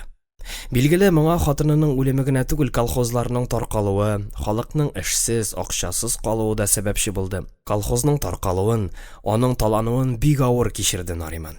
Авыл явызы Хатип башына җитте аның дигән сүзләр дә шактый йөрде йөрүен, ләкин бу факт расланмагач, гаебе испатланмаган кешегә яла ягудан ни файда? Кияү әйбәт кеше иде Кәримәнең. Булсын, тормыш барсын дип тырышты. Булдыра алмагач, парканаты сынгач сүнде бахыр. Ире үлгәннән соң үз өендә ялгызы гына гомер кичергән Кәримә кызы белән кияүнең йортын ташламады. Атна сайын килеп йөрде, җыештырды, чистартты, хәленнән килгәнчә карады. И эшендә чынлап та тәртип иде. Аллага шөкер, инде ниһаять оныгы да кайтты. Ул кайткач, бу авлагыга тагын да ям керер иншалла. Инсаф Дәванисенең тырышлыгын күрде, бәясен бирде, әмма әбисенең тәрәзәләрне такта белән кактыруын гына ашатмады. Тәрәзәләре кадакланган йортны күргәч үк, аның йөрәге сыкрап куйды. Кешенең күзен бәйләгән кебек, борылып кире китәрдәй булды. Ләкин Дәванис әйткәнчә, кактырмыйча, яптырмыйча да булмый. Яшьләр бигәрсез хәзер. Иясез йорттан нәҗесле урын ясарга да мөмкиннәр. Болай да инде әнә бар тәрәзәне ватып киткәннәр. Улым, сыругың бик зур иде ләбаса, иртәрәк чыгардылармы ни? Удо белән чыктым. Нәстә белән? Условно-досрочное освобождение. Нәстә соң ул? Тәртибем яхшы булды. Шуңа күрә алданрак чыгардылар. Ярар, әйбәт булган, диде Кәримә, өстәл янына чүмәшеп. Ул хәтле зур гәүдәне баскан килеш тотып тору җиңел нәрсә түгел. Җитмәсә, соңгы вакытта аяклары, буыннары да сызлый башлады.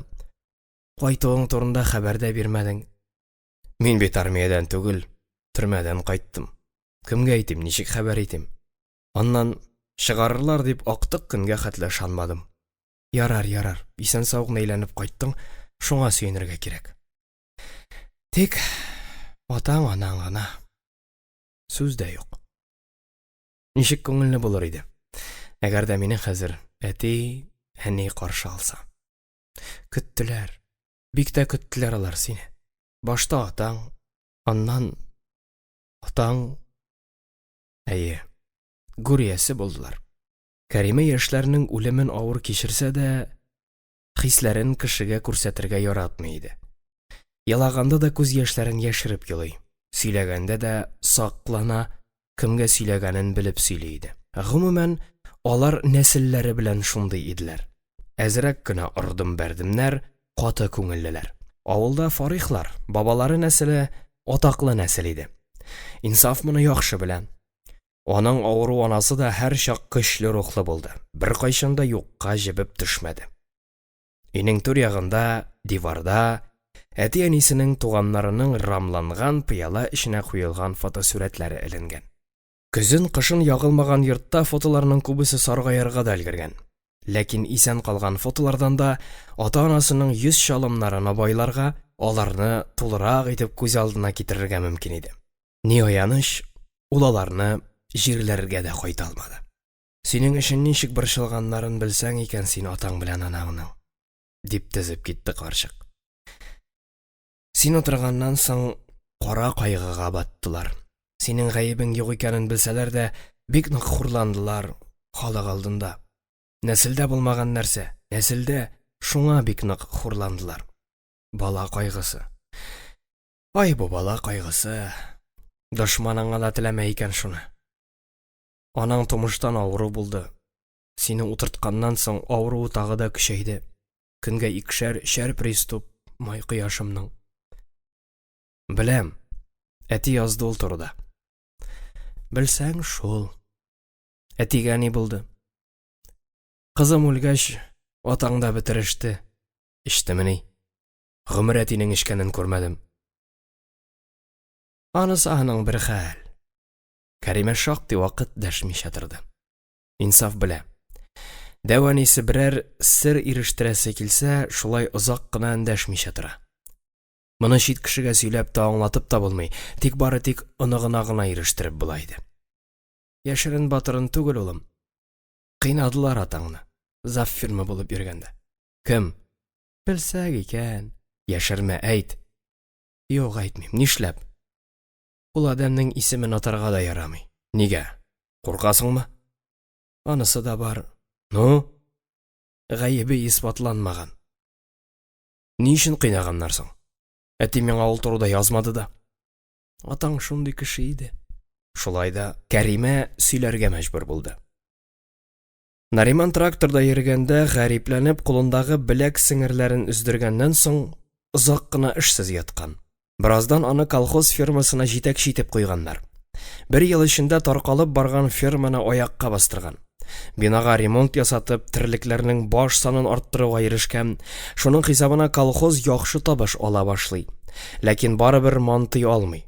Үзгәртеп кору чоры башлангач, ул бөтенләй тарала. Нариман фермасы гына аягында нык тора. Бандитлар кылана гына түгел, авылларны да басып алалар. Авылныкылар бит үзләре җитмәсә. Шул адәмнәр Нариманнан ярты бәягә генә 2 тана килеп сорыйлар. Ә ул аларга каршы чыга, бирми. Гадел кеше чөнки. Бер кайчанда хәрәмгә бармый. Шуннан соң аны бик каты кыйнап, таналарын урлап алып китәләр.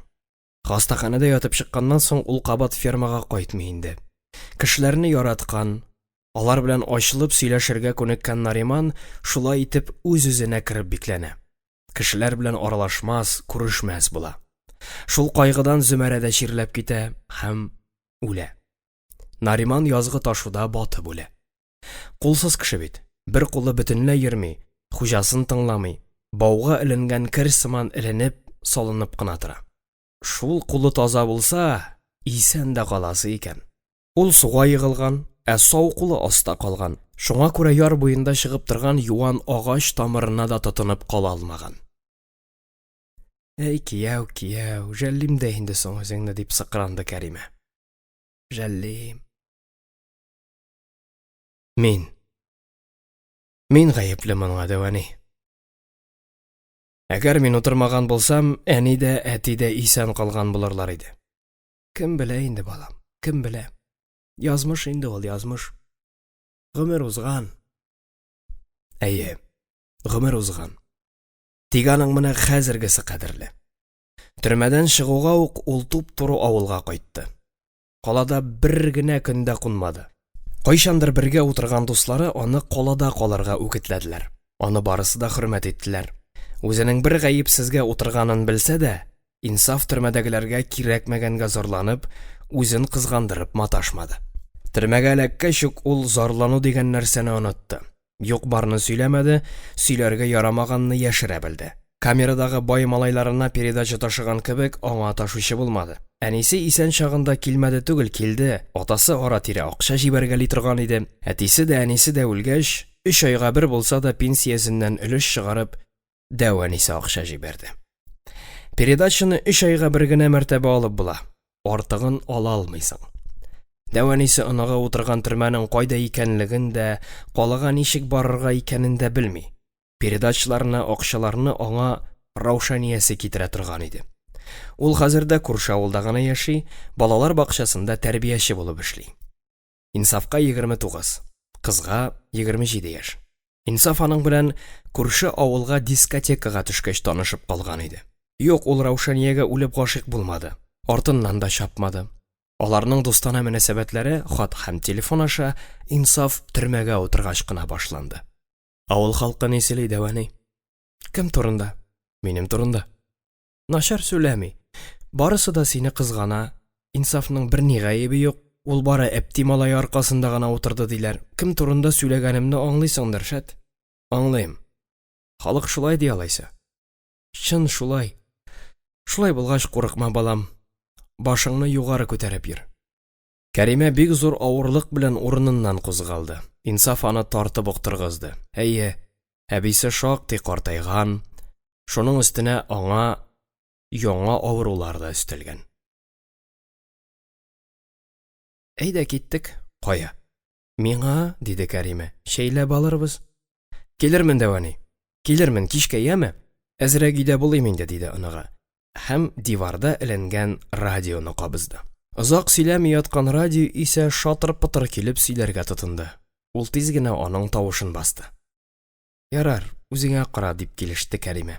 Мә, ал йозакны, ачкычы да шунда. Тәрәзәдән йөрмә бүтән, ишетсен колагың. Ой-ой, авыр йозак, диде ул кулына йозакны алгач. Төрмә йозаклары да бу кадәр үк авыр түгел. Хәзер син хуҗамында, теләсәң нишлә. Ярар, киттем, кичкә килерсең. Пилмән куеп җибәрәм. Дәвани, диде Инсаф. Бәлкем монда күчеп килерсең, ә? Безнең өй яңарак бит.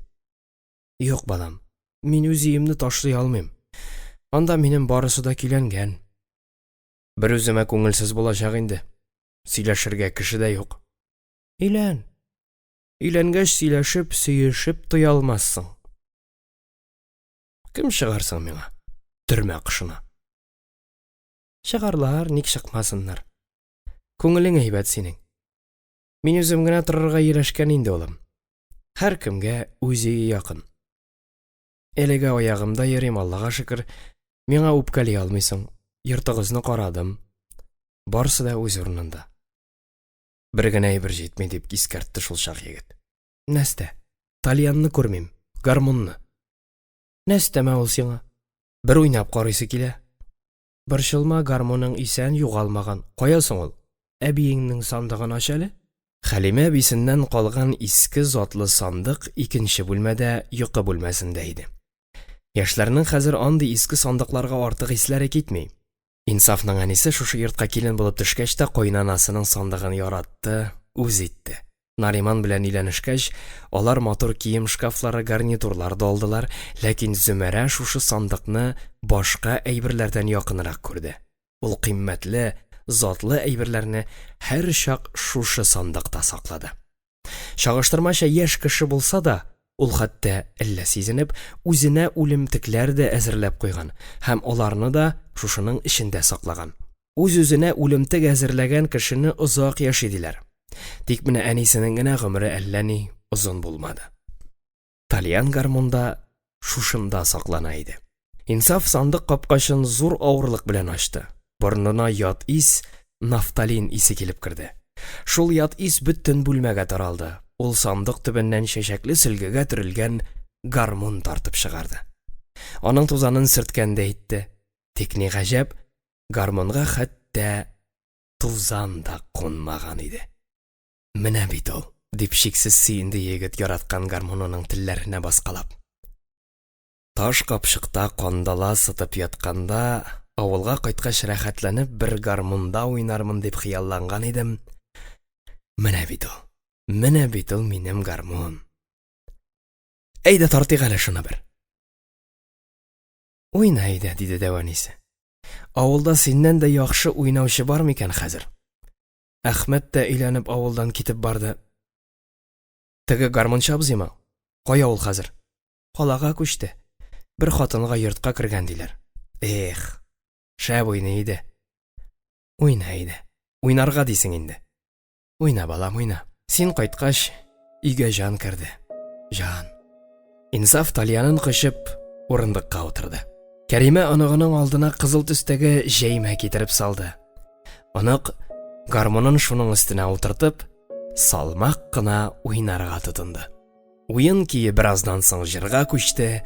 Егет җаны ни сораса шуны уйнады, җырлады, чөнки сагышлы йөрәге аның җыр сорый иде. Biz amıldan şıqqan şaqta көтәрелді tumanlar. Ya qaytabız, ya qaytmaybız, sağ bolğыз tuğanlar. Ya qaytabız, ya qaytmaybız, sağ bolğız tuğanlar.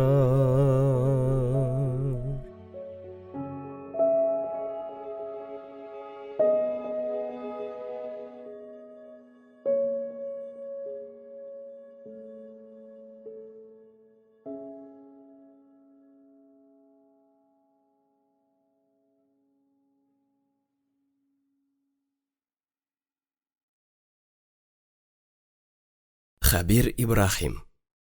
Бәхетсез жаннар.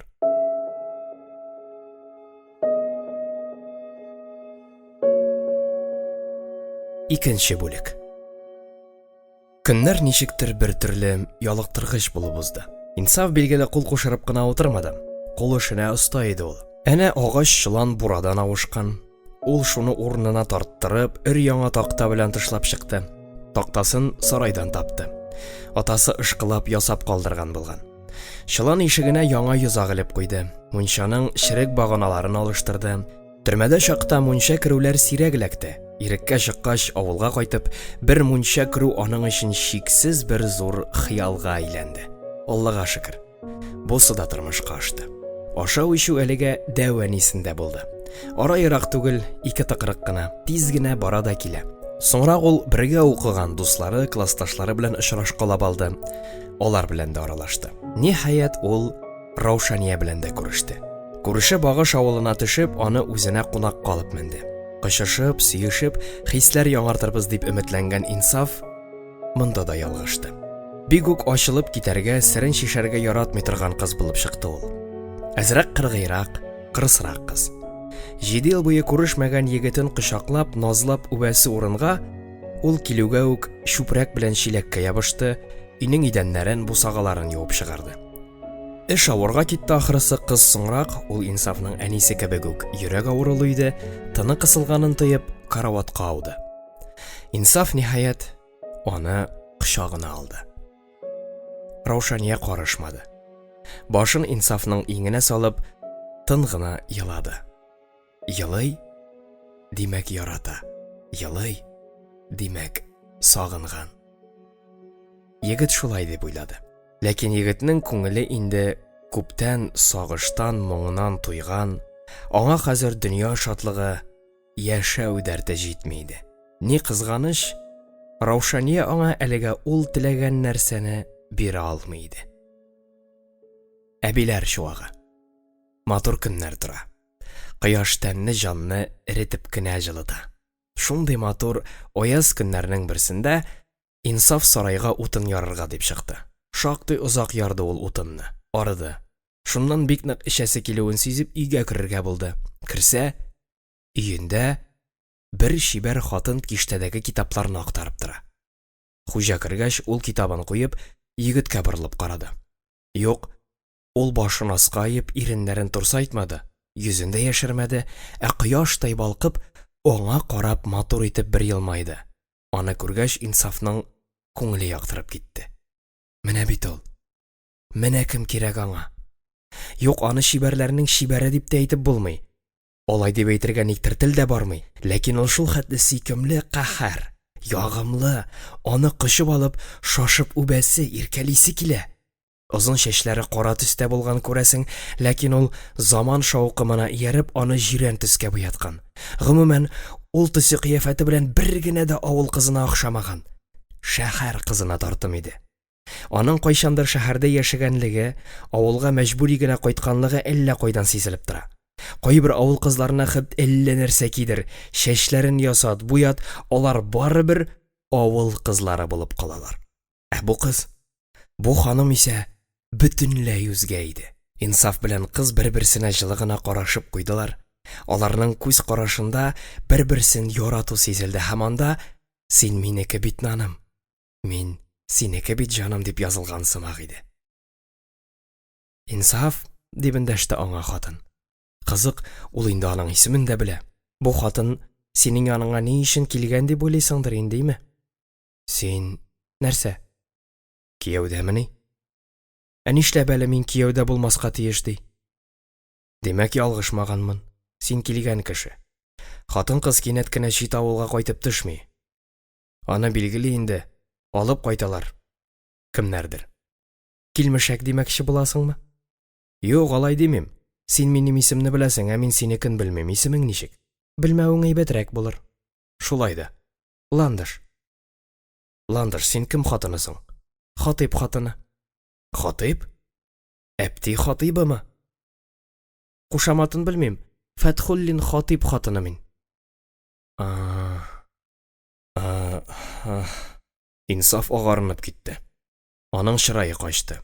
Нәрсә, ләкин шушы шибәр хатын авызыннан әлеге адәмнең исемен ишетәсе килмәгән иде аның.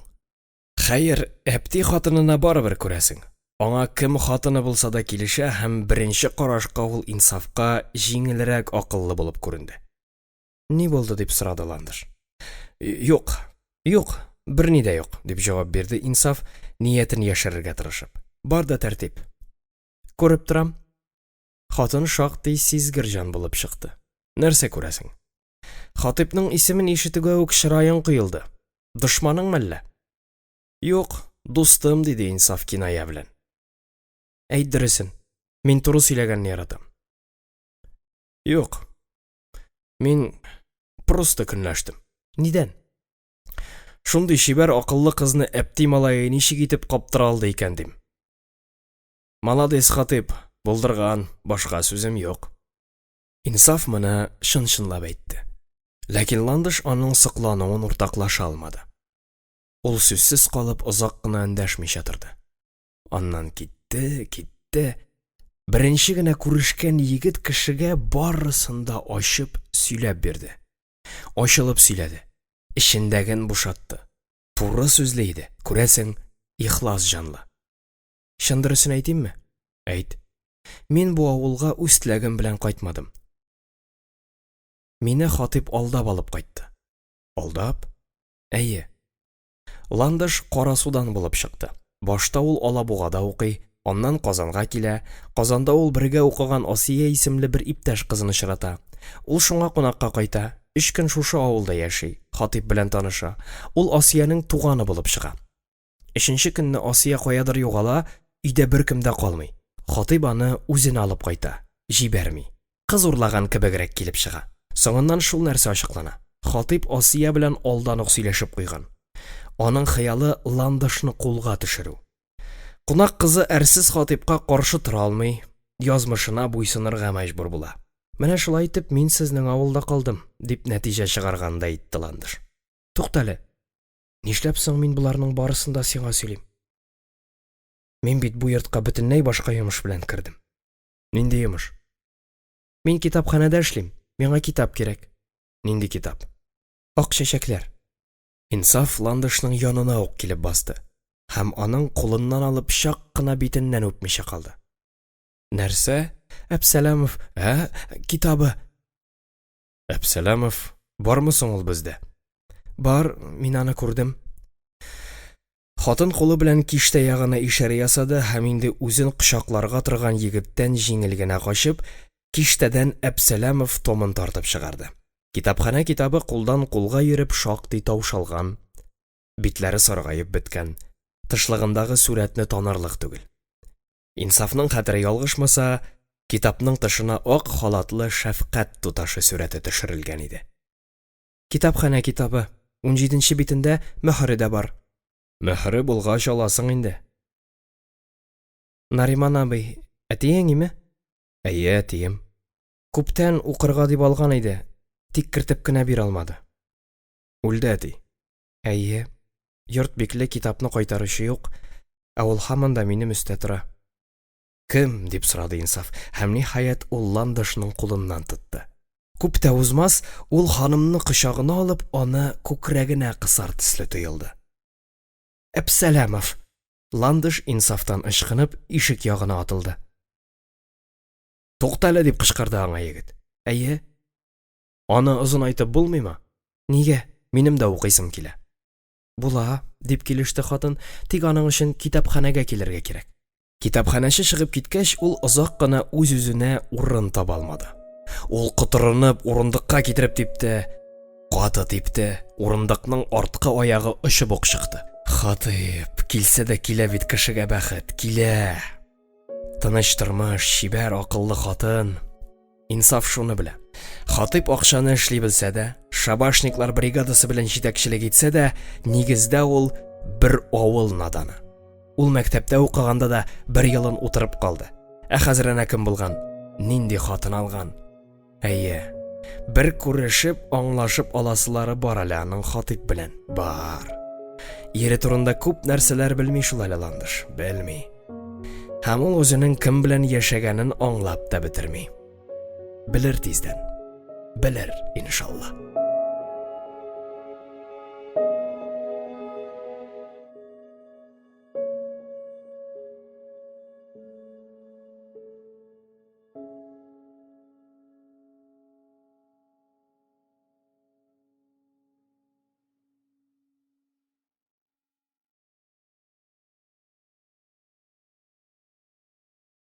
Хәбир Ибрахим. Бәхетсез җаннар.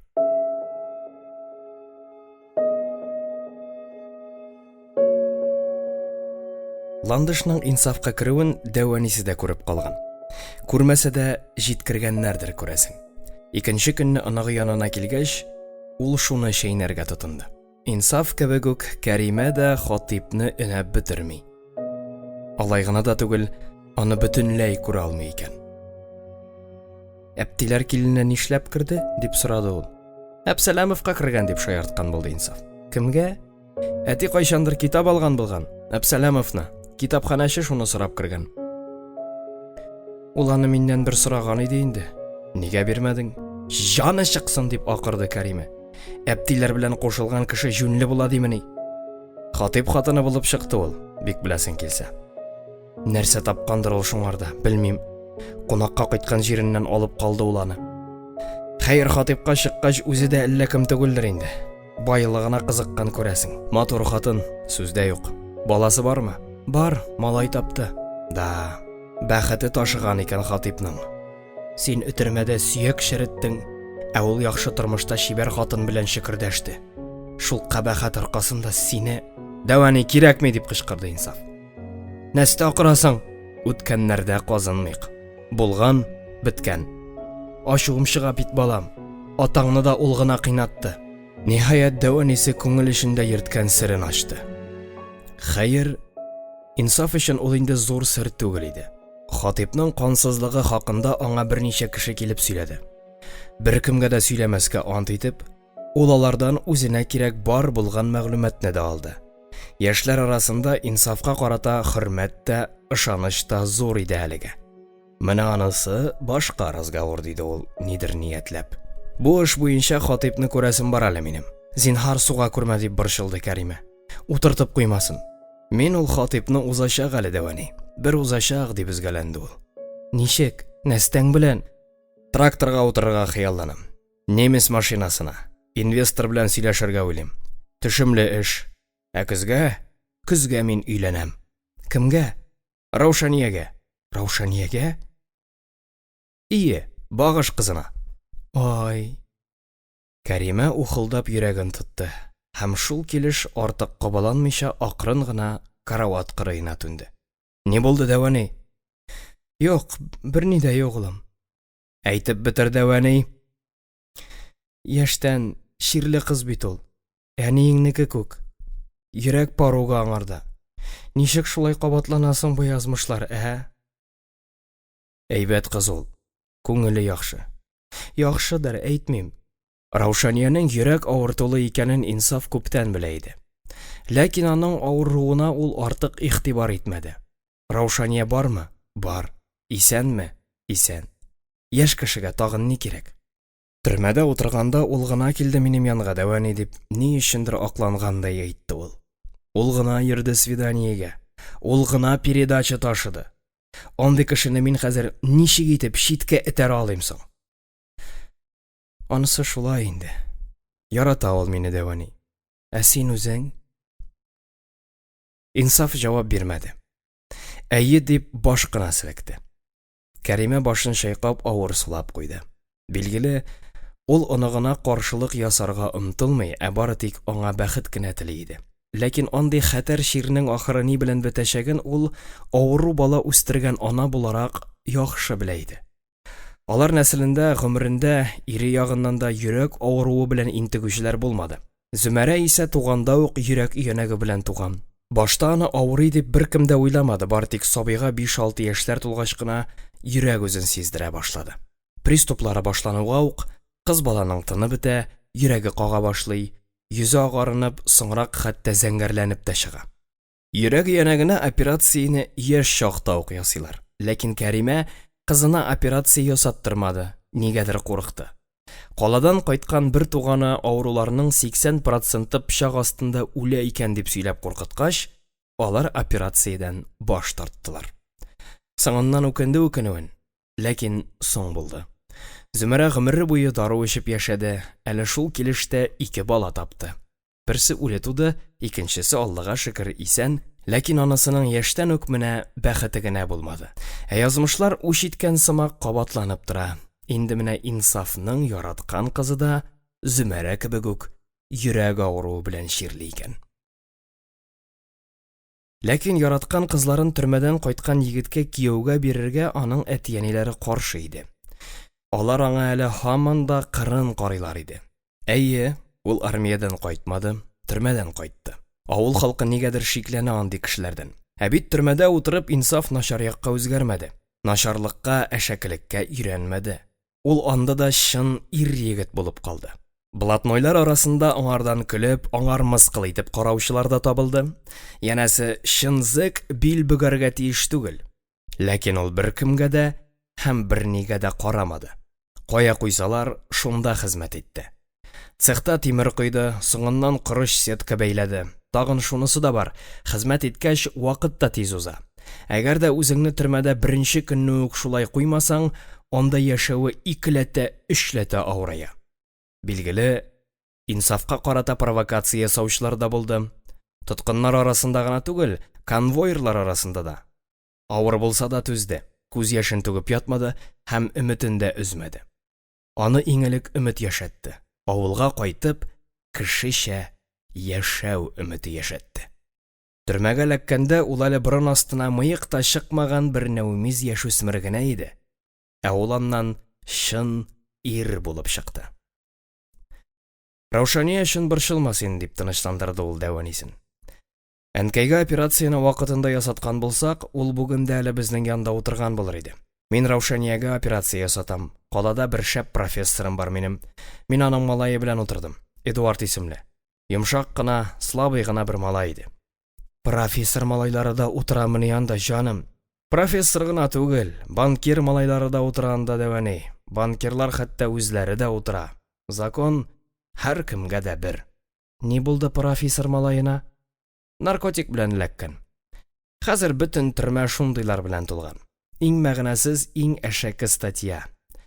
Башта бик кыерсыттылар аны. Мин аны берничә мәртәбә яклап чыктым. Шуның аркылы аның атасы белән таныштым. Ул миңа телефон аша рәхмәтләрен җиткереп торды.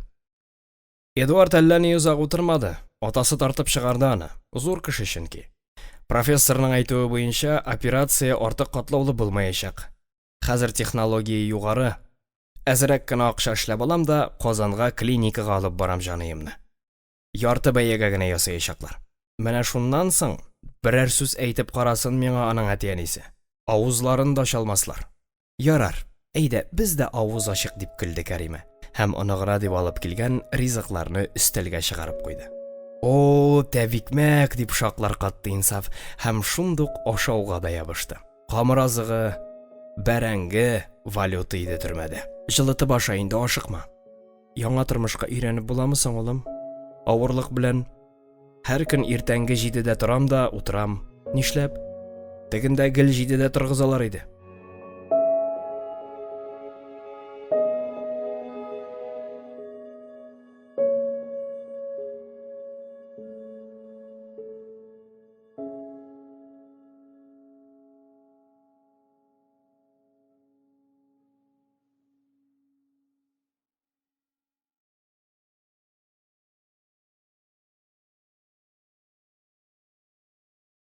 Хабир Ибрахим.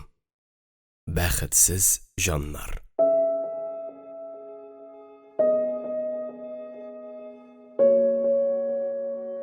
4-нче бүлек. Раушанияның атасы бүген ат җикте. Һәм кыз күрше авылдан шуңа утырып менде. Колхоз таралгач атлар кимәде, ләкин Гариф абзый атсыз калудан куркып, өендә ат асрый башлады. Ат эшкә дә, иткә дә бара. Атларны картайганчы тотмый, вакытында суя торган иде. Ат тотмаган ир-ирмени инде ул. Атсыз калган колхозны колхоз дип әйтеп буламы дия торган иде ул. Хуҗалык турында берәр төрле сүз фәлән чыккаласа. Бишкүлдә он тирмәне әле дә бар. Совет чорында төзелгән күп кенә тегермәннәр, икмәк пешерү цехлары тирә-якларда инде күптән бетте. Ә менә бу авылда он тегермәне әле дә сакланып калган иде. Билгеле, хәзер анда югары сортлы он тарттырмыйлар. Шулай да фуражга булса да ярап куя. Алтын көз. Инде икенче көн яңгыр яуганы юк. Шулай да кырлары бушап калган такыр юлда яңгыр эзләре күзгә чалына. Су җыелган урыннарда төрле бөҗәкләр, комбайннан киселеп калган үлән бөртекләре йөзеп йөри. Урып җыю эшләре инде бетеп бара. Тракторлар көзгә сукага кергәннәр. Ата белән кыз юл буе сөйләшмичә бардылар. Гариф абзый кызының кияүгә чыгар вакыты җиткәнен яхшы аңласа да, аның төрмәдән кайткан Зимагур белән кушылырга теләвен бик генә бетерми иде. Кызы өчен борчылудан битәр ул халык алдында хурлана иде. Кемнең инде үзенең газиз баласын төрмәдән чыккан кешегә бирәсе, аны гомерлеккә төрмәче белән бәйлисе килсен ди. Бу турыда өйдә сүз күп булды. Алар Раушаниягә тегеләй дә, булай да аңлатып карадылар. Ә кыз барыбер үзенекен сукалады. Аның шундый үз сүзле һәм кире биткән булуына шак катырлык иде. Әйе, ул ширле, йөрәге ширле. Шуның аркасында читкә чыгып китәргә дә җөрьәт итмәде. Авылда өйләнмәгән акыллы егетләр шактый җитмәсә, әнә Җамали малаен гына ал. Газда эшли, акчалы, кыз артыннан килеп тә, йөреп тә карады юкса, юк, яратмады шуны. Ә шул төрмә кышын нигәдер үз итте. Юләр. 7 ел көтте бит шуны. Ничә тапкырлар янына барды, качып барды. Апаларына кунакка барам дип калага чыгып китә дә, атналар буе шунда ята, төрмәгә свиданиягә йөри. Яратаймыш. Ярату шундый була микән нисәң? Гарифның аты тирмән янына барып туктады. Раушания, әти, мин озак тормыйм дип, сарык тиресе җәелгән арбадан шуып төште дә, урам аша иң беренче тыкрыкка кирип китте. Ат тезгенен рәшәткә баганасына бәйләп торган Гариф абзый авыр сулап, моңсу гына аның артыннан карап калды. Нигәдер ашыгып барды ул. Алар инде 3 көн күрешмәгәннәр иде, ә аңа ашыгырга да, чабарга да ярамый. Өйнең бусагасыннан атлап кергәндә, бик нык йөрәге какты, тыны кысылды. Ул кергәндә Кәримә әле һаман да аныгы янында тәмләп чәй эчеп утыра иде. Кыз аны күргәч, бер мәлгә югалып калды, кызарынды. Ай, исәнмесез? Раушания, кер. Инсаф аны күргәч исе китте һәм тиз генә ашаган урыныннан сикереп торды. Киләсен белдереп, хәтта кесә телефоныннан да шалтыратмады. Керәйдә дип кыстаган булды аны Кәримә. Мактап йөрисең икән, күчтәнәчтән авыз ит. Рәхмәт. Мин бүген килергә дип уйламаганда идем. Әти тирмәнгә он тарттырырга бодай алып менде. Нигәдер аңардан каласым килмәде. Килмәскә иде, име? Юк, син нәрсә диде Инсаф, аның кулыннан алып. Бүген мин булай да синең артыңнан төшәргә дип тора идем әле. Шалтыратам, телефоның недоступен. Бүген миндә беләсең килсә, аулагый, яшьләр җыела. Төрмәдән кайтканнан соң дусларын, туганнарын таныштырып, җыйнап, өендә кунак итү уен Инсаф күптән башына кертеп куйган иде. Кайтуга ук кунак җыя алмады, ничектер килеп чыкмады. Аннан әлегә эше дә юк, акча яклары да такыр. Тәвәнисеннән мәҗлескә акча сорарга яхшысынмады. Ашарлык эчәрлек кенә ул аңа булай да биргәләп тора иде. Шуны аңлаган авыл яшьләре мәҗлесне, ягъни аулагыйны үзләре оештырырга булдылар. Хәзергеләр бер җыелып сыйлануны аулагый дип атыйлар. Элекеге заманнарда аулагый ул яшь кешенең ата-анасы каядыр китеп, өйдә үзе генә калгач уздырыла торган бер күңелле чара булган. Борынгыдан шулай килгән. Тик заманнар алышына. Заман белән кеше генә түгел, гырыф гадәтләр дә үзгәрә. Я ул яңара, я бөтенләй онытыла. Бетә. Әйбәт кенә утырыгыз инде. Кәримә шул сүзләрне әйтеп, әкрен генә урыныннан кузгалды. Инсаф ашыгып Раушанияне Дәванисе белән таныштыра башлады. Алар бер-берсен кеше аркылы гына белсәләр дә, әлегә кадәр очрашып күрешкәннәре булмады. Минем сезгә Кәримә апа дип түгел, ә нигәдер Дәвани дип эндәшәсем килә, диде кыз. Монда ниндидер юмалану, яраклашу кебегрәк нәрсә сизгән, табигаты белән шундый нәрсәне, төшиләнүне кабул итмәгән карчык, вакыты җиткәч эндәшерсең дип кыргына җавап бирде. Дәвани китмәле дип каршына төште аңа анага. Нишлим монда? Сезгә кымачаулыйм, сөйләшегез рәхәтләнеп. Дәвани. Инсаф Раушанияны кулыннан барып алды да, Кәримәнең каршына китереп бастырды. Кызның ипләп кенә биленнән каптырып, аны кочагына алды. Дәвани. Мин бит инде сиңа әйткән идем, дип дәвам итте ул сүзен. Без Раушания белән вәгъдәләшкән идек. Тиздән без аның белән өйләнешәчәкбез. Кәримә дөресме бу дигән сыман булачак кәләшкә карап куйды. Раушания әйе дип башын аска иде. Карчыкның шытык чыраенда исә миннән сезгә ни кирәк соң дигән сорау чагылды. Хәер Фатихаң, Дәвани, диде шуны бик тиз аңлап алган егет. Син бит минем әти белән әни урынына калган кеше. Капылт кына, башка бәргән кебек булды. Әгәр мин булмасам, кемнән сорар идегез? Нәрсәне, Дәвани? Фатиханы? Худайдан, диде Инсаф. Кәримә яшьләргә сәер генә карап торды да булай диде. Эй балалар, ничек каршы килә алам ди мин сезгә? Риза мин, риза, тик яшьләр бер мәлгә сагайдылар. Карт кеше ни генә итмәс. Бер-берегезне хөрмәт итегез, рәнҗетмәгез. Рәнҗеш һәр чак каргыш булып төшә. Шуңардан сак булыгыз. Сәламәт йөрегез. Хәер Фатихам шул сезгә, балалар. Соңгы сүзләрен карчык Раушаниягә ишарәләп әйтте.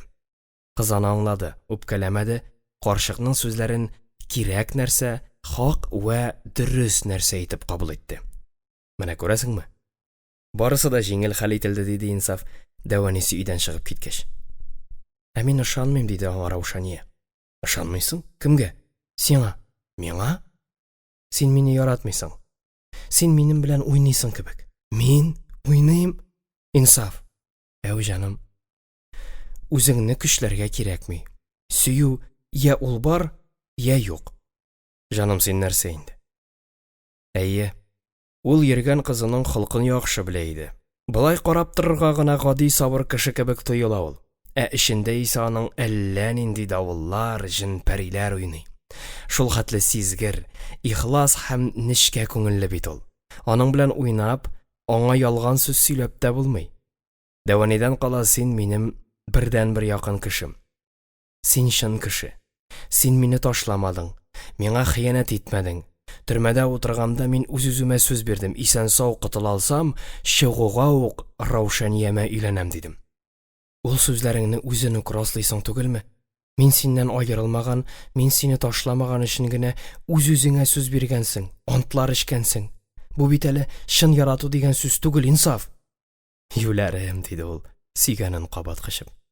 Сине яратмыйча мөмкин түгел. Син мине кызганасың гына кебек. Ә кызгану белән ярату ул икесе ике нәрсә. Мин бит сәламәт кеше түгел, син беләсең.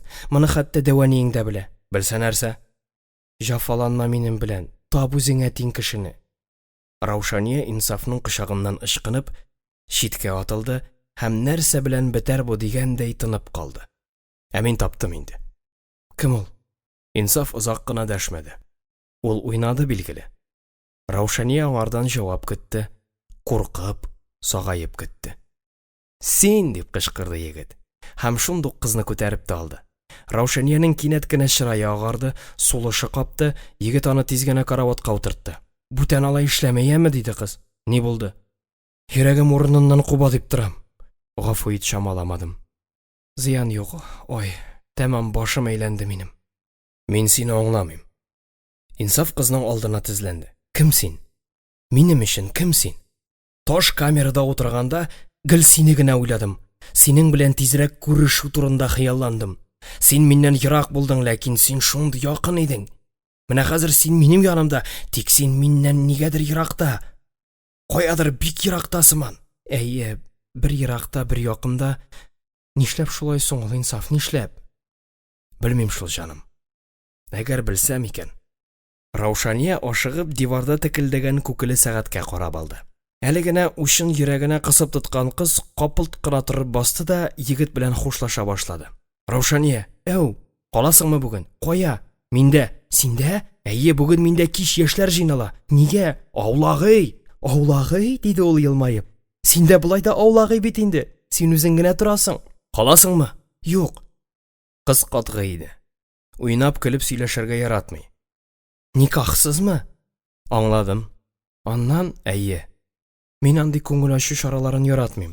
Чит кешеләр арасында читен миңа, шау-шу, шыр-шуны сөймим. Кыргый димәк. Әйе, кыргый дип килеште ул. Дөрес әйттең, мин кыргый. Мин кешеләр яратмыйм. Миңа син дә бик җиткән. Мин калмыйсың димәк. Юк, мине әти көтә. Ярый, миңа вакыт. Яхшы. Мин сине төшеп алырмын. Кирәкми, йөрмә. Нигә? Әти мине барыбер җибәрмәячәк. Төнгә. Син бит балачага түгел инде. Төшим артыңнан. Юк, мин үзем дә теләмим. Ну ярар, үзеңә кара. Тик соңыннан үкенерлек булмасын. Инсаф бу сүзләрен аңа берникадәр үпкәләбрәк әйтте. Кызның үз сүзлелеге, тәкәбберлеге аның ачуын чыгарды. Раушания кабат-кабат юк, килмим дип әйтеп чыгып киткәч тә, бу юлы ул нигәдер аның артыннан чыгып йөрмәде, аны гадәттәгечә озата да бармады. Беренчедән, ул аның кырыс һәм тозсыз атасын күрәсе килмәде. Икенчедән, ул шулай итеп яраткан кызын, ягъни булачак кәләшен тәрбияли алырмын дип уйлады.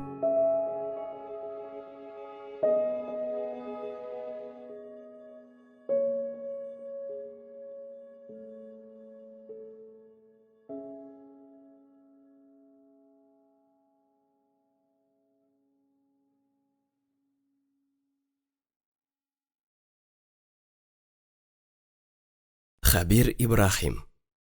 Бәхетсез җаннар.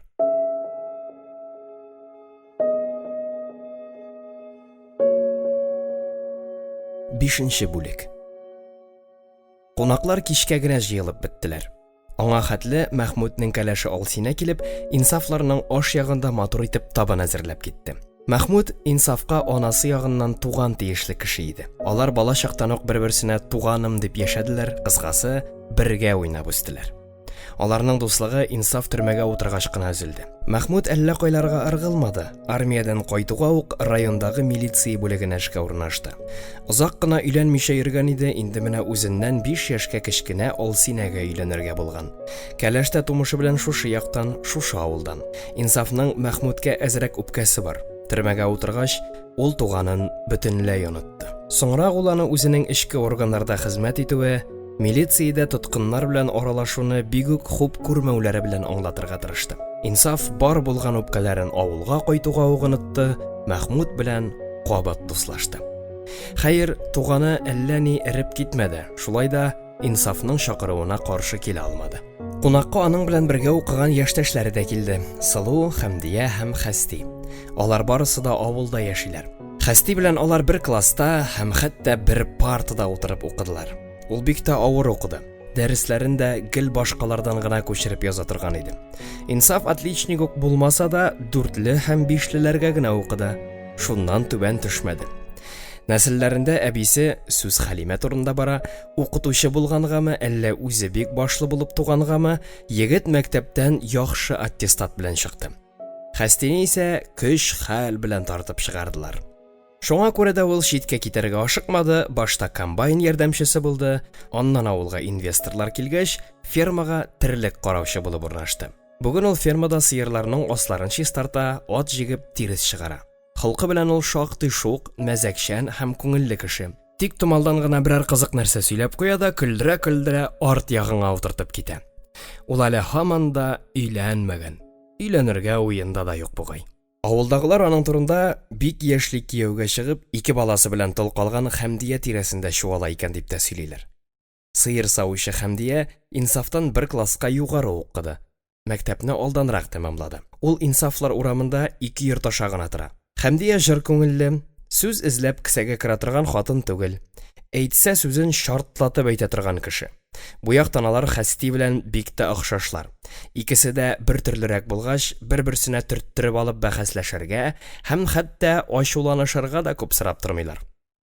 Сылу Инсаф белән яшьтәш булса да, ул авылда түгел, район мәктәбенә йөреп укыды. Бишкүлдән районга 5 кенә километр. Шуңа күрә бик күп балалар шунда укыды. Ләкин Сылу ни хәтле генә яхшы укыса да, калага китәргә ашыкмады, салада калды. Педагоглар тәрбияли торган училищеда экстерн белән генә укып чыкты да, авылга кайтып балалар бакчасына эшкә урнашты. Башта ул Мустафа атлы авыл егетенә кияүгә чыкты, ләкин ул бик нык эчә һәм сугыша башлагач, аңардан аерылды. Мустафадан ул бер ир балады тапты. Мустафа Сылу белән аерылышырга теләмәгән, хәтта бер мәлгә эчүен дә ташлап торган. Янәдән кушылуны сорап, аңа килеп, ялынып та караган, тик хатын барыбер ризалашмаган. Бер кискән икмәк телеме кире ябышмый янәсе. Шуңа җавап итеп, ул Сылуны бик нык мыскыл итеп каргап киткән. Һәм әнә шуның каргышы яшь балага төшкән диләр. Шуннан соң 3 яшьлек бала озак тормаган, җан тәслим кылган. Дөресме бу, юкмы, анысын тәгаен генә беркем дә белми. Шул хәлдән соң хатынын каргаган ир бөтенләй түбән тәгәрәгән. Эше бисереп урамнарда, койма асларында кунып йөргән. Бу яман хәл әле дә дәвам итә. Һәм инде кеше кыяфәте калмаган Мустафаны Инсафка берничә мәртәбә урамда һәм клуб буенда очратырга туры килде. Инсаф төрмәдән чыгар алдыннан гына Сылу үзенә яңа пар тапты. Үзбәкстаннан Шабашкага килгән бер үзбәк егете белән танышты. Авылда алар яңа мәктәп салдылар. Ул шунда штукатур эшләре белән шөгыльләнде. Бу үзбәкнең Ташкент якларында үз гаиләсе, үз балалары да бар икән дип тә сөйлиләр. Ләкин бу сүзләрнең ничаклы дөреслеккә туры килүе әлегә берни белән дә расланмаган иде. Табын аш ягында әзерләнде. Табынның иң кызган вакытында гына Мәхмүд Алсинәне зал ягына алып чыкты. Мәхмүд, нишләп син мине монда алып чыктың дип сорады аңардан кыз. Кыз ананда. Монда иркен дип җавап бирде бераз гына аракы кәккән егет һәм шундук Алсинәне кочаклап та алды. Ялгызың каласың килдеме соң? Анысы да бар инде. Мәхмүд Алсинәне кычып үбәгенә башлаган иде, аш ягыннан Инсаф килеп керде. Мәхмүд, Алсинә, нишләп качтыгыз? Диде аларга хуҗа егет. Менә Алсинәгә аңлатып торам әле дигән булды Мәхмүд. Мәхәббәтеңнеме дип елмайды Инсаф. Юк, бу якта киң дә иркен дә. Соң әйдә өстәлне бу якка алып чыгабыз диде хуҗа. Кызлар, егетләр, әйдәгез өстәлне түр якка алып чыгабыз. Җитте анда кысылып утырырга. Үзбәк белән Хәсти аш су тулы табынны өстәле белән бергә күтәреп, түр якка алып чыктылар. Хәмдия белән Сылу өстәлдәге ризыклар идәнгә коелмасын дип, өстәл артыннан ияреп, аны саклап килделәр. Ниһаять, өстәл түр якның уртасына барып урнашты. Барысы да шуның янына тезелешеп утырдылар. Бер Инсаф кына басып калды. Ул башланган яртыдан гади генә рюмкаларга кабат аракы салып чыкты һәм шуларның берсен кулына алып, булай дип сүз башлады. Егетләр, кызлар, мин бу көннәрне бик озак көттем. Сез минем якын дусларым. Мәхмүд минем туганым, Аллага шөкер, ул инде тиздән башлы күзле булырга тора. Ходай аларның икесенә дә бәхет теләшсен. Сылу белән инде без гомергә аралашып яшәдек, яхшы дуслар булдык. Егет белән кыз арасында дуслык була алмый диләр. Була, ник булмасын? Менә бу безнең дуслык шуның бер матур үрнәге булып торадыр. Сылуның иңеннән җиңелчә генә сыйпап, ул аның янында утырган үзбәк егетенә ишара ясады. Гафу ит, иреңнең исемен белмим. Шамил диде Сылу, Үзбәкстаннан килде. Шамил түгел, Шаман ул дип көлде тешсез Хәсти. Дау, Хәсти дару сайта, диде Шаман аз гына да үпкәләмичә. Аракыны якын дусты итеп күргән Хәсти Инсафның тост әйткәнендә көтмичә рюмкадагы ишемлекне гыппылдатып эчеп тә куйды. Аның һәр адымын тикшереп торган Хәмдия ярсуланып аңа усал гына карап куйды. Шук юләр шундук телләнә башлады һәм тамак астына җиртеп Инсафның тостын тыңларга әзерләнгән үзбәктән «Кара әле, Шаман, сездә бу нәрсәне тоталармы, юкмы?» дип сорады. Хәсти маймыллана. Ул аның белән бергә фермада эшли. Аның аракы белән дус түгеллегендә үзбәк халкының ничек һәм ни күләмдә эчкәнен дә әйбәт белә. Бу чиракта ул кызык табып, фақат публика өчен генә уйный иде. Үзем үчмәгәч, не знай, айта алмыйм, диде үзбәк, алдында торган рюмканы читкә әтеп. Сездә чәйгә салып эчәләр икән аны. Мин шулай дип ишеттем. Җитте инде бүлмә кешене дип кычкырды аңа Хәмдия. Әйтсен сүзен. Хәсти белән без бергә уйнап үстек, бер класста укыдык дип дәвам итте Инсаф. Тиңдәш, без синең белән гел сугыша идек, име? Сволочь дип кычкырды ул аңа шаяртып. Син бит минем битемә агач шәйбә атып борынымны җимердең. Шуның үзе менә әле дә тора. Ә син агач кылычың белән силтәнеп, шак кына күзне чыгармадың, уң күзне. Әллә шул күзем тартышып тора дип көлде Хәсти. Хәмдия белән сезнең мөнәсәбәтләр ничектер, анысын белмим, диде Инсаф. Өйләнешергә торабыз әле, диде Хәсти. Әйе, ул шулай әллә кем булып кыланырга ярата иде. Да. Ие, орттан йөри малай. Уал инде мине дип. Кем? Минме? Хәмдия шәшрәп торып басты һәм кулына тоткан рюмкасы белән селтәнде. Хәсти куркып башын иеп калды, табындагылар көлештеләр. И җаным, син җүләргә кияүгә чыкканчы мин утчы чурныш урысына чыгам. Ярар, көлештек, аңлаштык, диде Инсаф бу юлы басынкы калын тавыш белән. Табын тынып калды. Минем нәрсә әйтәсем килә. Сез минем кайдан кайтканымны барыгыз да яхшы беләсез. Һәм инде ни өчен утырганымны да беләсез. Бер гаепсезгә утырдым мин. Бер гаепсезгә. Ни өчен шулай килеп чыкканын сезгә сөйләп тормыйм. Тора-бара барысы да ачыкланыр. Иң мөһиме ул түгел. Утырганда исән-сау гына авылга кайтып җитә алсам, дусларны, туганнарны җыйнап, бер шәйләп утырырбыз дип хыялланган идем. Аллага шөкер, исән-сау әйләнеп кайттым һәм менә күрешү минутлары да килеп җитте. Мин кабат сезнең янда, дусларым. Сезнең янда. Мин бу дөньяның явызлыгын да, яманлыгын да җитәрлек күрдем. Мин менә шушында, туган авылымда, туган нигеземдә калырга һәм яшәргә дип кайттым. Минем чынлап та авылда каласым, сезнең белән бергә авылымда яшисем килә. Әйдәгез, күтәрик шушы бокалларны. Авыл өчен, туган нигез өчен. Авылда да хәзер җәннәт түгел, сүзгә Мәхмүд кушылды. Ул шулай кайчак акыллы булырга, кирәкмәгән җирдә бака боты кыстырырга ярата иде. Минем дус авылда агроном булып эшли. Инде ярты ел хезмәт хакы күргәне юк. Хәер, дәүләт эшендә дә күп тамызмыйлар. Җитмәсә өйләнәсе ел авылга участковый булып кайтмыйча булмас инде. Шаһид итеп туеңа мине чакыр дип кызылды Хәсти. Акча сорамам. Син дивана что ли дип кычкырды аңа Хәмдия. Әнәстә, минем менә дипломым да юк, аттестатым да югалды. Фирмада эшлим, күрәп акча алам. Алган ди берәү. Правда, шаман миннән күбрәк ала. Менә шуны аңламыйм. Что дип сорады аңардан шаман. Синең кебек эчеп йөрми ул. Хезмәтен җиренә җиткерә, диде Хәмдия. Егетләр, кызлар, диде рюмкасын күтәргән Инсаф. Мин тост әйттем. Әйдәгез, әйдәгез, диештеләр табындагылар. Әйдәгез, күтәрик инде, дип көлдерде Хәсти. Кеше арасында күңелле була ул. Эчкәне эчте, эчмәгәне тукталып торды. Инсаф, ниһаять сылуның да теле ачылды. Безнең кәләш каясың әле? Раушания кая? Килмәдемени? Кунаклар аптырашып бер-берсенә карашып куйдылар. Шуннан соң шаулашырга тотындылар. Зарар юк, дип бүлдаларны Инсаф.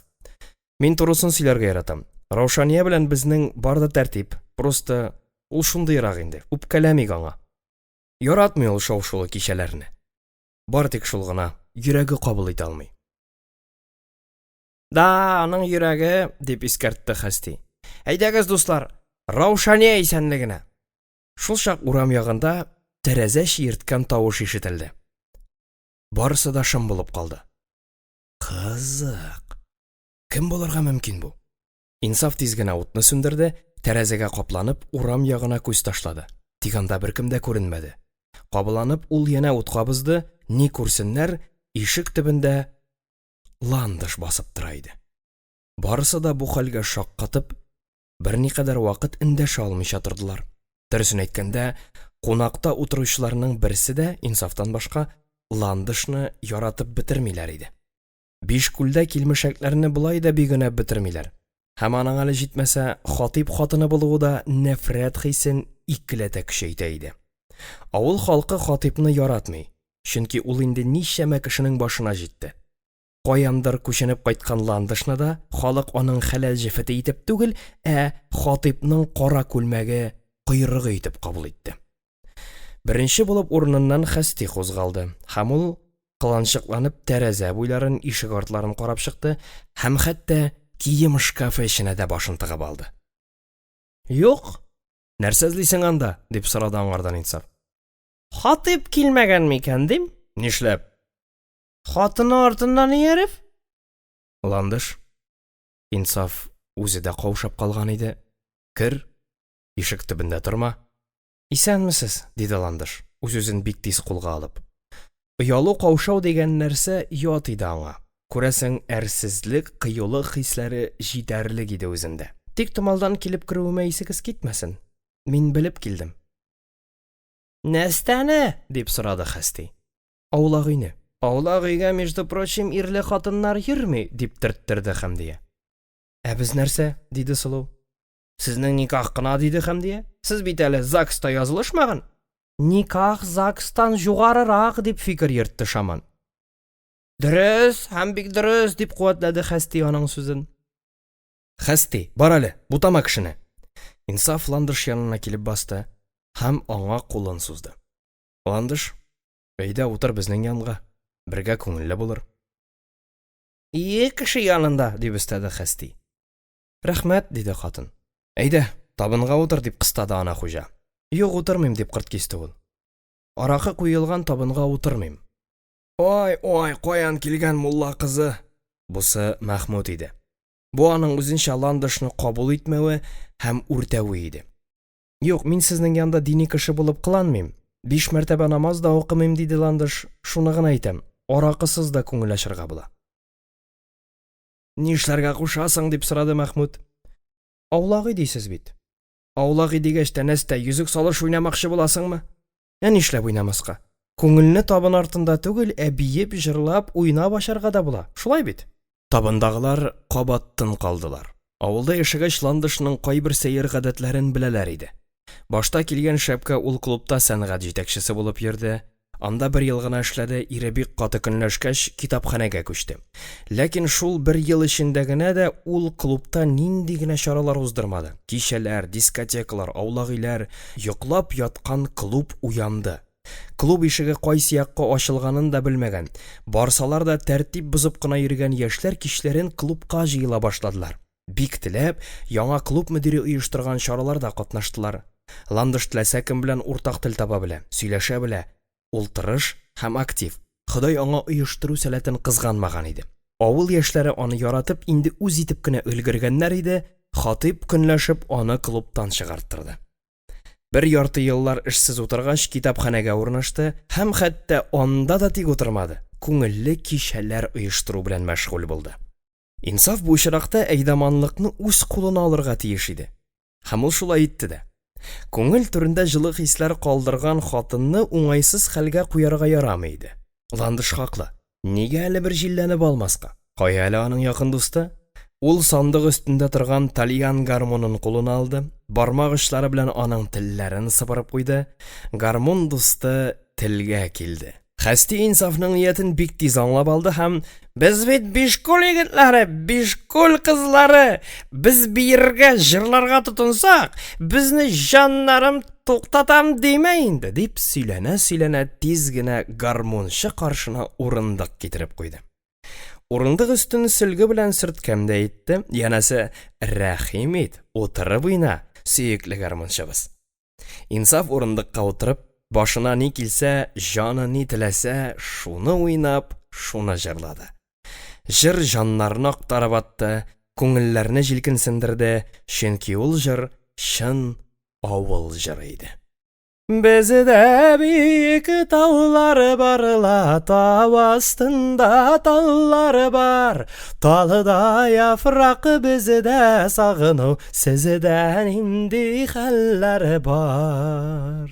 Күңел ачып, әзрәк кызарга өлгергән яшьләрнең күбесе Инсафка кушылдылар. Кайсы урындык алып, аның янына утырды, кайсы идәнгә, келәм өстенә чүкте. Хәсти Ландышка урындык китереп бирде, ләкин ул утырмады.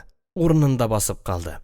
Бейік тауның башыларында жилі түгіл дауыл бит ол, ефәк түгіл жиліге ұшымай қойғылар ауыр бит ол, ефәк түгіл жиліге ұшымай қойғылар ауыр бит ол. Һәм тағын сызылып таңнар атқан шақыта қыш қуна тирәгіме, ефәк болып уралдың да яшы күнә йөрәгемә, ефәк болып уралдың да яшы күнә йөрәгемә. Ниһаять, гармун тынды. Гармун белән җырда тынды. Бигрәк моңсу җыр. Прәме үзәкне өзә дип тақылдады Хәсти. Күпме өзәргә була үзәкне дип зарланды Мәхмүд. Күңел ашармын дип килгән идем, булмады. Әйдәгез алайса уеннар уйныйк. Мондый тәкъдимне Ландыш ясады. Зинһар йөзек салышкына уйнамыйк. Клубта күп уйнадык, гарык. Минемчә, бер әйбәтләп салырга да таралышырга кирәк дип өстәде Хәсти Мәхмүднең сүзләренә. Хәсти, җитте сиңа дип Хәмдия кабат аның авызын япты. Бетте карчык, бетте. Карчык, нинди карчык булыйм мин сиңа? Карчык дигән сүзгә нигәдер ачуы чыккан хатын кинәт кенә Хәстигә ябышты, тегесе аңардан качып урынга барып ауды. Хәмдия аның башын мендәр белән каплады, чәчәкле чуклы мендәр шактый зур күперенке иде, Хәсти шак кына тынга капланмады. Ләкин егет җитез, ул әйләнеп алып, инде өстенә менеп кунаклаган Хәмдияне идәнгә тәгәрәтте. Иштән җылы ыштан, калын кара колготки кигән Хәмдиянең арт шәрәфләре шыр булып ачылып киткәч, кунаклар шырык-шырык килеп көлешергә тотындылар. Егетләр, кызлар дип Ландышның сүзләрен күтәреп алды Инсаф. Җә, кем инде уен белә? Белгәнне уйнарга инде диде Сылу. Җырлап уйнасак кына инде дип кушылды Алсина. Алсина дөрес әйтә диде Ландыш. Барыбызга да таныш бер уен бар. Нинди? Аралашып уйнау. Әйдәгез булай итик. Нәрсән итик? Бусы Хәсти иде. Кызлар бер якка, егетләр икенче якка бассын. Беләсез? Беләбез, безне өйрәтергә кирәкми дип кычкырды Хәсти. Алар бу уенны клубта күп тапкырлар уйнаганнар иде инде. Шуңа күрә беркемгә дә аңлатып, өйрәтеп торырга туры килмәде. Егетләр, кызлар аерым-аерым каршы якка басып сафка тезелделәр. Җырлы уенны Мәхмүд башлады. Һәм ул уен булайрак барды.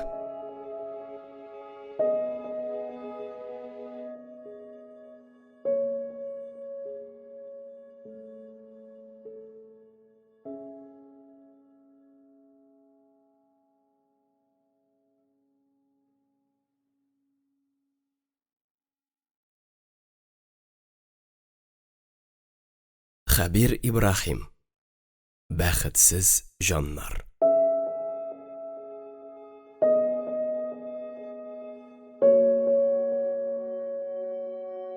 Җырлы уенны Мәхмүд башлады.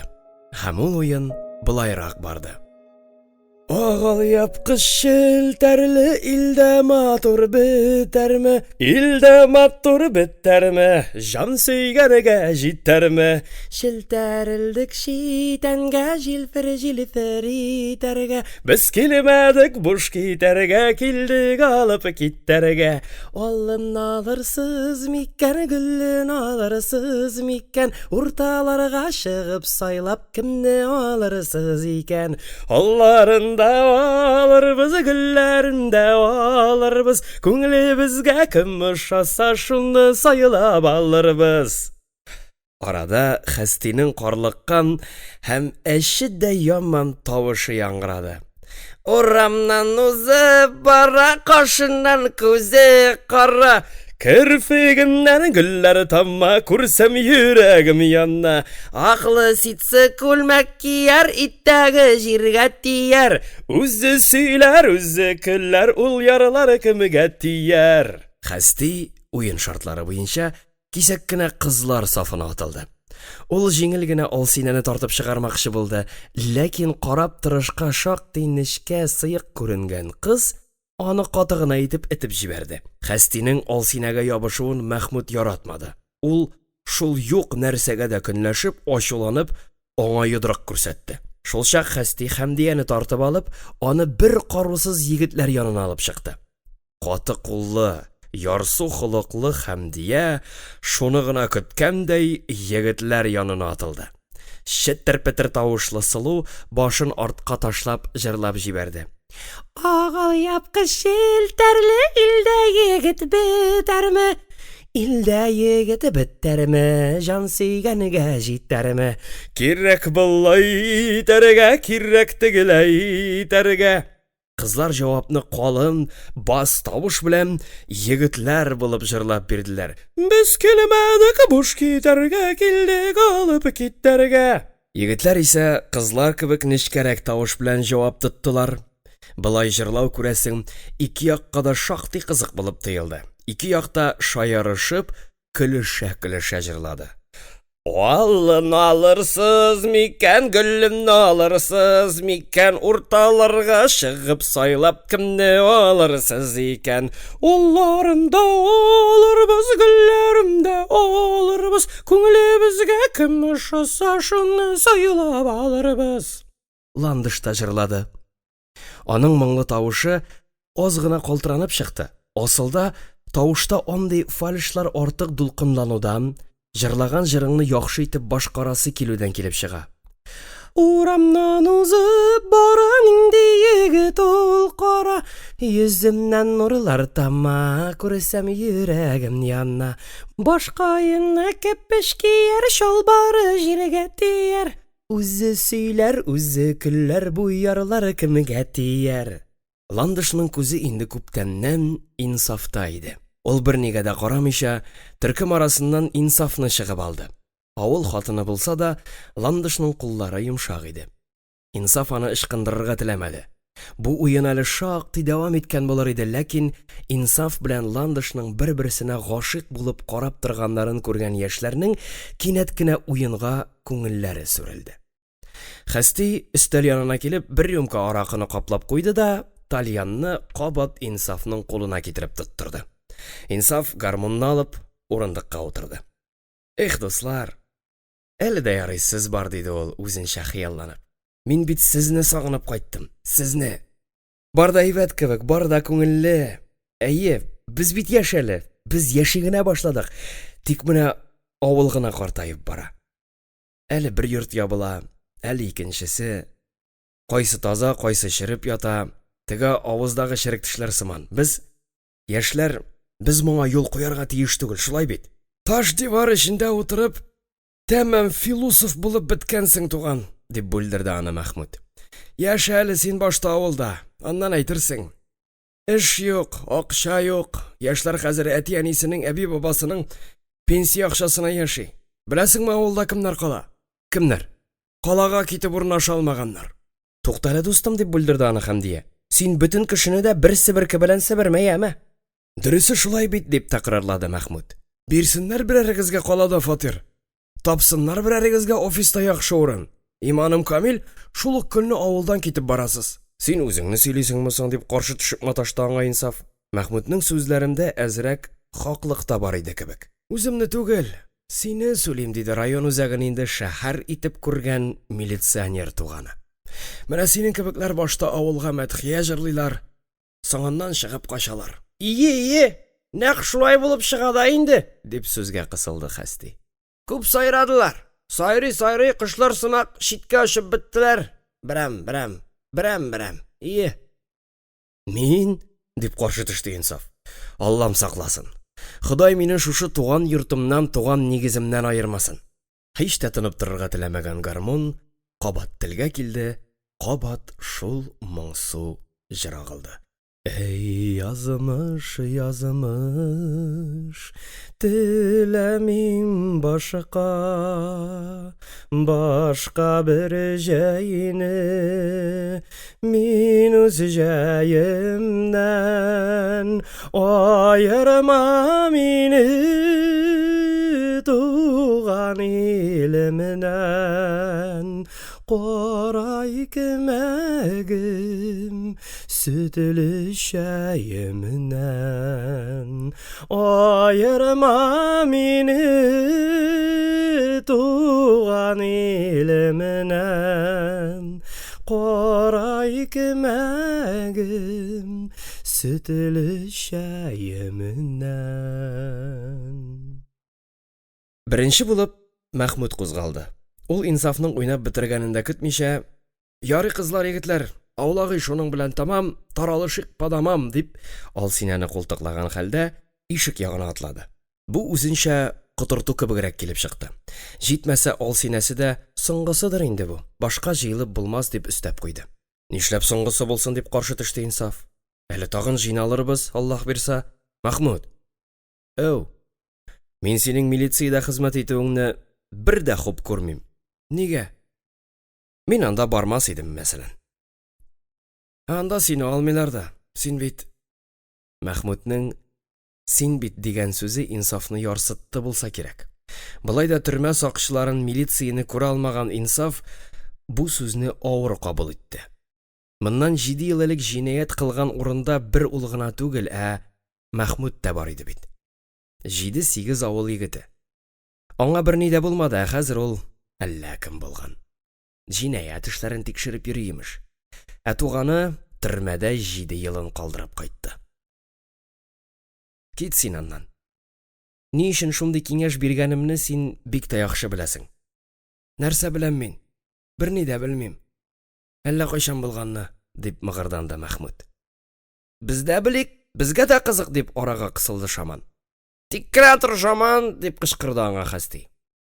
Авырдыр сиңа анда, дип дәвам итте, ярсуын яшерә алмаган инсаф. Кешене хөкем иткәндә күз алдыңа килеп басудан курыкмыйсыңмы? Вөҗданың газапламыймы? Нәрсә сөйлисең, нинди вөҗдан? Хайван сөякләре дыңгышлап тутырылган канлы авыз.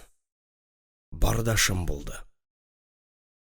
Өйдә шомлы тынлык урнашты. Хәтта һәрбер сүзне мәзәккә әйләндерергә яраткан Хәсти дә сөйләү сәләтен югалтып, дәшмичә өнсез торды. Ике туган арасында бәрелеш башланырга тора иде. Һәм аның яхшылык белән бетмәячәген кунаклар яхшы сизенделәр. Син нәрсә? Мине шуның өчен чакырдыңмы, дип төкерекләрен чәчте Мәхмүд. Шушы сүзләрне әйтер өченме?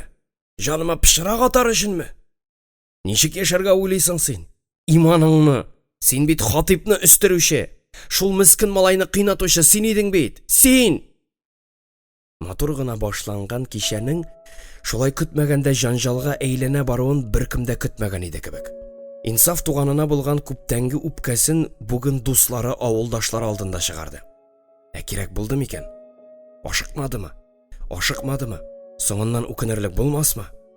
Туганына бик нык ачуы чыккан, аждаһайдай кабарынган Мәхмүд кисәк кенә инсафка ташланды, ләкин Шаман белән Хәсти аны тотып калдылар. Мин түгел, ишетәсеңме? Мин түгел! Тынычлан, диде инсаф Мәхмүдкә. Син түгел, син түгел. Алла! Нәрсә соң инде бу? Күпме булыштым үзеңә, дип шәпшеде инде үзен Мәхмүднең законлы хатыны итеп сизә башлаган Алсинә. Нигә җыйдың безне? Тавыш чыгарыр өченме? Юк. Нигезне күрсәтер өчен.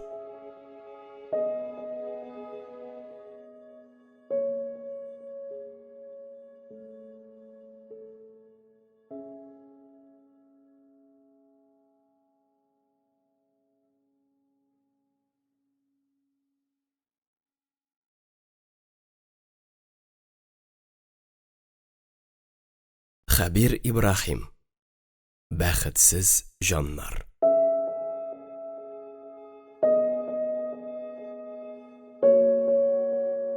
Алтынчы бүлек. Хәер, Мәхмүд бик нык кызып инсафка янап чыгып китсә дә, аңардан гына кичәнең яме кителмәде. Калган кунаклар исә аңа рәхмәт әйтеп таралыштылар. Бераздан аулагыйда инсаф белән ландыш кына утырып калды. Сиңа кайтырга вакыттыр бит инде, диде инсаф ландышка. Куасыңмы? Юк, кумыйм. Киресенчә, балаң, ирең бар, көтә торганнардыр. Әлегә мине беркем дә көтми. Өйдәгеләр йоклыйлар. Кайнанам да, улым да, ирем дә. Безнең Хатип иртә ята, иртә тора. Әгәр дә Хатибың сине минем янда икәнне белсә, нишләтә? Муеның бурып ата. Куркып туйдым инде мин. Ландыш горур гына башын өскә чөйде. Шибәр дә, хәтәр дә икән үзе. Минем беләсеңме нишлисем килә? Нишлисең? Үч аласым килә. Кемнән? Хатиптан. Үч? Нинди үч? Көчләп өйләнде. Көчләп өйенә алып кайтты. Мин аны бер вакыт хәтта күрә алмас хәлгә җиттем. Яратмадым, яратып чыкмадым. Күрәсең ул аны сизде. Ярты елда үтмәде, ул югала башлады. Төннең бире, Хатип юк. Авыл ирләре дә йөри икән дигән сүзгә ышанасым килмәде. Ышандырды. Иреңне яратсаң, яратмасаң да, көнләшү хисе барыбер үзенекен итә икән. Җиткерделәр. Авызына аракы керүгә үк ирем газигын кабыза да күрше авылга җилдерә икән. Машинасының көпчәге җиргә тисә-тия тимәсә юк, җен урынына куа. Әйтерсең лә аны анда айдагы Зөһрә кыз, я хатын кыз җенесендәге гүзәл фәрештә көтеп тора. Юк бит. Фермада дуңгыз караучы Әлфинур исемле бер хатын янына яләшкән бу. Ире юк, үлгән. Булар инде күптән Әлфинурның ире исән чагында ук дус булганнар. Ире аның Казанга йөри торган булган. Калада бер мәхшукасы булган. Шуның яныннан кайтканда юлда авариягә эләгеп үлгән. Дусты үлгәч, тыл хатынның күңелен кем күрсен дә кем юатсын ди. Хатип тут как тут. Шибәр матур булса бер хәл иде. Гөберле бакага охшаган бит ул хатын. Шат гөберле бака. Инсаф үзен ниндидер бер әкияти дөньядагы сымак хис итте.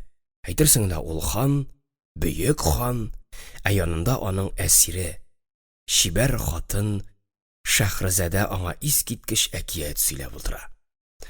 Ул диюне яманлый, шул дию инсафның кан дошманы. Шәһрезадә аңардан үч алырга тели. Инсаф та нәкъ шундый ук уйлар белән яна. Каладан кунакка кайнанамның оныгы кайткан иде. Почти бандит. Төшеп менде ул Әлфинур янына. Тормышның кай тарафка акканын аңлатты ул аңа. Шуннан соң ул иремне бусагасыннан да атлатмады. Хикмәт. Хатип биразга тәүфиклы песигә әйләнде, хәтта тезләнеп миннән гафу да үтенде.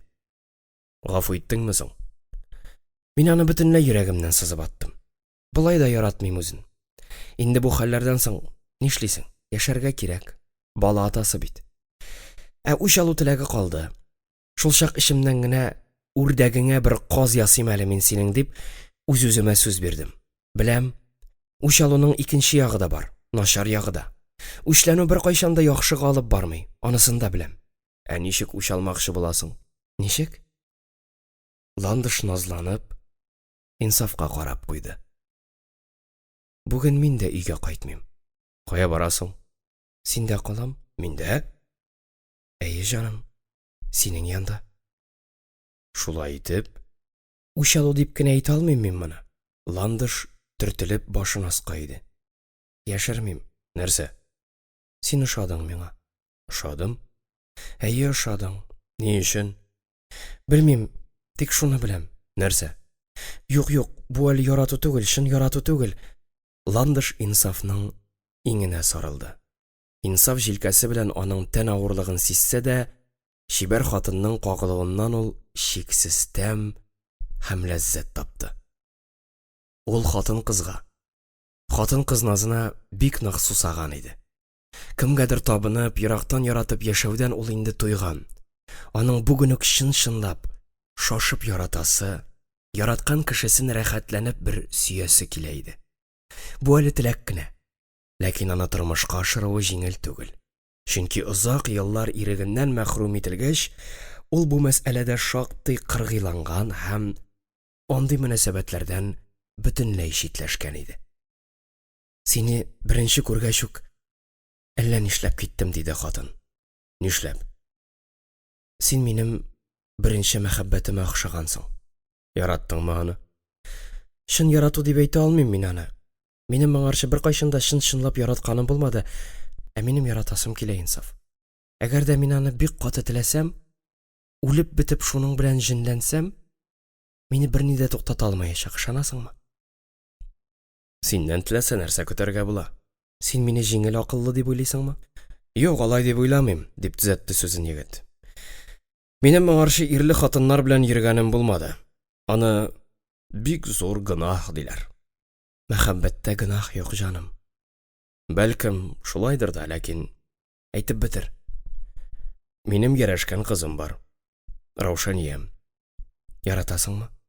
Кемне? Раушанияне. Яратам. Инсаф бу сүзне ничектер икеләнебрәк әйтте.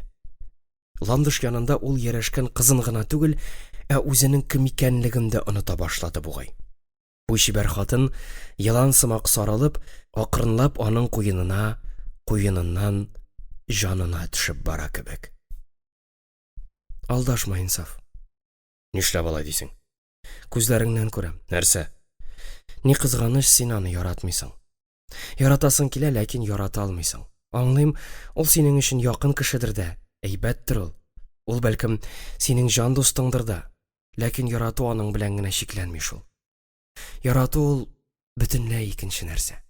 Синоптиклар әйтмешли, аңа прогноз биреп булмый. Каян беләсең?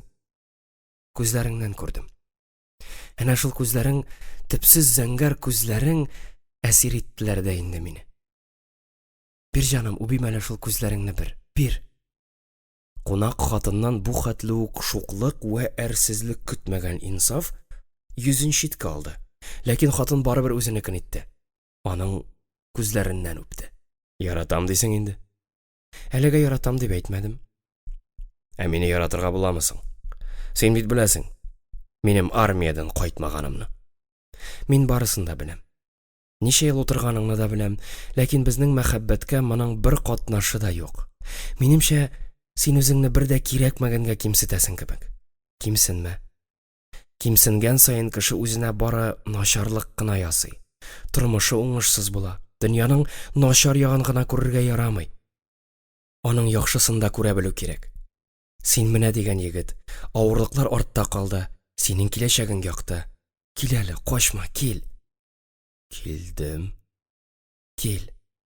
Инсафны кулыннан тартып, Ландыш аны идәнгә тезләндерде, һәм үзе дә аның каршына тезләнде. Әгәр дә Раушанияң сине минем кебек ярата алса, мин сиңа якында килмәс идем. Арагызга кермәс тә идем. Тик ул сине минем күк бер кайчан да ярата алмаячак, аңлыйсыңмы? Әйе, ул сине карар, сиңа балалар табар, тик ярата алмаячак. Нишләп шулай дисең? Ул синең назга, сөюгә сусаган җаныңны аңламый. Һәм аңлый да алмаячак. Менә мин аңлыйм. Мин сине аңлыйм. Каян беләсең? Мин Раушанияне бер генә тапкыр күрдем. Һәм аның кем икәнлеген аңладым. Дөресме? Әйе, мин әле яшь, минем яратасым килә, диде егет, һәм башын аска иеп, аның кулыннан алды. Ландыш Инсафтан яшәрәк булса да, баласын сөйгән шәфкатьле, назлы аналар сымак егетнең башыннан сыйпады. Сабый балага күз яшьләрен сыгып инде елыйсы гына калды. Чынлап та, шулай. Ялгыз бит мин. Читен миңа аларсыз, беләсең, читен миңа аларсыз, белсәң икән. Шундый читен. Кайчак үкереп елыйсыларым килә, шуңа күрә дә тизрәк башлы күзле буласы, өйләнәсе килә. Кемгә булса да, тик ялгызым гына калмаска. Мин бар. Мин сине ташламам. Сүз дә юк. Син миңа ашыйсың, бик тә ашыйсың. Дөрес әйттең, син Раушания турында бик дөрес әйттең. Егет белән кыз арасында була торган ярату юк бит безнең арада, юк. Дуслык бар, ие. Төрмәдә чагымда ул мине ташламады, ярдәм итте, көтте. Анда мин гел аның турында гына уйладым. Аңлыйсыңмы? Ие. Төрмә читлек бит ул. Тирән чокыр, упкын. Син чокырда яткан, тирән, төпсез упкында яткан. Чокырның, упкынның өске башыннан кем кычкырса да, кем генә ярдәм кулы сузса да, шул кеше сиңа фәрештә булып күренгән. Ә хәзер син иректә, үз иркеңдә. Сиңа кем кирәклеген аңлар вакыт җитте. Миңа шундый рәхәт синең белән. Миңа да. Ландыш. Инсаф аңа тагын нидер әйтмәкче иде, хатын учлары белән егетнең авызын томалады. Әйтәсе сүз әйтелмичә калды. Сөю дәрте икесен дә үзенең назлы кочагына тартып алды. Инсаф, җаным, ал мине. Инсаф кабаланып, Ландышның күлмәк изүен шишәргә тотынды. Үчеткәндәй ул күлмәк изүе вак кына төймәләргә беркетелгән булып чыкты. Бер 10-12 ләп төймә, ләкин бик нык дәрте уянган. Әсәрләнгән егетнең соңгы 2-3 төймәне шишеп торырга тәкате калмады. Ул аларны үзеп кенә атты. Күлмәк бер урыннан тартылып йыртылды һәм аның изүе китте. Өзелгән төймәләр күңелле шылтырап, берәм-берәм идәнгә коелдылар. Карават һәм өстәл асларына тәгәрәделәр. Ландыш моңа көенмәде. Андый вакытта чүпрәк белән хисаплашып торалар димени инде. Ул сөенә-сөенә көлде генә. Ә Инсаф аңын җыйган кешедәй күкрәгеннән сөт исе аңкып торган тансык хатынның кайнар кочагына чумды. Иреннәр иренгә кушылды. Егет җиңелчә хәрәкәт ясап, хатынны урынга аударды. Инсафның куллары хатынның дәртен, теләген тагын да көчлерәк кузгатып тәнен иркәләде. Ике гашыйк бер-берсен сөя-сөя, бар дөньяларын онытып, мәхәббәт диңгезенә чумдылар. Бары тик ышык пычмактан Инсафның колагына: "Улым, улым, нишлисең син, нишлисең?" дип эндәшкән җан авазлары гына ишетелгәләп алды.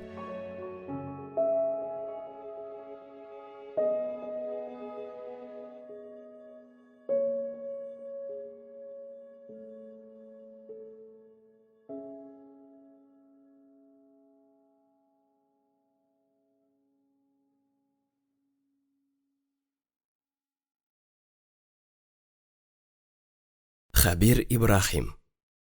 Бәхетсез җаннар.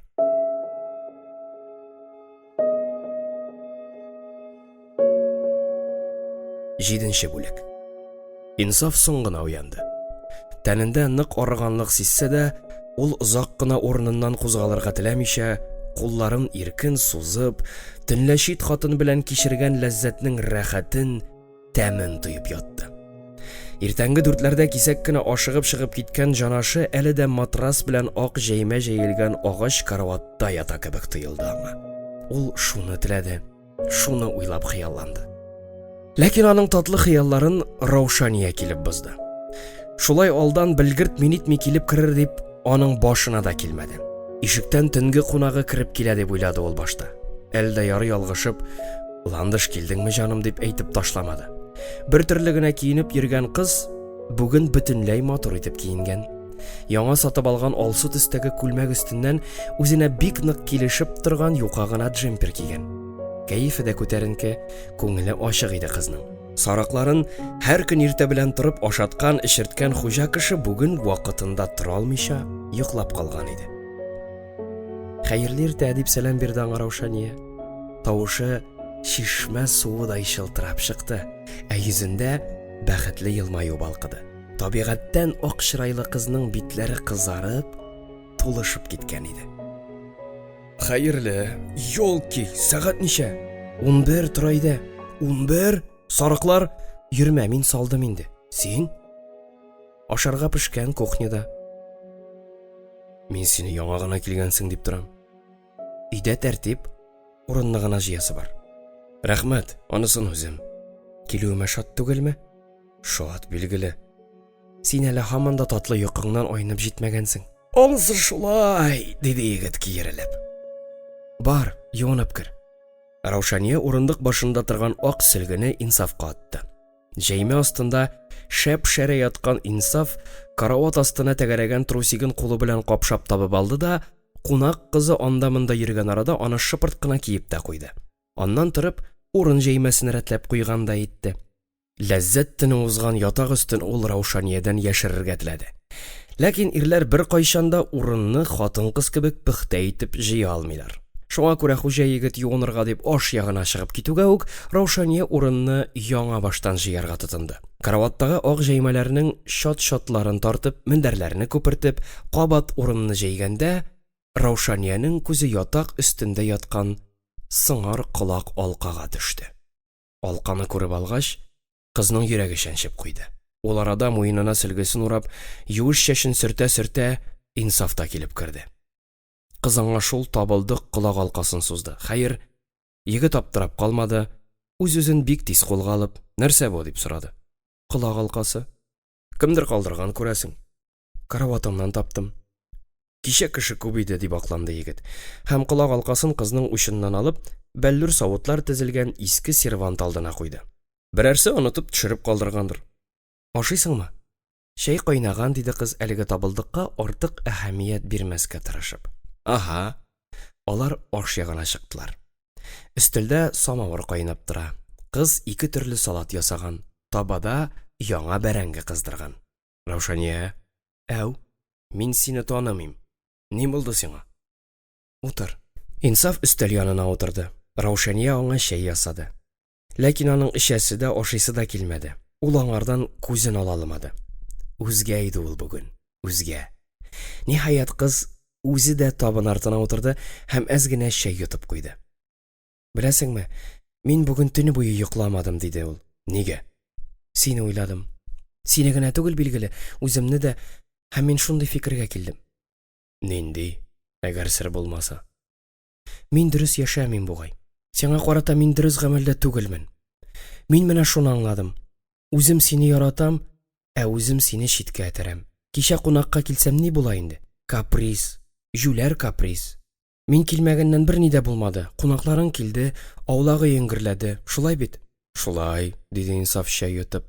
Кстати, Мәхмүд тә, Хәсти дә, Сылу да, барысы да сине сорадылар. Кая ул? Нишләп килмәде диделәр. Шулаймы? Син кая идең соң, бәгырем? Синең янда идем. Бер катлырак иде аның Раушаниясе. Самими, саф күңелле. Нәрсә әйтсәң дә шуңа ышана.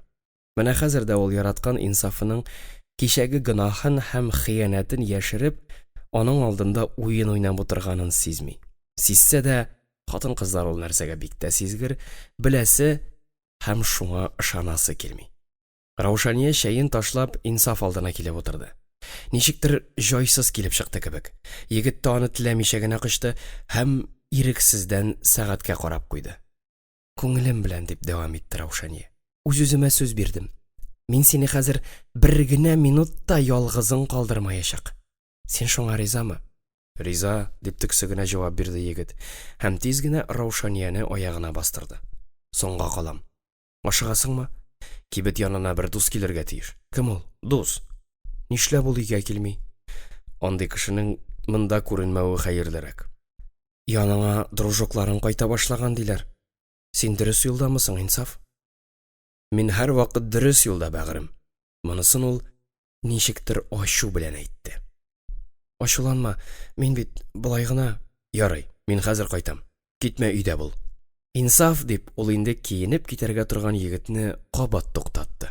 Нәрсә? Минем сиңа сөенечле хәбәр җиткерәсем килә. Нинди? Мин әти-әни белән ныклап сөйләштем. Җә? Яхшылап сөйләштем. Ну, алар риза. Нәрсәгә? Оныттыңмы ни? Юк, онытмадым. Алар мине сиңа кияүгә бирергә риза. Ишеттеңме? Алар риза. Раушания елмаеп балкып Инсафның кочагына сарылды. Син нәрсә сөенмисеңме? Сөенәм, дип эндәште ул тешен кысып, һәм ишекне бик каты итеп ябып чыгып китте. Раушания моңа бик нык аптырады. Нәрсә булган аңа? Нишләп ул бердә сөенмәде? Һәм бар тик шунда гына ул күңеле белән сизенә һәм нидер аңлый башлады сымак. Ул капылт кына өстәл янына утырып, салкынайган шәен яңартты. Дулкынланудан шәен рәтләп эчә дә алмады. Яртлаш түгеп бетерде. Аннан елады. Елап туйгач, зал ягына йөгереп чыкты һәм сервант каршында яткан сыңар колак алканы кулына алды. Ул аны учына салып, каты итеп кысып та карады. Ләкин алка ямшәймәде. Яхшы сыйфатлы алтыннан куелган иде булса кирәк.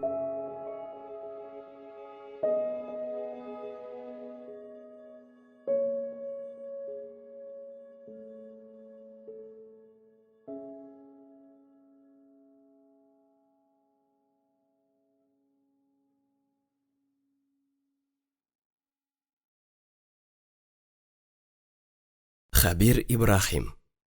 Бәхетсез жаннар.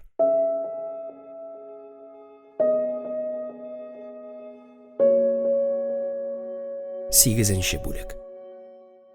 Раушания аның кергәнен сизми дә калды. Кулына китап тоткан Ландышны күргәч үк, бу очрашуның яхшылык белән бетмәячәген ул шундук аңлап алды. Кылак алкасын кыз вакытында яшерергә өлгерде.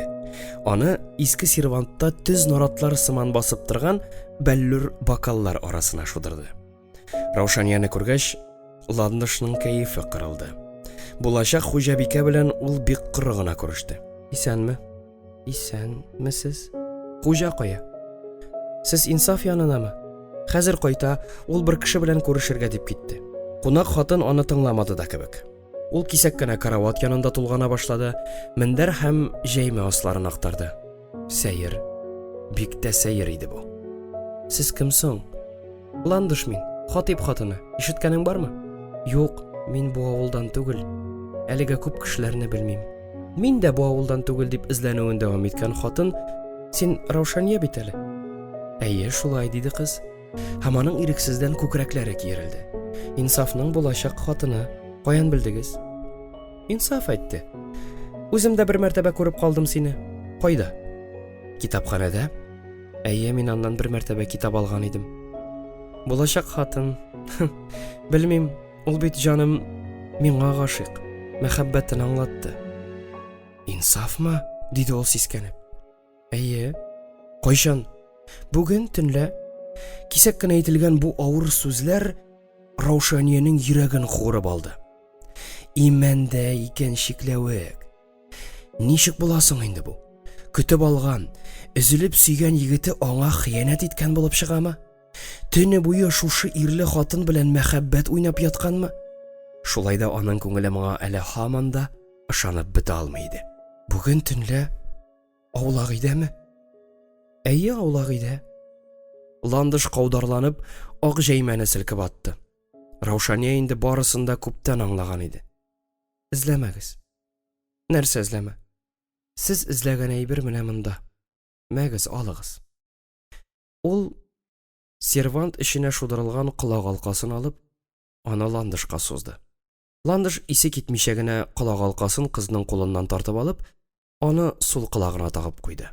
Уң кылагындагысы исән, үз урынында иде. Һәм кылак алкалары кабат пар булдылар. Рәхмәт. Низишта, дигән булды эчендәге нәфрәт хисләрен яшерә алмаган кыз. Ул тәмам тулышкан, ярсыган иде.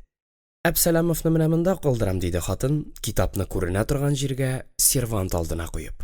Сау бул. Туктагыз, дип шәшрәде кыз. Туктадым. Сезгә оят түгелме? Оят? Ни өчен? Сез кияүдәге хатын. Сезнең гаиләгез бар. Нишләп сез егет белән кыз арасына керәсез? Дөресен ишетәсең киләме? Дөресен әйткәндә, Раушанияның кыбырсынуы Ландышның ачуын чыгара башлаган иде. Бу сөйләшүне ул озакка сузып тормаска, дөресен әйтеп, аңа бик тиз нокта куярга теләде. Бу хәлләрдән тәмам сулуы капкан Раушания әйе дип тә әйтә алмады. Фәкать баш кына селекте. Инсаф сине яратмый. Без аның белән өйләнешәчәкбез. Әйе, ул сиңа өйләнер, тик бер кайчан да сине ярата алмас. Кемне яратасың ул? Мине. Сезне? Әйе, мин дә аны яратам. Ышанмыйм. Инсафның сезне яратуына ышанмыйм. Ышанмыйсың? Әйе. Әй кызый. Дөресен әйттерәсең бит инде. Әйтегез. Әйтимме? Миңа барыбер.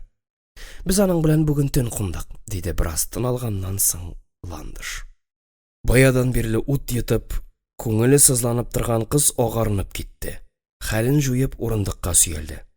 Ничек буласың инде бу? Ул ничә еллар инсафка ышанып баглап яшәде. Раушания үзенең саф, чиста күңеле белән яраткан егетенең бу кыланышын һич кенә дә аңламады.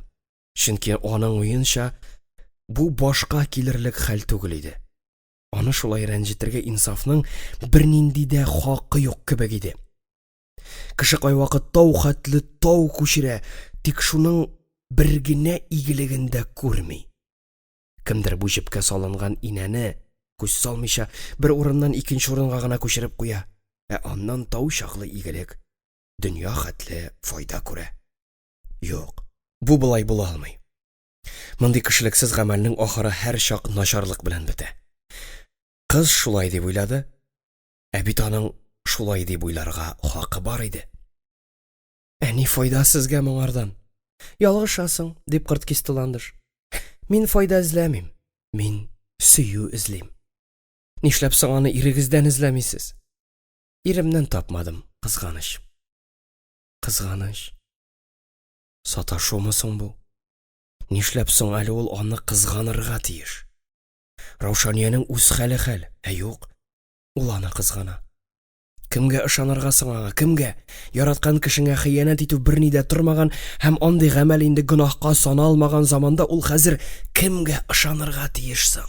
Кемгә? Мин елый да алмыйм, ишетәсезме? Минем хәтта күз яшем дә чыкмый, диде авырсынып урыныннан торган Раушания. Мин еларга, кычкырып еларга тиеш, мин елый алмыйм. Бары тик бер күз яше. Коткарса, ул гына коткара ала. Баядан бирле йөзе агарынган мискинкәй шайкалып, сөрлегеп китте, аннан йөрәген тотып идәнгә тезләнде. Мондый ук хәл килеп чыгар дип башына да китермәгән Ландыш иелеп кызны кулыннан алды. Раушания кисәк кенә кулын тартып алды һәм йөрәк тирәсен уа башлады.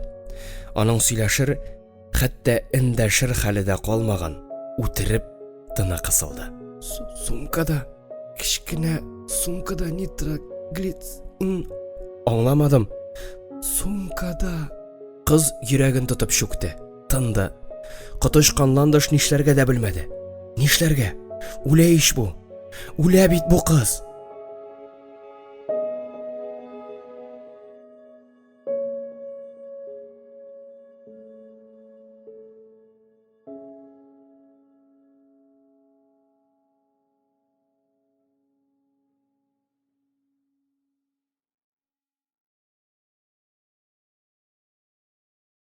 Хәбир Ибрахим. Бәхетсез җаннар.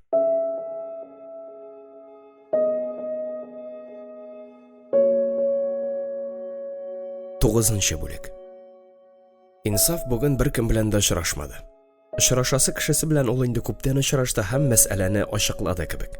Ул нәрсә атасының аянычлы үлеме белән бәйле иде. Ул һәрвакыт атасы Нариман үз үлеме белән үлмәгән, аңа кемнәрдер китәргә булышкан дигән уйда торды. Фактлар буенча бу нәрсә ачыкланды да кебек, ләкин аның турында әле соңрак аңа тагын бер кат уйларга кирәк булыр. Кибеткә тәмәке алырга гына дип чыккан егетнең йөрәге нидер сизенгәндәй аны өйгә куды. Уйлаганы юш килгән икән, йөрәге юкка гына сизенмәгән. Идәндә аунап яткан Раушанияне һәм аның янында чарасыз буталган Ландышны күреп, Инсаф иңелек тораташ булып катты. Ландыш идәнгә ауган кызны әле һаман да күтәрергә маташа иде. Нишлисез сез? Килгән идем, Әбсәләмовны күтәреп, дип нидер бытылдады хатын. Ул «Торма юлымда!» дип акырды ул Ландышка. Һәм аны читкә этәреп, Раушания янына атылды. Раушания! Ауды ул. Ширле бит ул. Йөрәк шире аңарда. Аңа дулкынланырга да, борчылырга да ярамый. Ярдәм күрсәтмәсәң китә дә бара. Даруы? Даруы кая? Ул бер сүз дә әйтмәдеме? Сумкада диде. Сумка? Сумка. Раушанияның сумкасы агач элгечкә эленгән иде. Инсаф сумканы элгечтән йолкып алды да, аны чәчеп, эчендә ни бар, шуның барысын да тышка куйды. Сумкадан хатын-кыз кирәк-яраклары, пудралар, кершәннәр һәм шулар белән бер рәттән төрле зурлыктагы, төрле төстәге кечкенә таблеткалар да куелды. Менә алар. Инсаф Раушанияны күтәреп алды да, караватка яткызып, авызына көчләп диярлек дару каптырды. Ландыш стакан белән су китерде, егет кирәкми дип суны кире какты. Бераздан Раушания җиңел сулап куйды һәм аңына килде. Инсаф аның башыннан сыйпап, битеннән үпте. Аллага шөкер. Мин кайда дип сорады аңына килгән кыз. Бездә. Ничек хәлең? Ул аны кабаткышмакчы булды. Орранма дип эндәште аңа кыз. Ул аны ярсып, кычкырып әйтмәкче иде, ләкин алай ук кычкырып әйтерлек хәле юк иде. Раушания, бәгырем дип төшеләнгән булды тегесе. Кагылма. әле генә үлем хәлендә яткан кеше тиз генә торып та басты. Йөрәк авыруы шундый нәрсә ул. Әле генә кеше үлеп ята, бераздан карыйсың, кеше җир җимертеп чабып йөри. Син кая? Киттем. Бу хәлеңдә, хуш, тукта инде. Мин сине күрә алмыйм, ишетәсеңме? Күрә алмыйм. Ни өчен? Әйтер. Раушания кулы белән ландыш ягына төртеп күрсәтте һәм ул уйлап өлгергәнче сумкасын җыештырып өйдән чыгып качты. Инсаф аның артыннан чыгып йөгермәкче булды, тик нигәдер тукталып калды. Йөгерүнең, ялынуның мәгънәсез икәнлеген аңлады. Андый горур холыклы, баш бирмәс кеше белән бу хәлләрдән соң сөйләшеп, аңа нидер аңлатып торуның мәгънәсе юклыгын ул яхшы аңлады. Бер туктаусыз бүлмә буенча йөрөнгән егет тәмәке кабызмакчы булды, ләкин шырпысы яңгыр астында чыланган булып чыкты. Һәм ул аны һич кенә дә кабыза алмады. Җене кузгалган Инсаф, каударланып, тәмәкесен тәрәзәдән атып бәрде. Күңелең булдымы инде? Аңламадым. Сөйләдеңме барысында? Сөйләдем. Нигә? Ялганлый белмим дип турыдан-туры ярды хатын. Яшереп торганчы, турысын әйтүең яхшырак. Йөрәге авыртулы кызга. Шулаймы? Гафу ит. Анысын уйламаганмын. Мин аның ширле икәнен белмәдем. Белсәң әйтмәс идең инде. Белмим, әйтә алмыйм. Алай гел дөресен генә сөйли торган кеше булгач, нишләп соң иреңә дә сөйләмисең дип кызды Инсаф. Ирем, иркәем, әйтмичә булдыра алмадым. Мин сиңа хыянәт иттем, аулак өйдә, айлы төндә яшь егет кочагында яттым дип, нишләп соң иреңә кайтып әйтмәдең? Борчылма, дип тынычландырды аны яшь бичә. Тиздән анысы да билгеле булыр. Авылда андый хәбәр бик тиз тарала. Кая барабыз без, кая тәгәрибез, дип үзгәләнде егет. Упкынга, Инсаф. Упкынга. Упкынга? Әйе, тигәле соң түгел. Син Раушанияңне кайтара аласың. Минем белән дә, ирем белән дә сиңа кыенлык булмаячак. Әгәр дә нәрсә? Әгәр дә син мине хәзер үк куалап кайтарсың. Куалап? Сине? Ку мине. Ку. Инсаф ландышны куарга дип талпынган да итте. Тик аңына килеп, шундук артка чигенде. Слабо, да? Мин сине куа алмыйм, ишетәсеңме? Син минем бөтен җанымны, бар күңелемне яулап алдың. Тәнемә рәхәт, җаныма сихәт өстәдең. Синнән башка яши алмыйм мин хәзер, ишетәсеңме? Алар кисәк кенә кочаклаштылар. Аннан Инсаф аны караватка яткырып кочаклады. Үпте. Ландыш сискәнеп сикереп торды. Нишлисең син? Безгә сак булырга кирәк. Әй, буласы булган. Ул Ландышны кабат урынга сөйрәде. Шулай да ул Инсафның назын кире какты. Кемнән куркырга тиешсең без? Иреңнән? Инсаф урыныннан торып стаканга салып су ичте. Комсызланып, йотылып ичте. Беләсең килсә, мин синең хатибыңнан грамм да курыкмыйм. Ул миннән курыксын. Ул. Нишләп алай дисең? Ул бурычлы минем алда. Ничек? Озак аны сөйләргә. Шулай да Инсаф озак кына бер сүз дәшмичә бүлмә буенча йөренде. Барысын бер юлы әйтеп, ачып салу җиңел нәрсә түгел. Дөресен әйткәндә, ул аңа бигүк әзер дә түгел иде.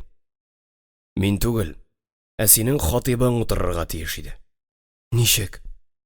Мин аның өчен утырдым. Син? Аның өчен?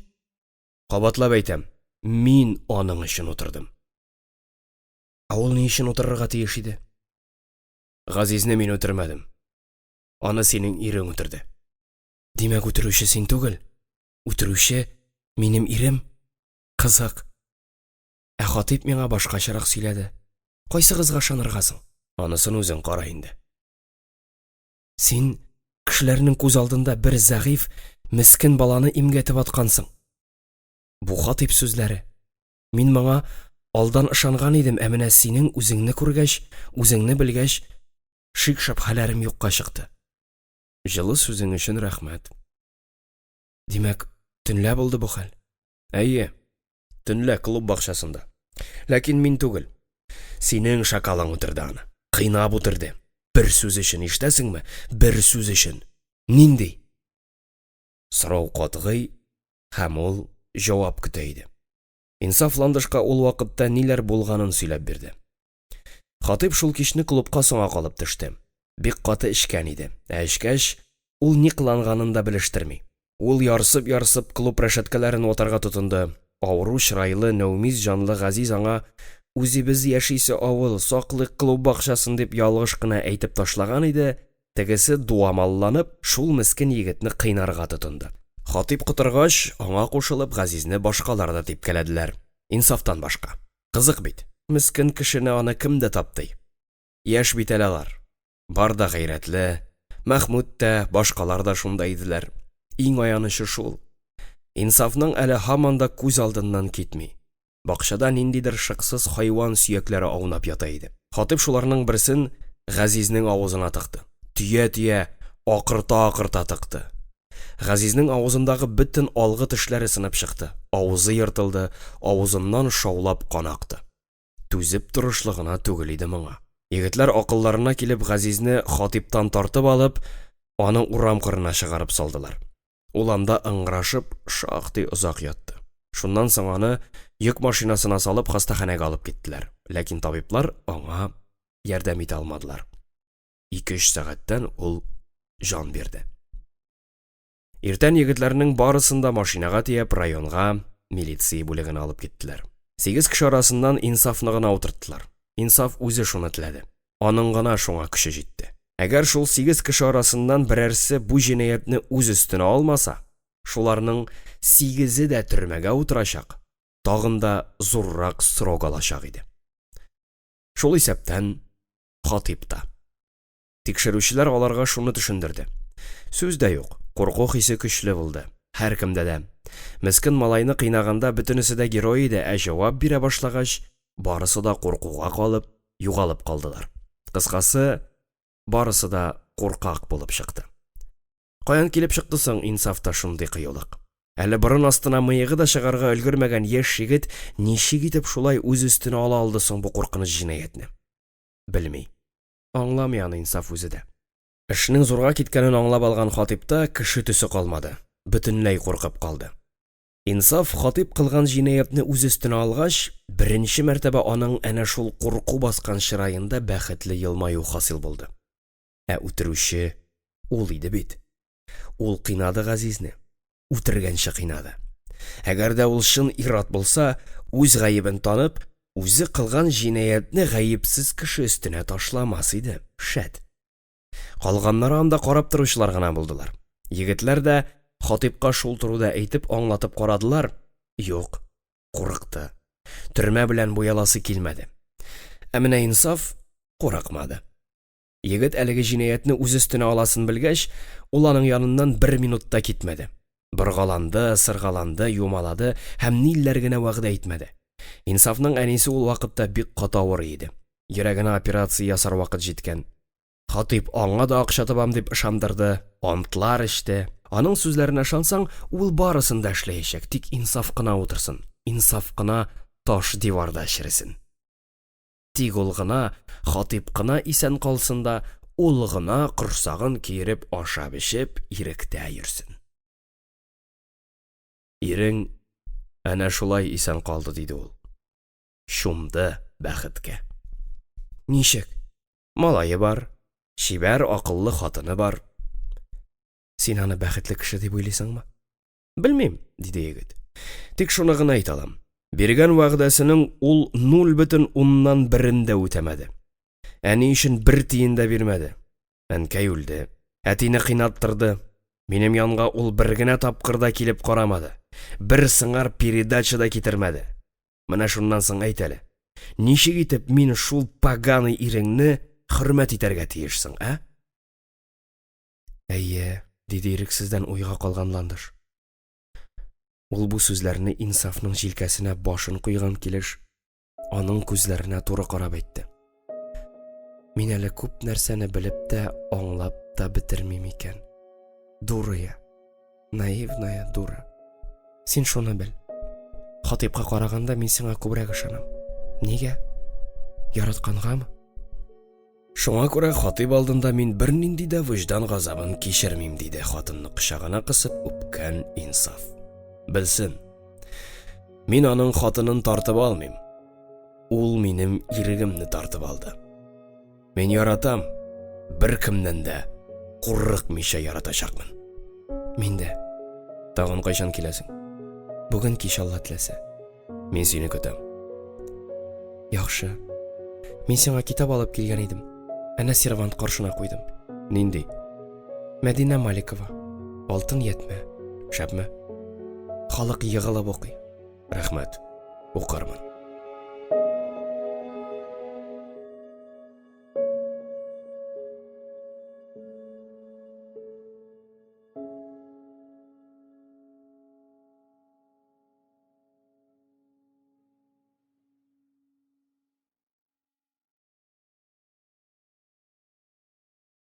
Хабир Ибрахим. Бәхетсез жаннар.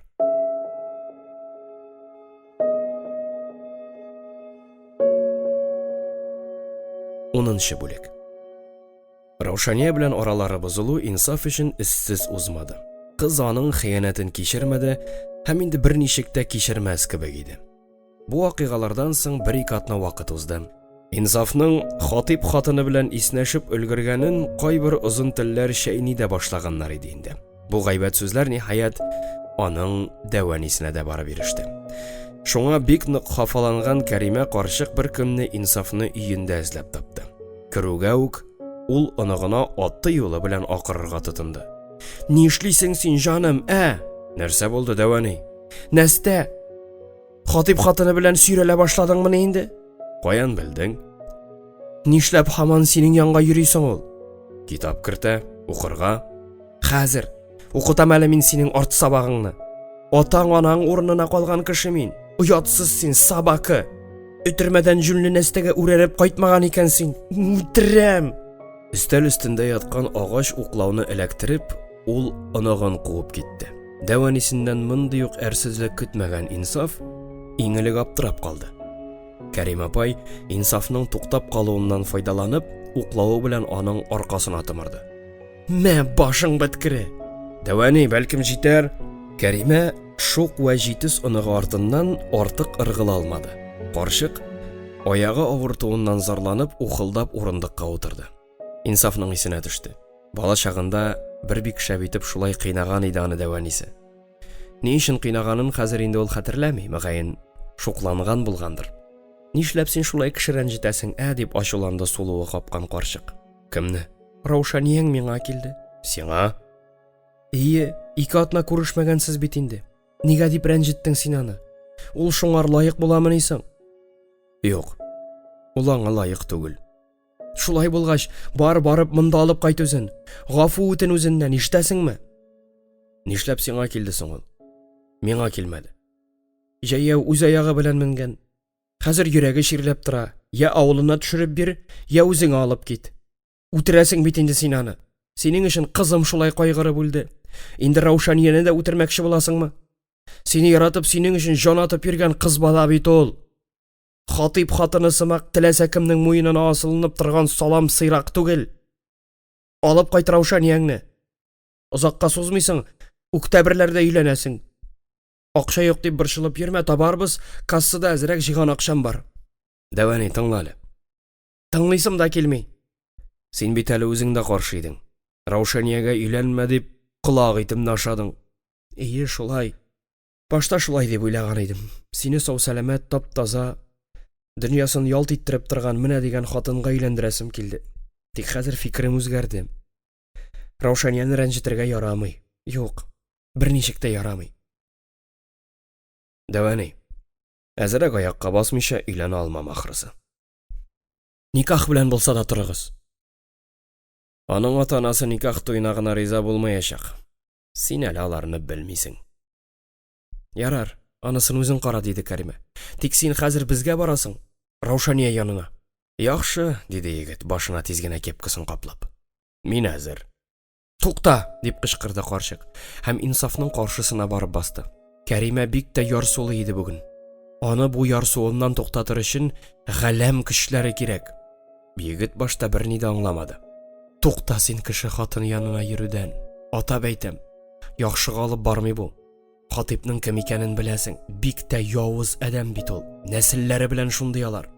Бер хатипка гына каршы тора алырбыз анысы.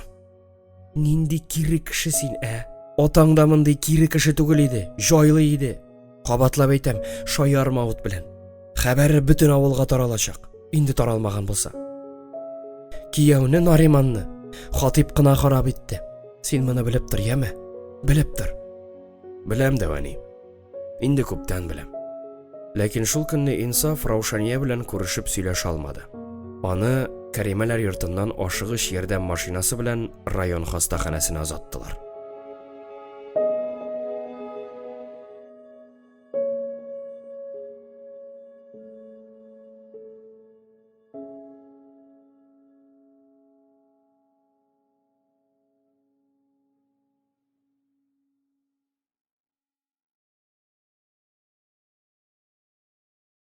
Хәбир Ибрахим.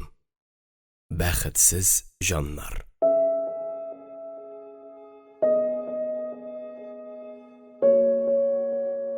11-нче бүлек. Хатип, сүз һаман да шул кеше тирәсендә бара.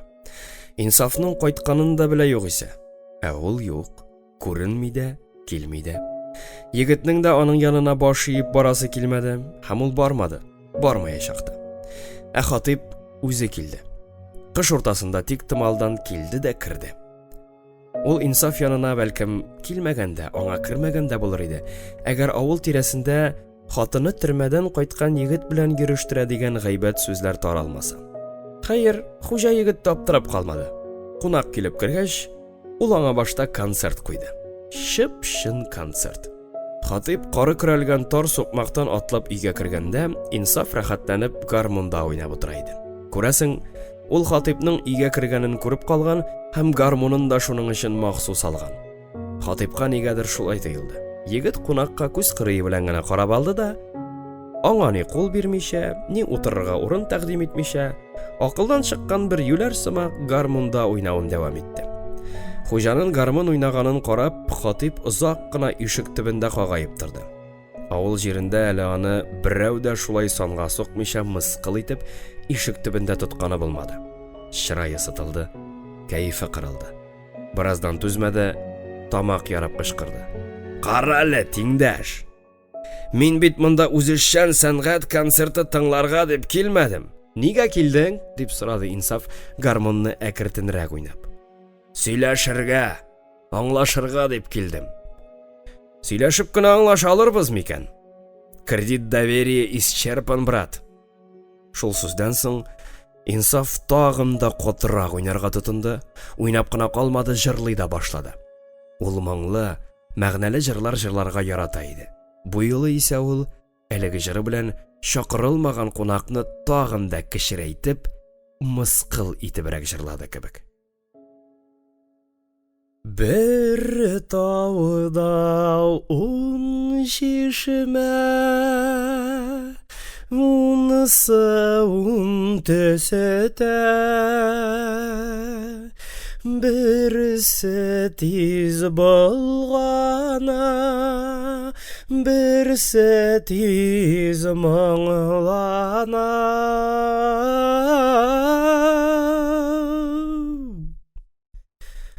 Хатип инде торып китәргә торганда гына гармунчы уйнавыннан туктады һәм гармун өстенә өргәләгән булып аны сак кына сандык өстенә утыртты. Ниһаять ул Хатипны бөтен гәүдәсе төсе кыяфәте белән күрү бәхетенә иреште. Урамда ерактан гына бер-ике мәртәбә күзенә чалынып алган иде ул аңа, ләкин анда аны юньләп күреп башкара алмады. Шактый үзгәргән, олылар кыяфәте кергән.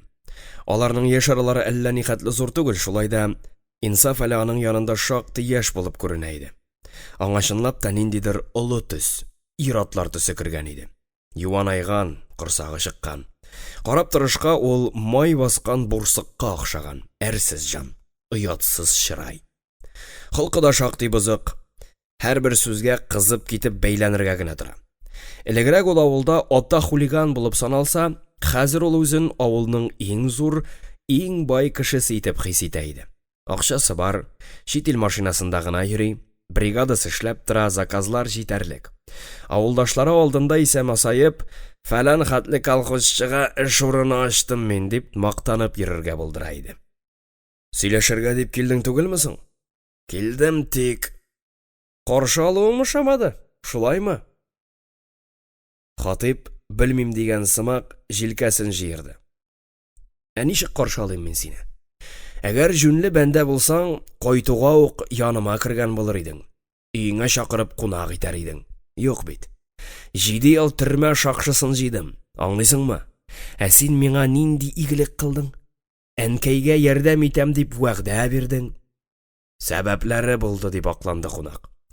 Ул чакны мин бу кадәр үк аякка басмаган идем. Бригадам булса да, шабашкаларым юк иде. Ни белән ярдәм итим? Бетем беләнме? Юк кына нәрсәдән дә кешенең күңеле була. Синнән әнине больницага илтергә дип машина сорап кергәннәр. Син машина кабызырга да бензин юк дип әтине кире борып чыгаргансың. Әнине пожарный машинасында алып барганнар. 2 сәгатькә соңга калган. Син бит авылда булып та әнине күмәргә килмәгәнсең. Әйтерсең, әни дә юк, мин дә юк. Әйтәм бит, әйтмә. Мин бит кайтуга синнән фатирда, иномаркада сорамадым. Ихтибар. Кешеләргә ихтибар гына кирәк иде. Туктале, дип бүлдерде аны кунак. Мин синең яныңа бүген акланырга да, якланырга да килмәдем. Мин беләсең килсә, әлеге ялгышны төзәтергә дип килдем. Кызык. Ничек итеп? Менә ничек? Ничек? Бош кол белән дә килмәдем. Эссе өйдә рип тирли башлаган Хатип башта кара пуховигын салып белде һәм шуның кесәсеннән ак төстәге калын конверт чыгарды. Конвертны озак кына учында угалап торды һәм шуннан соң аны өстәлгә китереп салды. Нәрсә бу? Дип сорады Инсаф. Акча. Акча? 150 мең. Элек юк иде миндә андый акчалар. Хәзер бар. Хәзер брат, мин дөньяның артына тибеп яшим. Ал. Сиңа ал. Инсаф кызыксынып конвертны ачып карады. Конверт эчендә чынлап та таслап төрелгән эре акчалар ята иде. Ал, синеке. Аздыр дип уйламыйм. Рәхмәт, диде егет берникадәр уйнап. Ул кызык өчен хәтта конвертның тышын үбеп, шатын иснәп куйды. Бик вакытлы китердең. Как раз өйләнергә йөрим. Акчаның исе юк диләр. Бар икән бит. Бар. Акчаны аласың. Хатипның хәтта тавышы да үзгәрде. Ул хуҗаларча басынкы гына чыкты. Әйе. Бер шартым бар. Нинди шарт? Акчаны аласың да авылдан таясың. Син миңа андый шарт куя алмыйсың, дип кычкырды аңа Инсаф. Һәм конвертны кире өстәлгә атып берде. Шартны мин үзем куям, аңладыңмы? Курыкмыйм. Сиңа гына көчем җитәр. Мин синең үзеңне туган авылыңнан куам. Мин түгел, син китәчәк авылдан. Ишетәсеңме? Син. Нәрсә? Гаебем зурмыни соң шул тиклем синең алда? Зор. Яшьлектә ни генә булмый, кардәш. Син бит үз теләгең белән барып кирдең анда. Сине беркем дә көчләмәде. Аласың юк иде үз өстеңә булмаган гаепне. Нишләп алдың соң? Мин хит кеше булып калдым. Син? Нәрсә мин? Опустился. Хатип эшнең кая барганын яхшы аңлады. Әйе. Инсаф алдында аның гаебе зур иде. Ул аның җинаятын үз өстенә алды. Ни өчен алганын аңлавы кыен. Чынлап та, ул чакта Хатип яшьләр арасында авторитет иде. Ләкин Хатиптан куркып кына әлеге саф күңелле егет шундый юлга баргандыр дип әйтеп булмый. Әлеге гамәл төбендә Хатип аңламаган икенче бер нәрсә ята.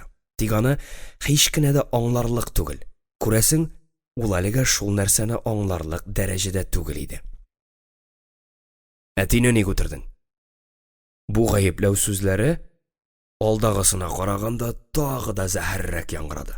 Нахак сүз. Мин Нариман абыйны үтермәдем. Аллам сакласын. Батып үлде ул. Беләм. Син аңа бармак белән дә тимәгәнсең. Дөрес, мин аңа тимәдем. Тик ул шул ук бер нәрсә. Әтине кеше аркылы кыйнаттыргансың. Заказал ты его, аңлыйсыңмы? Юк, дөрес түгел бу. Ни өчен икәнен дә әйтимме? Авыл халкы шулай дип сөйли. Имеш, мин аңардан арзан бәядән тана сораган. Жүләр инде бу халыга. Мин Хатип башым белән нәстә шул хәерче атаңның танасына калганмы? Юк. Аның өчен генә түгел. Ярты елга түләнмәгән хезмәт хакын сорап килгән өчен кыйнаткан син аны. Бергә эшләүче егетләрне дә акча сорарга котырткан дип кыйнаткан син аны. Ул ярты елдан артык синең бригадаңда эшләгән. Кулсыз гарип кешегә канау казыткан бит син, мәнсез. Казымыйча да булмый. Акча җиңел генә таммый. Үзе өчен казымады ул. Миңа ярдәм итер өчен казыды. Яхшы тормыштан түгел. Ә син аны борып җибәрдең. Син аңар бер тиен дә түләмәдең. Ну, ялгышлар булган инде, нишлисең, диде ул конвертка күрсәтеп. Шуңар күрә дә менә. Нәрсә? Ялгышымны төзәтергә дип килдем. Әтине ни өчен рәнҗеткәнеңне яхшы беләм, дип дәвам итте инсан. Нәселне корытырга теләдең. Менә шушы йортта, шушы туган нигезебездә беркем дә калмасын дигән кара уй белән, буш хыял белән яндың бит син. Йорт бушап калгач, нигез чыри башлагач сөендең. Мине кайчанда булса авылга әйләнеп кайтыр дип уйламадың. Ялгыштың, брат. Мин кайттым. Барыбер кайттым. Кайттым, ишетәсеңме? Яшермим, дип ихластан дәште Хатип. Мин сине шунда димегерсең дип уйлаган идем. Туры сүзең өчен рәхмәт. Менә син миңа хәзер ошый башладың. Хатипка мондый сөйләшү исә бердә ошамый иде. Төрмәдән чыккан ниндидер бер әтрәк әләм, әллә кем булганмыни, Хатип хәтле Хатип белән шулай әрсезләнеп, оятсызларча күкрәк киереп сөйләшеп торсын әле. Авылда мондыйларны ул беренче генә күрә. Ул бит аңа яхшылык белән килде.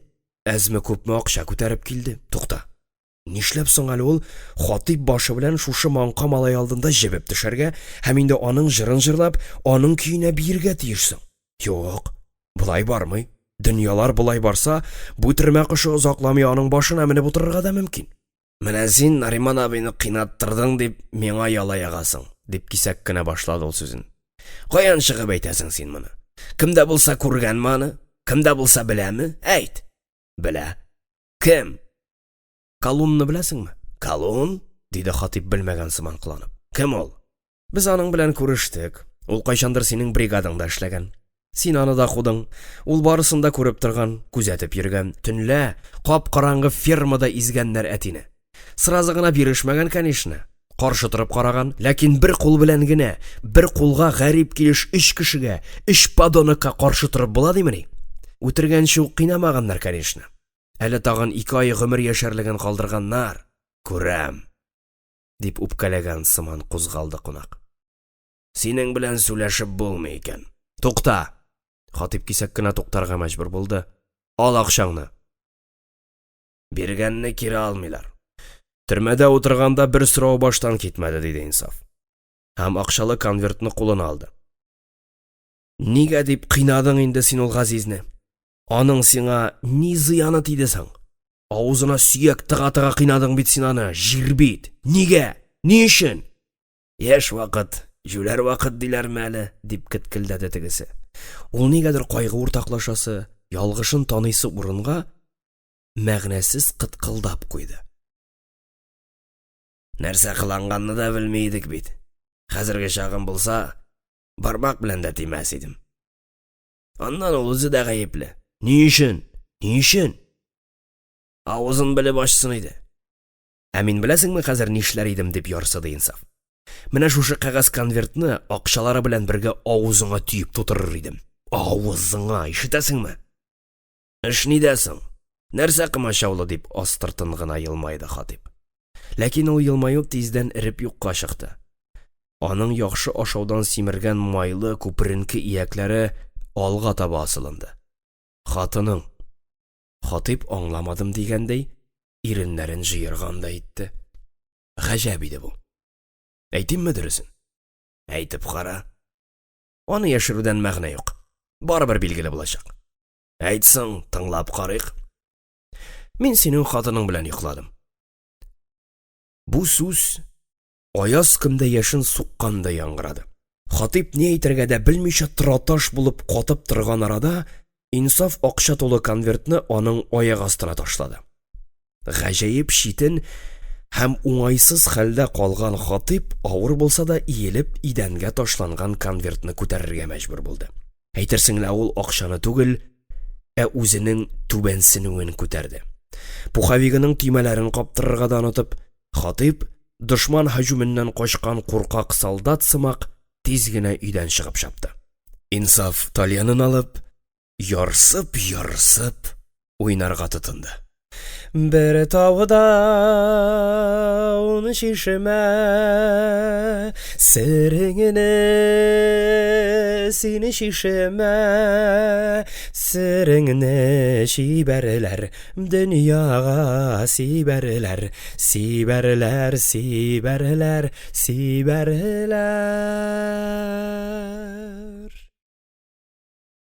Хатип чыгып киткәннән соң, ул нигәдер аның турында түгел, якты дөнья белән вакытсыз хушлашырга мәҗбүр булган Газиз турында уйланды. Бик яшьли гомер өзелгән, әле бу дөньяны юньләп аңлый да алмыйча калган яшь егетнең язмышы нишләп шул хәтле ачы булды соң? Инсаф бу җинаятьне үз өстенә алып, үтерүче исемен алгач, Газизнең әнисе Хәмидә апа аны йылый каргаган. Гаепсез кешегә каргыш төшми диләр. Ләкин бу очракта алай дип тә әйтеп булмый. Атасы Нариман белән анасы Зөмәрәнең әнә шулай вакытсыз үлүләре дә яшьли үтерелгән бала анасының каргышы белән бәйле түгел микән? Хәмидә апасы әле дә исән, әле дә авылда яши. Тик ул Газизнең анасы янына барып, аның алдында да, Ходай каршында да үзенең гаеп түгеллеген исбатларга һаман да базмый йөри иде. Аңламас, куып чыгарырлар, бусагасыннан да уздырмас кебек. Кеше бит ул ихлас сүзгә, жан кушуына түгел, иң элек мәхкәмә чыгарган законлы карарга ышана. Гармонын кочаклап утырган хәлдә, ул барыннан да бигрәк әнә шул изеп, ташлап, кыйнап үтерелгән Газиз җанны кызганды. Нишләп соң аны беркем дә яклый, һәм шул вахши кулыннан йолкып ала алмады? Инсаф үзе нишләде, үзе кая карады? Димәк, Газизнең үлемендә аның да гаебе бар. Шул хәтле үк гаепсез кеше түгел. Вөҗдан газабы белән газапланган җаны аны бар булган дөнья сагышы белән бергә еларда итте. Китми. Күз алдыннан һич кенә дә китми ул яшь егет. Авызы кайрылган, авызыннан шаулап кан аккан яшь Газизнең ул бу якты дөньяда күзе йомылганча инде гомергә дә хәтереннән сызып ата алмас шикелле.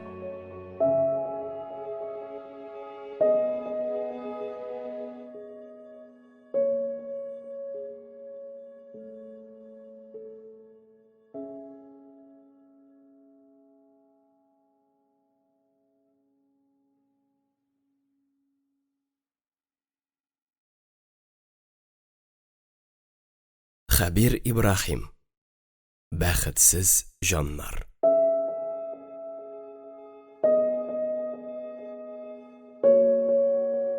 12-нче бүлек. Алар иртә таңда килеп керделәр. Хатип белән очрашканнан соң әле 3 көн вакыт узган иде. Иңенә сөлгесен салган Инсаф көзгә каршына басып, юынып, кырынып тора иде. Башта кулына кара папка тоткан Мәхмүд килеп керде. Бу юлы инде ул милиция киеменнән иде. Аның артыннан ярып кергән Хатипны ул башта шәйләмәде, чөнки аның бөтен игътибары якын туганына, бу очракта өлкән лейтенантка күчкән иде. Мәхмүд ниһаять Алсинәгә өйләнде. Инсаф туйга чакырулы иде, ләкин ул юк бар сәбәп табып анда бармады. Аула өйдән соң 2 туганның аралары шактый салкынайды. Берсе аның мент булуын яратмады, икенчесе исә аңа төрмә кышы дип кимсетеп карады.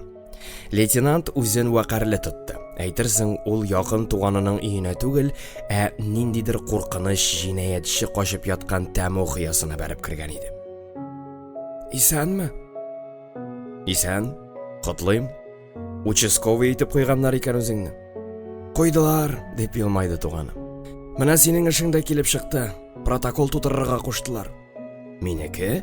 Дип гаҗәпләнде егет. Мин эшемне төрмәдә бетереп чыктым туган. Так что шитта крыта. Яңа эш. Мәхмүд өстәл янына утырды. Ул өстәл өстендә тулып яткан савыт сабаларны читкә этеп, папканы ачты.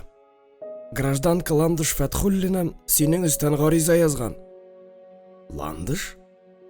Фәтхуллина? Әйе ул. Шул чак өй ішенә Хатип кірді. Утырмакчы булган иде, тик беркем дә аңа утырырга урын тәкъдим итмәгәч, кергән урынында сагайып басып калды. Бик тә тынычсыз иде ул. Күзе гел ишек ягында булды. Ландышның yerендә чакырдым, диде Мәхмүд. Хатип Фәтхуллин. Ул шаһид буларак кайбер нәрсәләргә ачыклык кертергә тели. Нәрсә дип гаепли инде ул мине гражданка Ландыш Фәтхуллина? Менә аның гаризасы. Лейтенант папкадан бер кәгазь кисәге чыгарып, аны Инсаф кулына тоттырды. Укы. Гаризаны чынлап та Ландыш язган иде. Аның кулы, таныш кул. Ул Инсафны үзен кыйнауда гаепли. Шаккаткыч. Искиткеч хәл бу.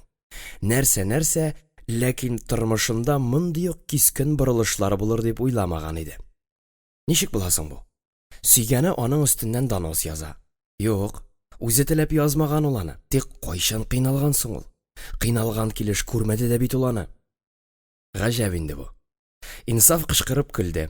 Аннан соң Хатипка текәлде. Бу әшәке җанның күңелендә ниндидер явыз мәкер ятканын аңлап алган егет шундук Хатипка ташланды. Һәм сөлгесе белән аның муеныннан чырнап кысты. Син нәрсә уйлап таптың тагын? Дип кычкырды ул аңа. Буам, сволочь! Тукта, син нәрсә? Мәхмүд, милициядә өйрәткәннәр күрәсең, яшен тизлеге белән Инсафның кулыннан борып алып, аны башы белән идәнгә терәде. Җитте, тынычлан. Булды. Җибәр. Мәхмүд, иптәш лейтенант, моны да протоколга керт. Ул миңа һөҗүм итте, дип мискенләнде шаһид. Хатип, бөтен авылны дер селкетеп торган Хатип, бу минутларда нигәдер үз-үзенә охшамаган иде. Каясың үзе? Дип сорады егылган җиреннән бик тиз торып баскан Инсаф. Кем? Потерпевшая. Мәхмүд бер сүздә дәшмичә ире кыяфәт белән кабат өстәл янына килеп утырды. Папкасын ачып, язу кәгазьләрен барларга тотынды. Кая ул? Чакыр монда, дип әмер бирде ул Хатипка. Милиционер роле Мәхмүдкә яхшы бара. Ул үзе дә шул рәсмилектән ниндидер тәм таба иде кебек. Әле ул кайчан шулай Хатипка, бөтен авылны биетеп торган Хатипка әмер бирә алыр иде икән. Тегесе дә бер сүз дәшми, Мәхмүд кушканны гына үти. Ул ниһаять салкын чыланда көтеп торган Ландышны алып керде. Инсаф аның йөзен күрмәде. Ниндидер карачкыга охшаган. Башына җылы шәльяулык бөркәнгән, ияк аслары капланган, өстенә гомер кимәгән ниндидер иске яшел пәлтә, аягына башлары тишелер хәлгә җитеп шактый гомер күргән һәм җир төсенә кергән шакшы киез итекләр кигән. Үзе кимәгәнлеге, чит кеше кидергәнлеге әллә кайдан күренеп тора. Йөз кыяфәтләре шешенгән булса кирәк, тик ул аны беркемгә дә күрсәтми, яшәрә. Әй җаным, дип өзгәләнде Хатип. Утыр әйдә, утыр. Кара син аны карарлык җирендә калдырмаган вәхши. Да, зрәгенә төрмәгә утыртмыйлар икән. Ландыш, ни булды сиңа? Дип тартылды Инсаф хатын ягына. Хатип ике кулын бер юлы сузып, аның юлын аркылы төште. Ландыш урында утырудан баш тартып, түр якка аркасы белән борылды. Тукта, дип кычкырды участковый. Әйт, кыйнадыңмы син Ландыш Фәтхуллинаны, юкмы? Юк, билгеле, дип инкар итте Инсаф. Нишләп кыйныйм ди мин аны? Минем башыма тай типмәгән ич. Ландыш, әйт, кыйнадыммы мин сине? Әйт, нигә дәшмисең? Ул сөйләшә алмый, диде Хатип, хатыны бернидән дәшмәгәч. Нигә? Син бит аның сугып ияген сындыргансың. Аның дәшмәскә хакы бар, дип кысылды лейтенант. Гаризада барысы да язылган. Мин аны үзе язган дип уйламыйм, дип каршы төште гаепләнүче. Аны көчләп яздырганнар. Ландыш, әйт дөресен. Кем кыйнады сине? Әйт. Хатип хатынын көчләп диярлек участковый каршына китереп утыртмакчы булды, ләкин Хатипның әлеге теләгенә каршы килгән Ландыш өйдән бөтенләйгә үк чыгып качты. Инсаф исә аның артыннан «Күрдегезме инде?» дип кычкырып калды. Син миңа туган тиешле кеше. Мин сиңа начарлык теләмим, диде Мәхмүд берникадәр йомшарып. Ләкин аңла, гариза кергән. Без аны тикшерергә, ачыкларга тиешбез. Ачыкла, бер сүзем дә юк. Синең икмәгеңә тимим. Минем үземә дә бик кызык булып тоелды әле бу. дип күңелле җавап кайтарды Инсаф. Әгәр дә җинаятың ачыклана икән, синең өчен яхшы нәрсә түгел бу туган, дип куркытты ул Инсафны. Син бит инде бер мәртәбә җәзага тартылдың. Икенчесен алу беренчесенә караганда җиңелрәк булыр. Сине тагын җавапка тартырга мөмкиннәр. Кемнәр? Органнар. Тартсыннар. Минем гаебем юк, туганым. Минем органнардан куркыр киемнәрем тузган. Кыйнадыңмы? Җавап бир. Сорауыңа сорау белән җавап бирергә рөхсәт ит, иптәш участковый. Ни өчен соң мин аны кыйнарга тиеш? Әйт, ни өчен? Аулагый харап итте аны. Аулагый, дип сүзгә кушылды Хатип. Причем монда аулагый, Диде Мәхмүд. Үзе дә шунда булганга күрә, лейтенантның әллә кайчанғы аулак өйләрне искә төшереп утырасы килмәде. Эш булай монда, дип сүзен дәвам итте Хатип. Менә бу егет тегеннән кайтуга ук минем турыда авылда гайбәт сүз таратты. Имеш, ул минем өчен утырган. Имеш, минем аркада җәфа чиккән. Ул гына кеше, ә Хатип бандит. Ләкин бу сүзләрнең дөрестлеге әлегә берничек тә расланмаган. Мондый хаксызлыкка миннән дә бигрәк хатынымның бик нык ачуы чыкты. Миңа берни дә әйтмичә ул менә шушы бәндә янына килгән. Килде бит? Килде, тик Ә ул күрәсең бит, нервный. Сүз күтәрми. Тотканда минем хатынга суккан. Башта эченә типкән, аннан иягән җимергән. Мәхмүд, син шуңа ышанасыңмы, дип кычкырды Инсаф. Мин фақат фактларга гына ышанам, дип җавап бирде туганы. Әй туган, син дә шушы бәдбәхетнең җырын җырлагач, белмим инде. Эшең харап, туган. Адвокат ялларга туры килмәсен сиңа. Харап, харап. Шул чак өйгә тик томалдан гына Кәримә килеп керде. Өстенә кара калын бишмәтен кигән, кулына 3 литрлы пыяла савыт тоткан. Аның ничек килеп кергәнен беркем дә сизми, аңламый калды. Соңыннан ачыкланды. Инсафның күршеләренә сөткә кергән икән. Шунда капка төбендә милиция машинасын күргәч, ашыга-ашыга аның янына кирип җиткән. Капкадан кергәндә аңа әле ландыш ташырган. Адвокаты бар аның, дип бөтен йорт эченә сөрән салды карчык. Кем? Дип сорады Мәхмүд. Мин. Чит кешеләргә монда урын юк, дип такылдады Хатип. Үз өемдә мин чит кеше түгел. Яраткан кызымның, киявемнең нигезе бу. Нәрсә? Минем улым өстеннән суд ясарга булдыгызмыни? Суд булачак, диде лейтенант. Әлегә ачыклау бара. Аннан дело ачарлар. Тикшерүчене дә билгеләрләр. Тикшерәм әле мин сезгә. Тикшерәм, дип янады аңа Кәримә. Аннан ул Мәхмүднең папкасын тартып алып, аңа кизәнә башлады. Лейтенантның күзләре шар булды. Нәрсә? Тикшерүче булдыңмыни? Мин туган кеше дип торам. Бер сылап җибәрергә дә күп сорамам. Чыгып кит моннан. Дәвани акрын. Ул бит органнардан, дип ялынгандай итте Инсаф. Тикшерә бит. Урган, дип мыскыллы итеп көлде ул. Аның кебек тикшерүче җаным син түгел, мин ул. Җитәр инде, туган апай, булды, диде тамам кәефе кырылган Мәхмүд. Өйгә кергәндә каршыга хатының килеп чыкты, дип кычкырды карчык Хатипка. Җылый-җылый шешенеп беткән мескен. Сатты ул сине. Син бит аны үзең кыйнагансың, Инсафтан көнләшеп. Шул мескен кыйналган хатыныңнан куркытып гариза яздыргансың. Нинди бәндәсең син, Кеше кыйнысың да башкага ябасың. Бар ычкын әле моннан. Бүтән күземә күрнәсе булма. Менә нинди була ул тикшерүче, дип шаяртты Инсаф. Сиңа Дәвани органнарда хезмәт итәргә булган. Органнарда. Дөрес фактмы бу, дип сорады Мәхмүд Хатиптан. Ул инде аның белән бәйләнгәненә, иртә таңнан туганына кирип аңардан сорау алганына чын-чынлап үкенә дә башлаган иде. Ялган. Хатынга кул күтәргәнем булмады. Чыгып китегез. Хәзер үк икегез дә, дип кычкырды аларга Кәримә. Органнар белән алай тупас сөйләшмиләр, туган апай, дип сөйләнде лейтенант идән чыгып китәр алдыннан. Ну ярар. Моны тикшереп бетерергә кирәк. Хәзер ландыштан допрос алабыз. Аны баштан ук шуннан башлыйлар, дип кычкырды Кәримә. Киттек. Ну, Дәвани бирдең кирәкләрен, дип шакыллар катты оныгы кара җеннәр чыгып киткәч. Улым, син аят түгелме? Дип күзенә кайтып кычкырды карчык. Раушанияңны тагын бүлнискә алып киткәннәр. Авыр хәлдә ята. Ә син монда хатынны ирләр белән сүз көрәштереп ятасың, дип рәнҗеде аңа Дәванисе. Ишеттем, диде Инсаф.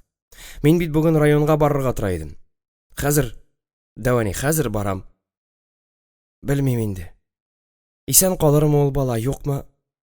Бик каты авырый бит. Мә, акча ал. Буш куллый барма, күчтәнәшсез кермә. Дип ул Инсафка янчыгын актарып шуннан 500 сум акча чыгарып бирде. Ярар инде, Дәвани. Ал. Ал биргәндә. Ал. Синең бит акчаң юк. Язга тракторга эшкә урнашам, Дәвани. Инвесторлар белән сөйләшенгән. Алла бирса дигән. Алла бирса. Улым, әү. 1-2 карчык җыйнап, өеңдә укытып алырга кирәк. Әтиең, әниеңнең дә рухлары шат булыр. Абыстайны чакырырбыз. Кем ул? Кем булсын, мулла хатыны? Әнисәме? Без бит аның белән бергә укыган идек. Ул хәзер нәрсә, абыстайдамыни? Абыстай, нинди генә абыстай әле? Мәчет каршында кыз кыркынга дин сабаклары бирә. Кайчан җыябыз? Дәвани, син үзең кара инде. Мин андый нәрсәнең рәтен дә белеп бетермим. Эй, улым. Шуңа күрә дә тормышыңның рәте чираты юк бит синең. Гынахка баттың, улым. Гынахка. Соңгы вакытта картая, ылыгая барганын сизепме, Инсафның Дәванисе дә дингә бирелде. Көнгә 5 мәртәбә намаз укымаса да, кирәк дип тапканда, көндез китаптан сүрәләр укый, кичләрен тәсбих тарткалап утыра торган иде. Инсаф киенеп, кышкы карлы буранлы юлга чыгып киткәч, Кәримә карчык аның артыннан дуга укып калды.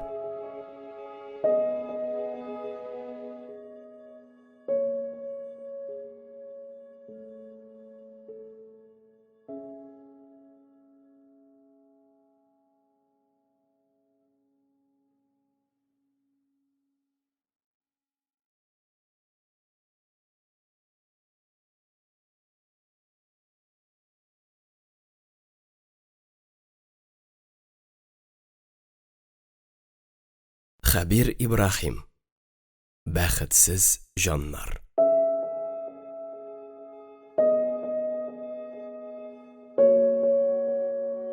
13-нче бүлек.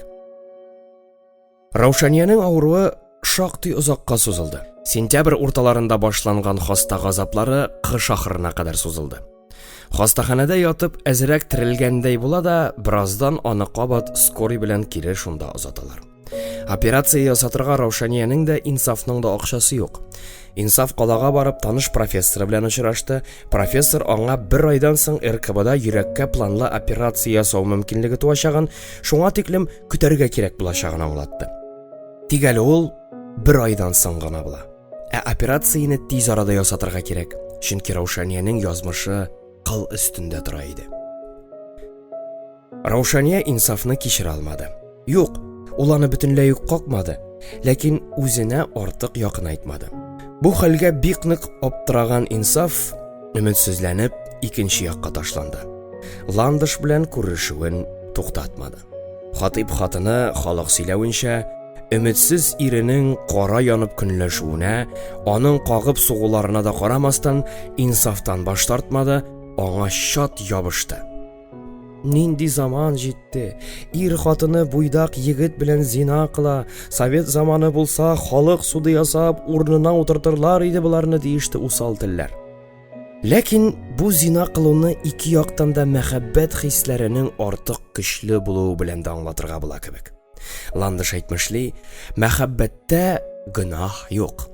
Буларның барысын да белеп, ишетеп торган Раушания кичерә алырмы соң аны? Юк, билгеле. Тора-бара Инсаф аның өчен сөекле кеше булып кына түгел, дус кеше булудан да мәхрүм булып калырга мөмкин иде. Буран юлга кар өйе. Район үзәгендә дистәләгән кар җыю тракторлары асфальт өстеннән кар кыри, ләкин алары да өлгереп җитә алмыйлар. Дәванисе биргән акчага Инсаф ни алырга да белмәде. Бер кибеткә керде, икенчесеннән чыкты. Ашарына эшәренә бар кызның. Ул аңа чәчәк алырга булды. Аны районда бер генә җирдә саталар. Ак чәчәкләр алырга теләде. Керде, ләкин анда да юк. Кыш бит, җәй айы булса, болыннан гына җыйнап кайтыр иде. Раушания кыр чәчәкләрен ярата иде. Кибеттә көч хәл белән 3 чәй розасы җыештырып, шуны үтә күренмәле полиэтилен кәгазьгә төрделәр. Розаларның берсе сулган, көйгән иде инде. Шул букетны кыстырып, Инсаф кыз яткан палатага килеп керде. Ни хикмәт, палатада бүген ул үзе генә калган икән. Аңа кабат система куйганнар, аның гәүдәсе капельницалар белән уралган. Палата эче шыксыз, салкынча. «Исәнме, Раушания?» дип кыюсыз гына эндәште ул. «Исәнме?» Тына авыр чыкты кызның. Күрәсең, авыруы көчле иде. «Булары сиңа». Ул букетны таратып, чәчәкләрне килгән-кергән кешеләргә ваза хезмәтен үтәгән 3 литрлы сулы савыт эченә тыкты. «Рәхмәт сиңа. Инде матур». «Ак чәчәкләр алырга теләгән идем, сатуда булмады», дип акланды егет. «Бу Әпсәләмовны укый, тәмам җенләнеп беттем буга инде. Алганда бик үк ошап бетмәгән иде. Карап торырга ярыйсы икән». «Рәхмәт. Матур чәчәкләр. Җә, хәлең ничек?» Ул урындыкны этеп, Раушания каршына утырды. Йөрәк приступларыннан җәфаланган кызның йөзе кәгазь төсле аппак булган. Күз төпләре каралып чыккан, капиллярлары шартлаган. Ләкин шул хәлендә дә аңардан ниндидер сафлык, ихласлык ургылып тора. Ул хәтта тагын да матурланып, шибәрләнеп киткән кебек тоелды. «Приступларым үтте. Тик кабатланырга мөмкин. Табиблар шулай ди. 1 айдан соң, Раушания, 1 айдан соң без сине калага алып китәрбез», дип сөйләнде Инсаф.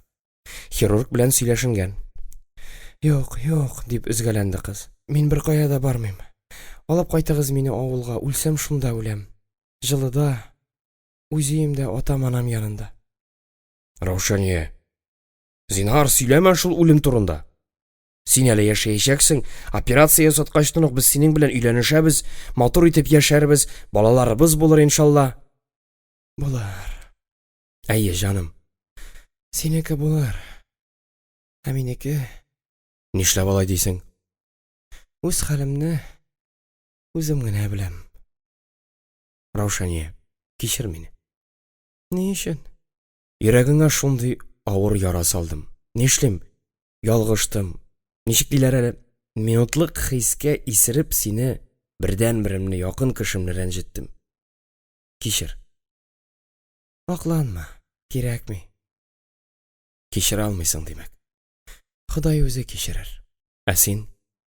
«Мин барыбер бәхетле, Инсаф», диде ул сүзне икенчегә борып. «Мин синең булуыңа сөенәм. Менә син минем янымда утырасың. Син булмасаң, кем утырыр иде? Кем чәчәк күтәреп килер иде? Утыр. Китмә янымнан. Куркыныч. Бер үземә ишетәсеңме?» «Ишетәм».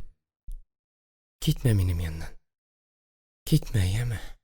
«Монда мин, җаным, борчылма. Мин бер кая да китергә җыенмыйм». «Китәрсең. Вакыты җитәр. Үзең үк китәрсең. Беркем дә сине тотмас. Тик әлегә китмә. Менә хәзер син минем янда бит. Иел әле». Инсаф Раушания ягына башын салуга ук кыз аны кочаклап үпте, аңа сарылды. Ләкин ул көчсез иде әле. Аңа артык хәрәкәт ясауда шактый күп көч сорый иде. Үлем белән тарткалашкан, күзләре мөлдерәмә яшь белән тулган кызның шулай гасабиланып бәргәләнүен күргәч, Инсаф үзе дә аңа күз яшьләрен күрсәтмичә эчтән генә сыкранды, еламсырады. «Мин сине бер кая да җибәрмим. Юк, җибәрмим». «Җибәрмә мине, җаным, җибәрмә». Алар ике нәүмис сабый бала сымак кочаклашып еладылар. «Мин бер генә нәрсәдән куркам», диде Инсаф, бер никадәр вакыт тын торгач. «Нидән?» «Каргышыңнан». «Каргышымнан. Ялгышасың. Мин сине каргамадым. Мин кешене каргый белмим. Кеше ялгыша инде ул. Ялгышкан өчен генә кешене каргамыйлар». «Рәнҗисең бит инде барыбер». «Рәнҗешеңнән куркам». «Бәхил бул, Инсаф. Син минем беренче, күрәсең, соңгы мәхәббәтем. Онытма мине». «Нишләп син һаман минем белән хушлашасың? Хушлашырга кирәкми, яшәргә кирәк». «Анда...»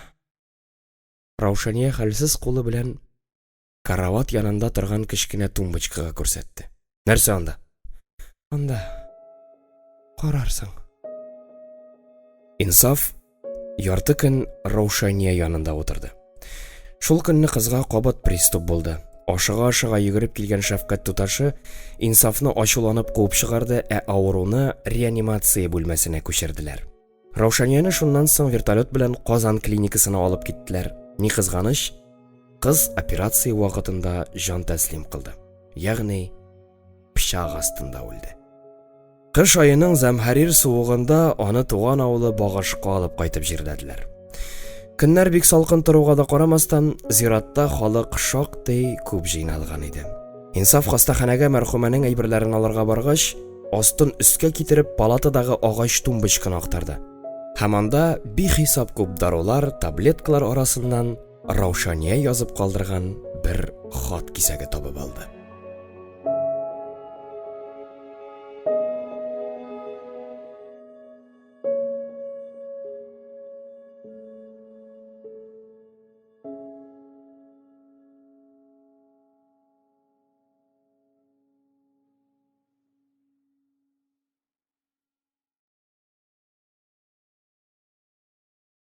Хабир Ибрахим. Бәхетсез җаннар.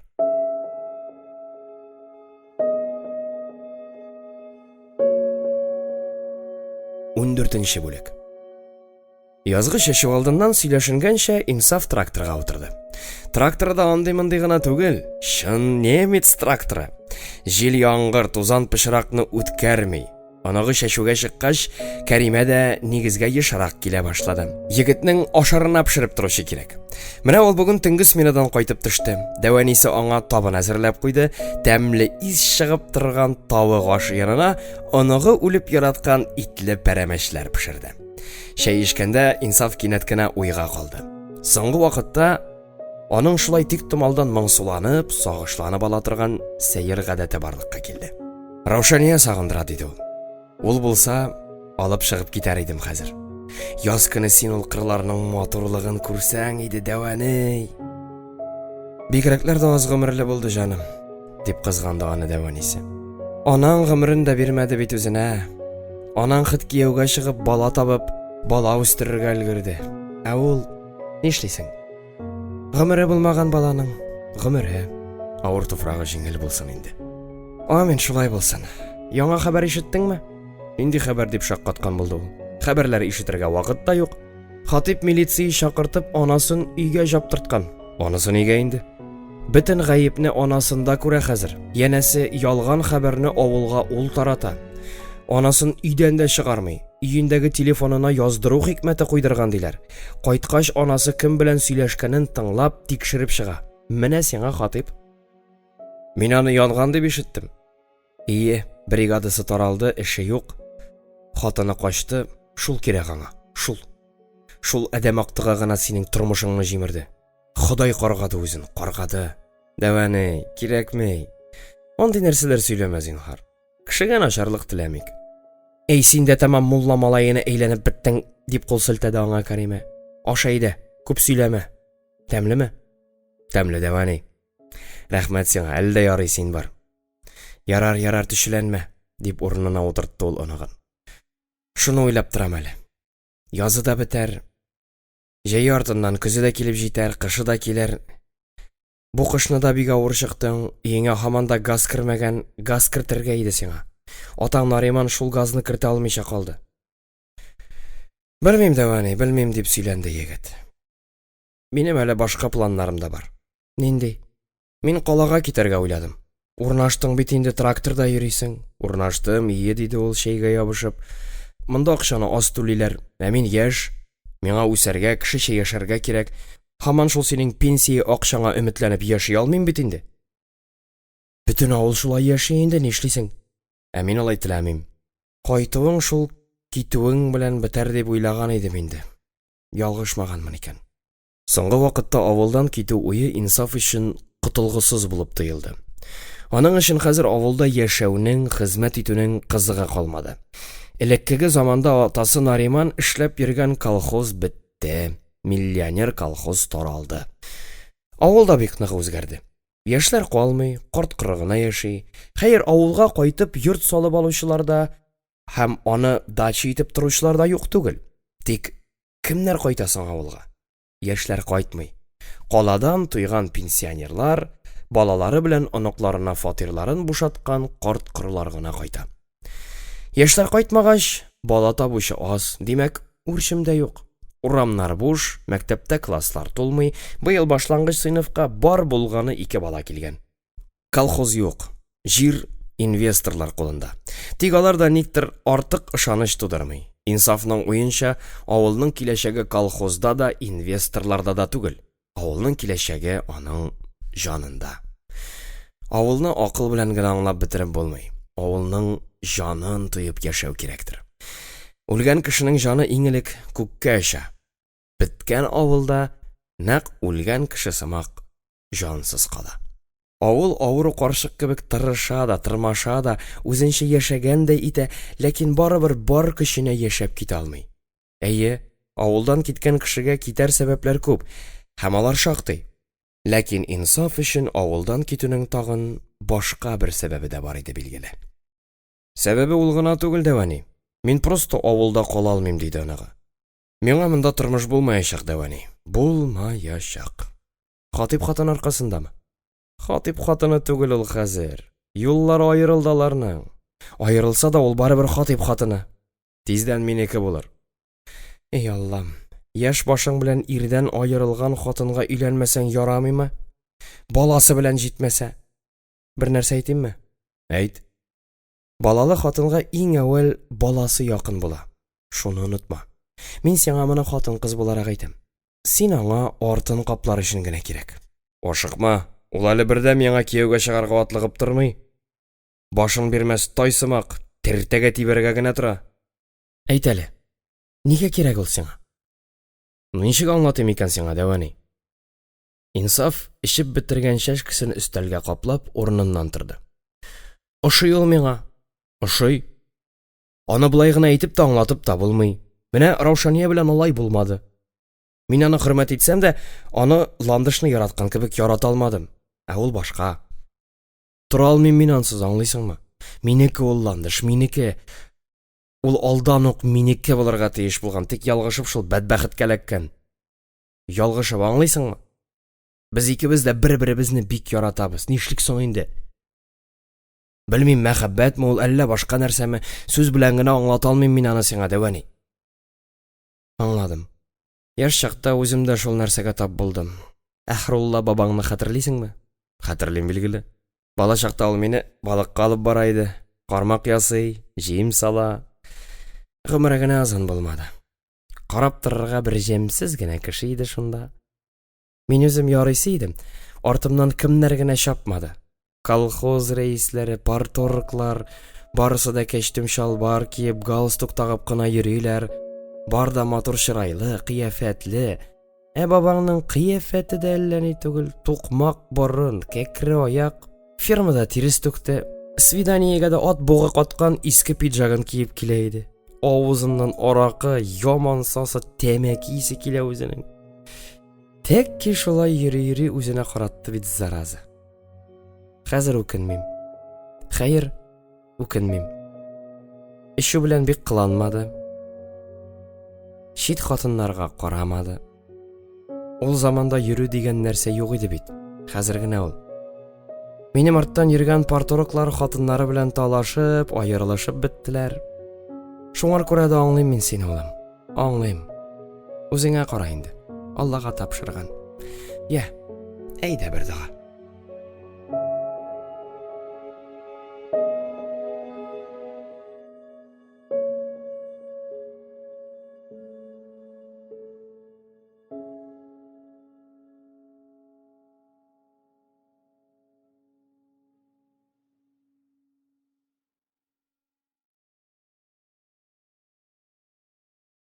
Хәбир Ибрахим.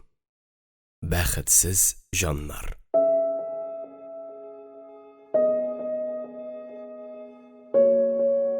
15-нче бүлек. Ләкин утырып тыныч кына дога кылырга язмаган икән. Кәримә дога кылырга тотынганда гына ишектә ландыш күренде. Өстенә чәчәкле юка күлмәк кигән, кулына ландыш чәчәкләре тоткан иде. Ул аларны бүген урманнан җыеп кайткан икән. Кәефе күтәренке, ләкин Кәримәне күргәч, әзрәк сүрелде. Карчык билгеле ки, аның килүенә артык сөенмәде. Бүленгән догасын кызганып, кәефсез генә урыныннан күтәрелде. Исәнмесез? Вакытсыз йөрим ахрысы, диде хатын читенсенеп. Әпсәләмне алырга кергән дип акланды аныга. Әпсәләмне алырга түгел. Сине күрергә дип кергән ул, дип төрттөрде карчык. Кер әйдә, кызым, кер, тартынма. Сез бит инде балачага түгел. Син кияүдә булган хатын, инсаф өйләнер яшькә җиткән егет. Уртак фикергә килергә вакыт җиткәндер инде сезгә. Ярар, комачау итмим. Сау булып торыгыз. Кәримә чыгып киткәч, Инсаф белән Ландыш сөенешеп бер-берсенә карашып алдылар да кисәк кенә кочаклаштылар. Күрешмәгәннәренә инде 2-3 көн вакыт узган. Бер-берсен шактый сагынышканнар. Бу кочаклашу да исә шактый татлы узды. Сагындыңмы? Дип сорады егет. Сагындым. Изләп тә килмәдең. Кая килим? Телефоның ватык. Китапханәгә кергән идем, Әпсәләмне тапшырырмын дип. Син анда да юк. Мин ял иттем. Хатип янына килеп кера алмыйм бит инде. Ландыш инде күптәннән Хатиптан китеп, клуб мөдире әклимәләрдә яши торган иде. Вакытлыча билгеле. Әнисе белән икәүләшеп аның җанын талаган йортта ул инде бүтән яши алмады. Аның ире бөтенләй кешелеген югалтты. Юк, ул аны кыйный алмый, аңа кул күтәрергә курка. Милиция белән әвәлгән кыйналу комедиясе дә барып чыкмады. Хатип үзенең хатынын сүз белән үтерде. Авыр, нахак сүз белән. Бригадасы таралгач, эшсез өйдә яткач, ул көннәр буе хатынының җанын ашады. Шуңа күрә дә китте Ландыш. Түзмәде. Хатиптан китеп дөрес иттең, диде Инсаф. Дөресме, юкмы икәнен бер Ходай гына белә. Син үзеңне гаепле сизәсең кебек. Әйе, гаепле. Нишләп алай дисең? Мин гынах кылдым. Иремә хыянәт иттем. Кем әйтте әле миңа? Нәрсә дип? Мәхәббәттә гынах юк дип. Син түгелме? Син шуны онытма. Минем балам бар. Мин баламны авыр хәлдә калдырдым. Ничек? Хатип баланы бирми. Аның әйтүенчә, мин йөремсәк, азгын хатын. Шуңа күрә минем бала тәрбияләргә хакым юк. Малай аңарда димәк. Анда ул ана миңа бирмәячәк. Бирмичә кая барсын? Бала ана янында калырга тиеш. Анысы шулай, ләкин ул аны суд аркылы хәл итәчәк. Аннан кем соң мин? Анам исерек, атам жүләрләр йортында. Торырга урыным да, йортым да юк. Миндә торырсың. Мондамы? Никах укытырбыз. Тәкъдим ясавыңмы бу? Син каршымы? Юк, каршы түгел. Моңа Хатип каршы булачак. Булсын. Ул хәзер синең ирең түгел. Аерылышырга дип гаризаңны яздың, җаны чыксын, дип ярсыды Инсаф. Мин аңардан курыкмыйм. Ул миннән курыксын. Яшәтмәячәк ул безне бергә, аңлыйсыңмы? Аның акылында да бар кебек. Әзрәк алышына да башлады. Төннәр буе йокламыйча чыга, саташа, ыңгыраша, бер ята, бер чыгып китә, мендәр астына пычак тыгып йоклый. Шунда Инсаф аның белән шәһәргә китәргә теләге барлыгын әйтте. Хәер, калага китеп аның әтисе Нариман да бәхетле була алмаган. Хатынын ташлап кире кайткан. Ул һәрвакыт: "Син авыл баласы улым, синең бәхетең шушында, бәхетсезлегең читтә", дип әйтә торган иде. Әйе, әтисе бәлкем хаклыдыр да. Ләкин тормыш шактый катлаулы нәрсә. Чөнки дөнья бер кайчанда син теләгәнчә генә бармый. Дөньялар тынычлангач, тормышлар түгәрәкләнгәч, алар әле монда әйләнеп кайтырлар. Бөтен авыл халкын көнләштереп, шат һәм бәхетле яшәрләр. Юк, диде Ландыш. Мин баламны калдырып бер кая да китмим. Соң, ал балаңны үзең белән, бирми. Урнашкач, соңрак кайтып алырбыз. Юк, алай булмый. Син кит, миңа карама. Нишләргә уйлыйсың? Һаман да шул завклуб хатынында ятмакчы буласыңмы? Шит кешенең ачык чырае 3 көнгә генә бара. Шуны да онытма. Мин бәлкем Ландыш башын аска иде. Ул үзе теләп ясаган кискен адымыннан, Инсафка булган ирекле мәхәббәтеннән инде шикләнә һәм икеләнә дә башлаган иде. Нәрсә булды? Кире иремә дә кайтырмын әле. Анысы ни өчен тагын? Бала өчен. Бала хакы өчен. Дәвани хаклы булган икән. Димәк, бала безнең сөюдән дә югарырак булып чыгамыни? Баланы безнең арага куярга кирәкми. Бала ул бала, ә мин ул мин. Аңлыйсыңмы? Аңлыйм. Димәк, бала. Шулаймы? Әйе. Бала. Әйе. Ландыш озак уйлап тормады. Җавабын бик тиз тотты. Инсафның җен ачулары кузгалды, үзен шак-шак кына тыеп торды. Алайса бар кайт. Кайт сөекле ирең янына. Мәңге кыйналып, сөгелеп яшә. Син миңа шуны телисеңме? Теләмим. Син үзең шуны әйттерәсең. Ярсыма, Инсаф. Аңла, мин барысында уйларга, төптән уйларга тиеш. Бу бит башыңны юләргә салып кияүгә чыгу гына түгел.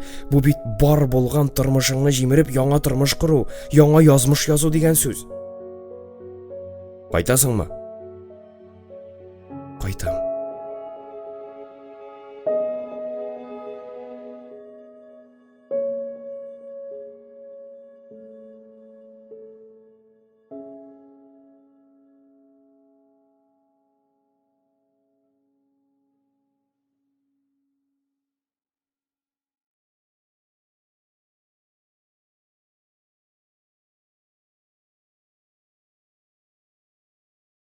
Хәбир Ибрахим. Бәхетсез җаннар.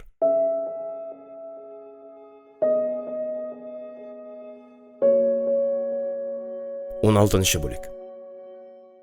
Хатип ничә ай инде үзенең ярсу җанына тынгылык таба алмады. Әле барда әйбәт иде кебек. Хәзер нәрсә? Бригада таралды, гаилә таркалды. Катмыш авылындагы йортның түбә башын япканда аның бер эшчесе икенче каттан егылып төште. Аягын сындырып, 2 ай хастаханәдә ятып чыкты. Эшкә чыкмагач, хуҗасы аңа бер тиен дә түләмәде. Ә ул мәхлук, берәрсе кытырткан мөгаен, шул 2 ай өчен аңардан компенсация сорый башлады. Хатип уятсызланып, "Мин сине йыкмадым, син үзең гаепле, үзең егылып төштең" дип, аның белән сөйләшергә дә теләмәде. Эш мәхкәмәгә хәтле барып җитте. Хатипның соранлыгыннан, кансызлыгыннан туйган эшчеләр аңардан әкренләп китеп беттеләр. Ул аларның яхшы оста икәнлекләрен белсә дә, берсен дә көчләп тотмады. Яңа бригада җыйнады. Хатип осталарын күрше авылдан икенче бер кеше үзенә алды. Ул бригада тагын да көчәйде һәм аның заказлары артты. Авылда яхшы осталар табуы җиңел нәрсә түгел. Ә Хатип бригадасына үч иткәндәй җыен әтрәк әләм җыйналды. Бер акчалы объектны алганнар гына иде, эшен җиренә җиткереп башкара алмагач, Хатипның бригадасын куып кайтардылар. Үзара талаш, кычкырыш, бер-берсен гаепләүләр китте. Шуннан бригада да таралды. Хатип әкренләп заказсыз, акчасыз калды. Әлегә исә ул алдан җыйнаган байлыгы белән яшәп ята иде. Бу бәхетсезлекләр авылга Инсаф кайтып төшкәннән соң башланды. Әлеге бәхетсезлекләрнең башында әнә шул төрмә кышы торганын ул яхшы аңлады. Әле шуның өстенә аның хатынына ябышуын, Ландышны тәмам үзенә каратып, аның белән йоклавын Хатип берничек тә кичерә алмады. Хурлык бит бу, чын хурлык. Начармы, яхшымы, ул хатынына яратып өйләнде. Әгәр Ландыш аңа яратмыйча кияүгә чыккан икән, ул барыбер ирен шул хәтле хурлыкка калдырырга тиеш түгел иде. Ул бит ир хатыны. Аның шулай оятсызларча хыянәт итәргә хакы бармы соң? Ул шулай дип уйлады. Һәм шулай дип фикер йөртте. Әйе, өйләнгәннән соң ул мәрхүм дустының хатыны янына берничә мәртәбә төшеп менде әйтик. Ландышка хыянәт итте, ләкин ул бит вакытында туктады. Хыянәт итүнең гөнаһ икәнлеген аңлап туктады. Анда да бит ул хатыны белән талашкан вакытта гына, хатыны кәҗәләнгән чакта гына читкә йөрде. Шуңа үч итеп йөрде. Ә булар юк. Булар туктарга уйламыйлар да. Хатыны баласын, ирен ташлап, өйдән чыгып китте. Инде аерылышырга дип гаризада язган. Хәзер шул себерке аркасында бөтен авыл, бөтен дөнья аңардан көлә сымак. Моңа ничек чыдап түзеп булсын ди. Хатип та тимер түгел. Менә ул да эшә башлады. Ә аңа эшәргә ярамый. Чөнки аның озын запойга китә торган бик яман гадәте бар иде. 2-3 көн бер айнымыйча эшкән, соңгы төнен өенә кайтып җитә алмыйча бер танышының караңгы сараенда уздырган Хатипның қарарлығы да қалмаған еді. Бетін сақал-мыйық басқан. Май айлары болып тышта жылы күннәр тұрса да, ул ни өчендер қалын қара куртка киген, ул куртканың җиңсәләре йыртылган, якалары да таланган иде. Авызын авырлык белән ачкан, әйткән сүзләрен авырлык белән генә ирештергән хатип, инсаф белән ландышны бергә күргәч, шаярткандай булды. Сез һаман бергә икән, сез һаман бергә икән, сез... Бу үзенчаның җырларга маташуы иде. Ләкин ул үзенең көчен чамалап җиткерә алмады. Аягы белән мич һәм дивар арасында тартылган яшел чаршауга чорналып, бу шарауга ауды. Инсаф аны көч-хәл белән генә күтәреп торгызды. Шуннан соң ул кухня ягында торган иске кәнәфи өстенә барып ауды. Кабат торырга теләде. Кулларын бутап кычкырды, ләкин ничек кенә көчәнеп талпынса да, ауган җиреннән күтәрелә алмады. Хатип, ни булды сиңа дип эндәште аңаландыш. Иренең хәле өчен борчылып түгел билгеле, ә бары тик сүзсез калмас өчен генә дәште. Аннасты. Эт таламагандыр ич үзеңне? Юк. Эт таламалы. Сез икәү таладыгыз мине. Сез минем җанымны таладыгыз. Ну, ярай. Шул кирәк миңа. Бүгенге көндә мин шуңа лаек. Шулай бит, әйеме? Курткаңны харап иткәнсең, Хатип, диде хатын. Булсынла. Яңасын алырмын, вакланма. Анкайның пенсиясы артты. Хәзер бөтен авыл ялкавы әнкәйләр, әткәйләр, әбиләр, бабайлар пенсиясына яши. Менә мин дә хәзер шулар армиясыннан. Хатип, ни кирәк сиңа? Бездән ни кирәк дип сорады аңардан ландыш. Берни дә. Нәрсә булса да уйлап килгәнсең бит инде син монда. Дөрес. Нәк өстенә бастың, дип елмайды ул. Килүем дә шул. Мин үз гаебемне танырга дип килдем. Менә бу егет минем аркада газап чиккән. Мин гаебемне таныйм. Теге кем әле? Газизҗанны чыннан да ул кыйнамады. Аны мин кыйнап утырдым, мин. Миңа каршы бер кыек сүз әйткән өчен. Бер бөртек сүз әйткән өчен мин аны тормышыннан мәхрүм иттем. Укырмынмы? Анысы сезнең өчен караңгы. Главный, мин үземнең гаебемне танырга әзер. Хәзер үк. Шакыргыз милицияны, полицияны. Махмуд, шакыргыз Махмудны. Алып китсен мине төрмәгә. Минем утырасым килә. Хит җаным шунда тыныч булыр иде. Хатип, җитәр сиңа, маймылланма, диде ландыш. Ә инсафның йөзендә исә синең дә җаның бармыни дигән мыскыллы елмаю чагылып китте. Кит син дә, дип акырды аңа урыныннан торырга маташкан ир.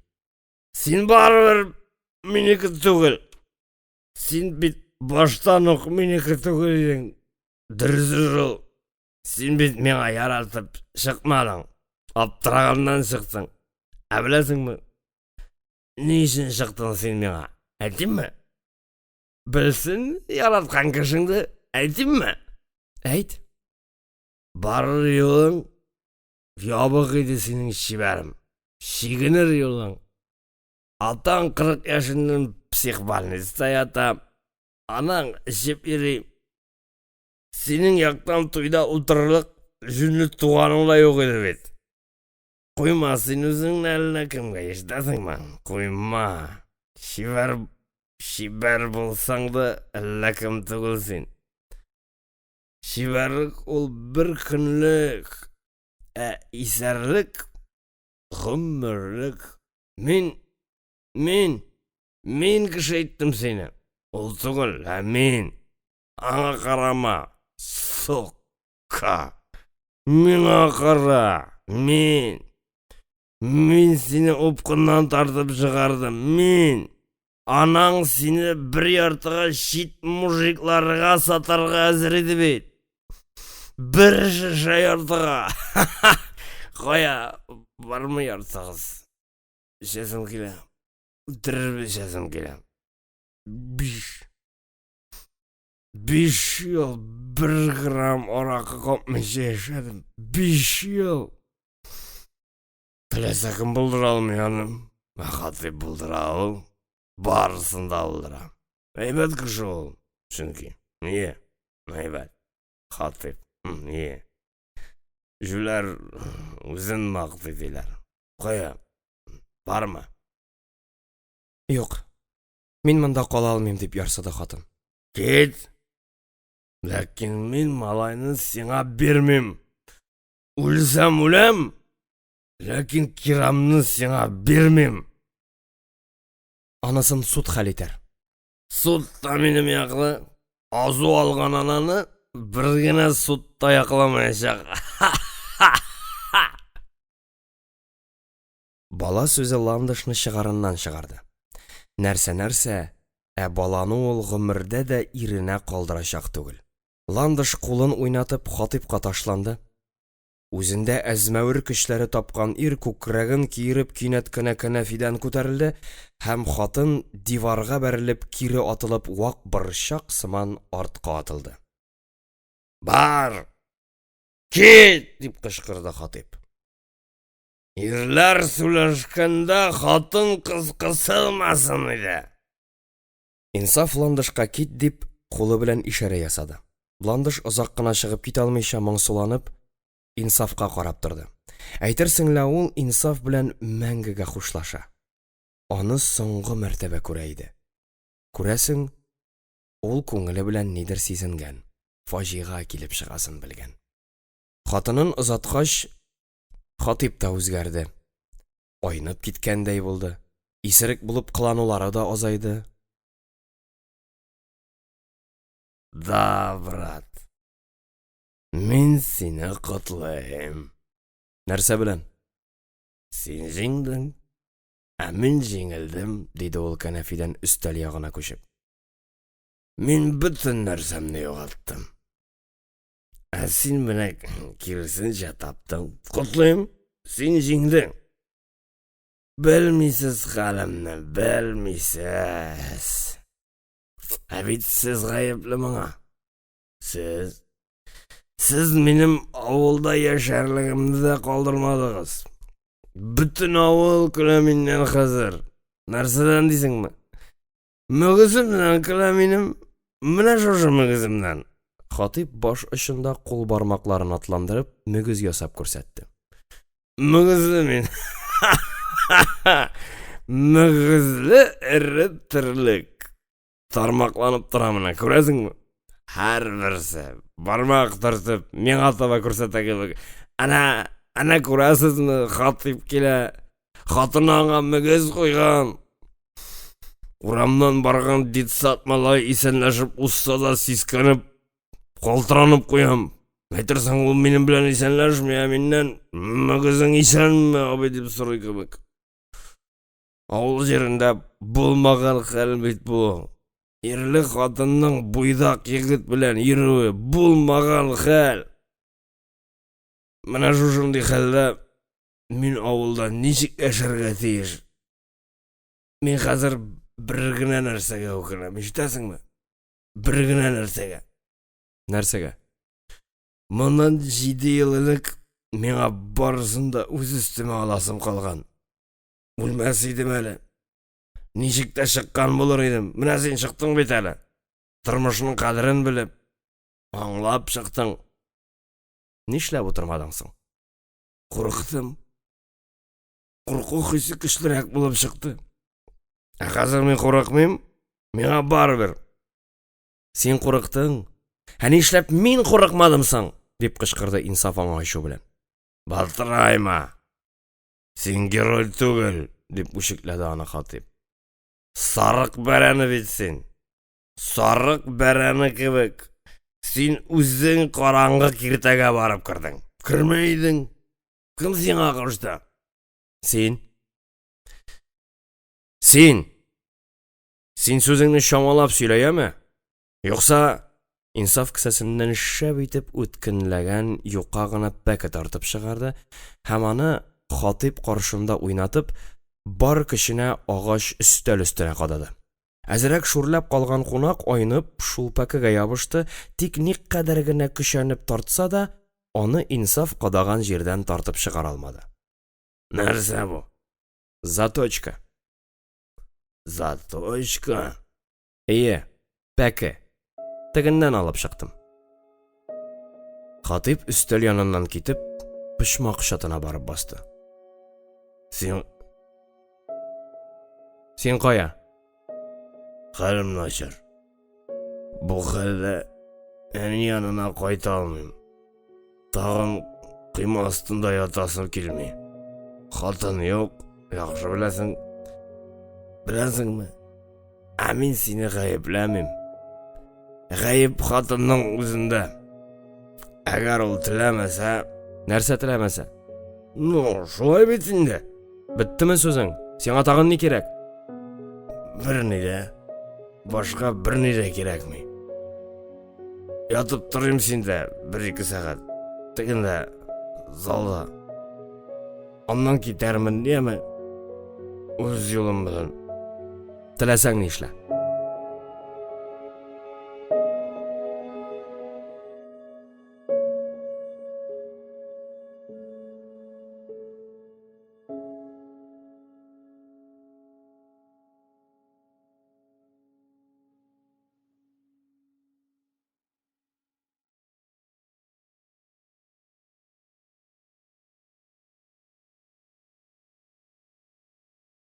Хәбир Ибрахим. Бәхетсез җаннар.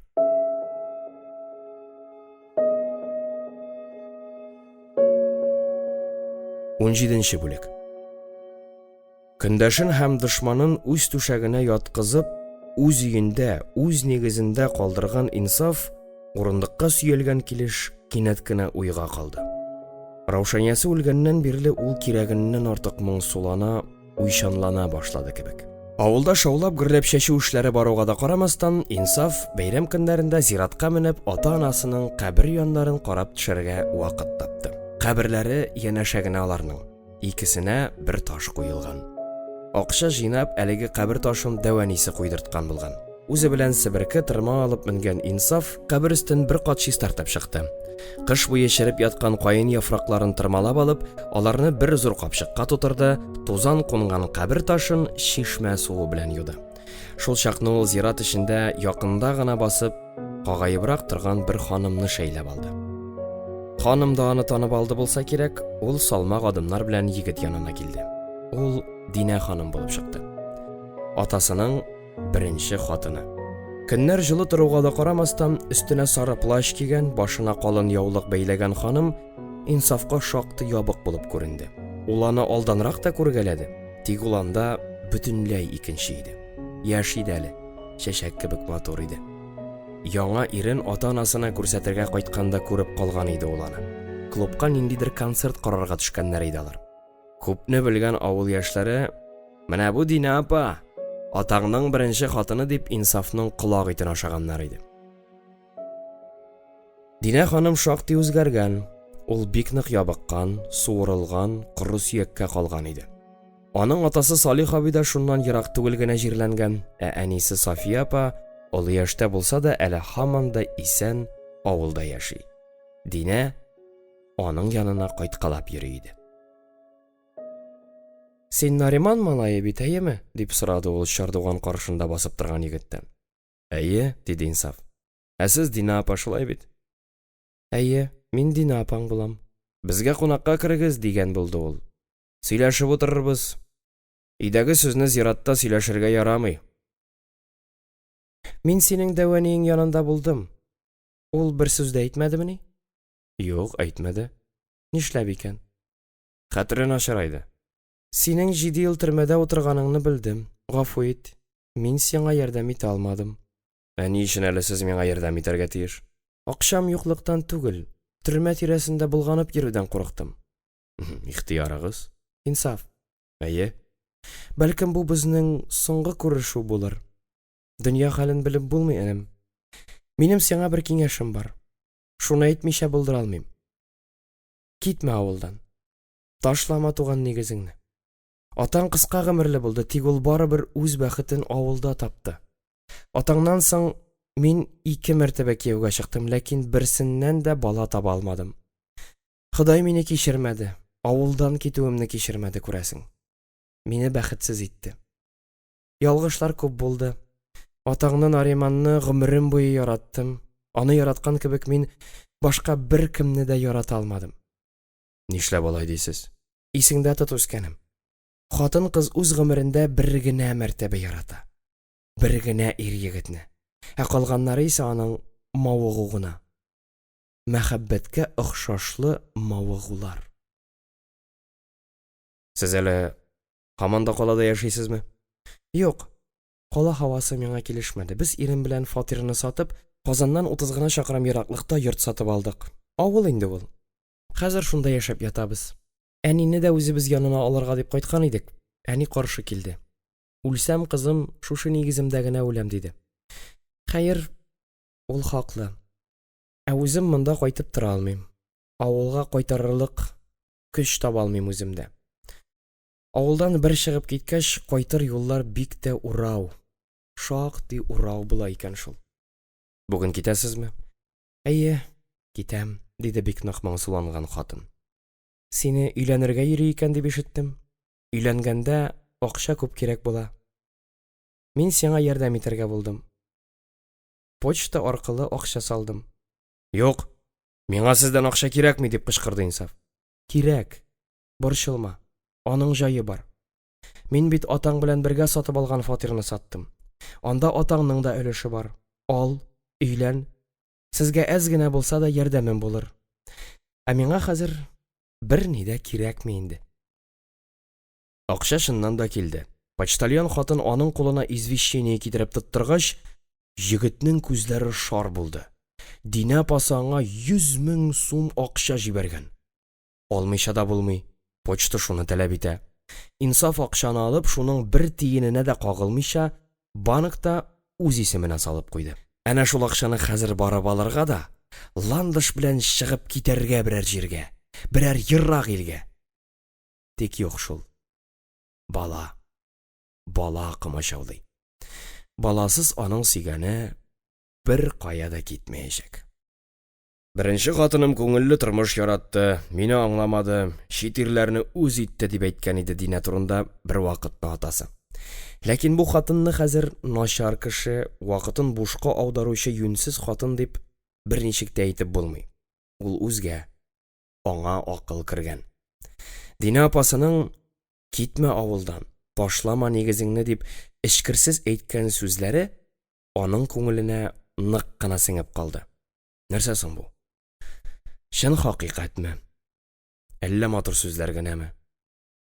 Ташлама дип әйтүе генә җиңел. Ә чынында исә өй эчендә шомлы тынлык урнашты.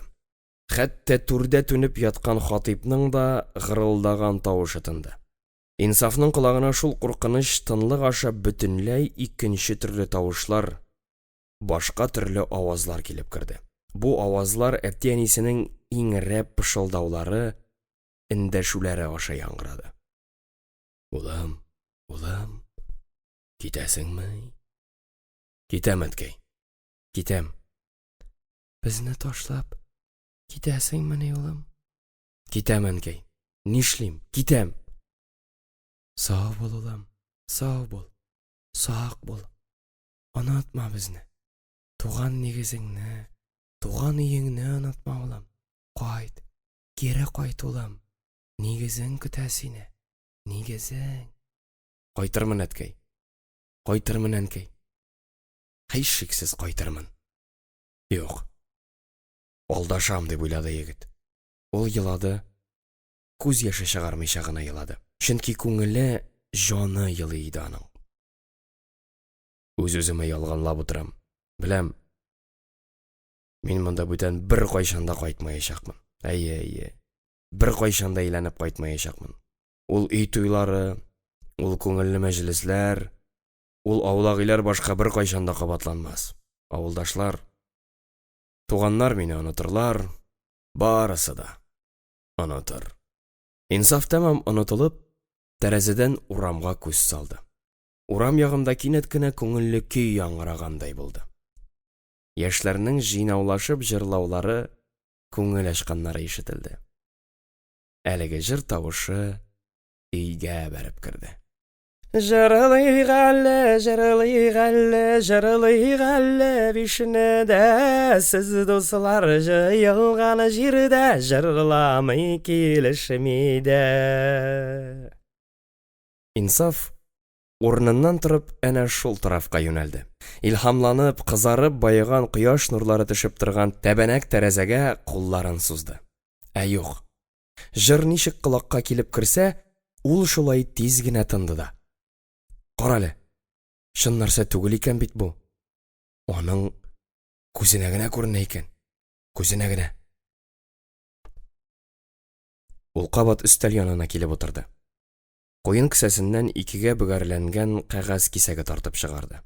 Аны ачып укый башлады. Бу палатадагы тумбочка эченнән табып алган Раушания хаты. Тормышының иң авыр, иң кискен минутларында ул аны кат-кат ачып укый торган иде. Хат әллә ни искитәрлек түгел, ашыгып язылган. Ләкин анда инсафны тетрәндергән бер җөмлә, бер сүз бар.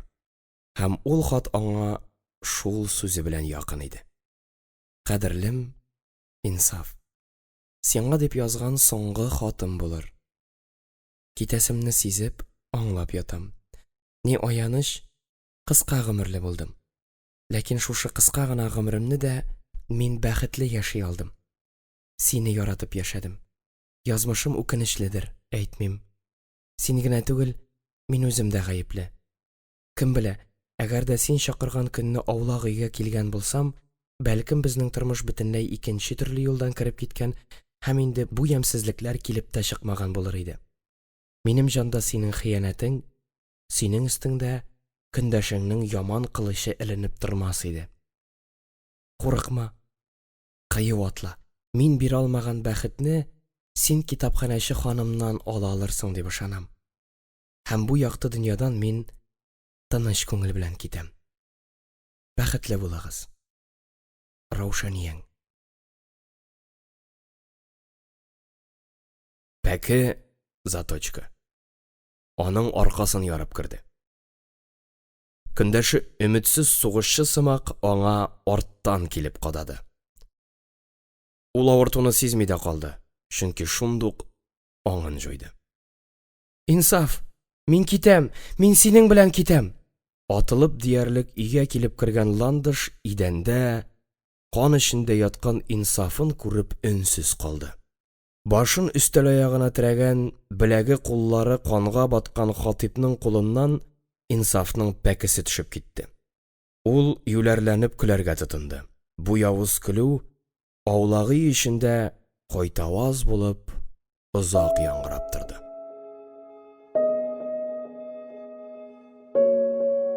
Ландыш белән алар 2 айдан соң өйләнештеләр. Инсаф бер ай хастаханәдә ятып чыкты. Табиблар аны теге дөньядан көч-хәл белән тартып чыгардылар. Мәрхүм Дина апасы Инсаф савыккан арада аны авыл зиратына кайтарып җирләгәннәр биргән 100 000 сум акча туй чыгымнарын тулысынча каплый алды. Әзрәк яшәренә дә калды. Төрмәгә азатыгыз мине дип тилереп кычкырган Хатипны мәхкәмә булганчы төрмәгә түгел, ә психиатрик хастаханәгә озаттылар. Себер ягыннан бик зур акчалар белән кайткан Шәмсәгаян апайның улы Миңназим өмә җыйнап, иске нигез урынында өр-яңа бура күтәрде. Инсаф Ландышны малае белән бергә туган нигезенә алып кайтты. 1 елдан соң аларның кызлары туды. Аңа Динә дип исем куштылар. Әбрей Хәбриев укыды.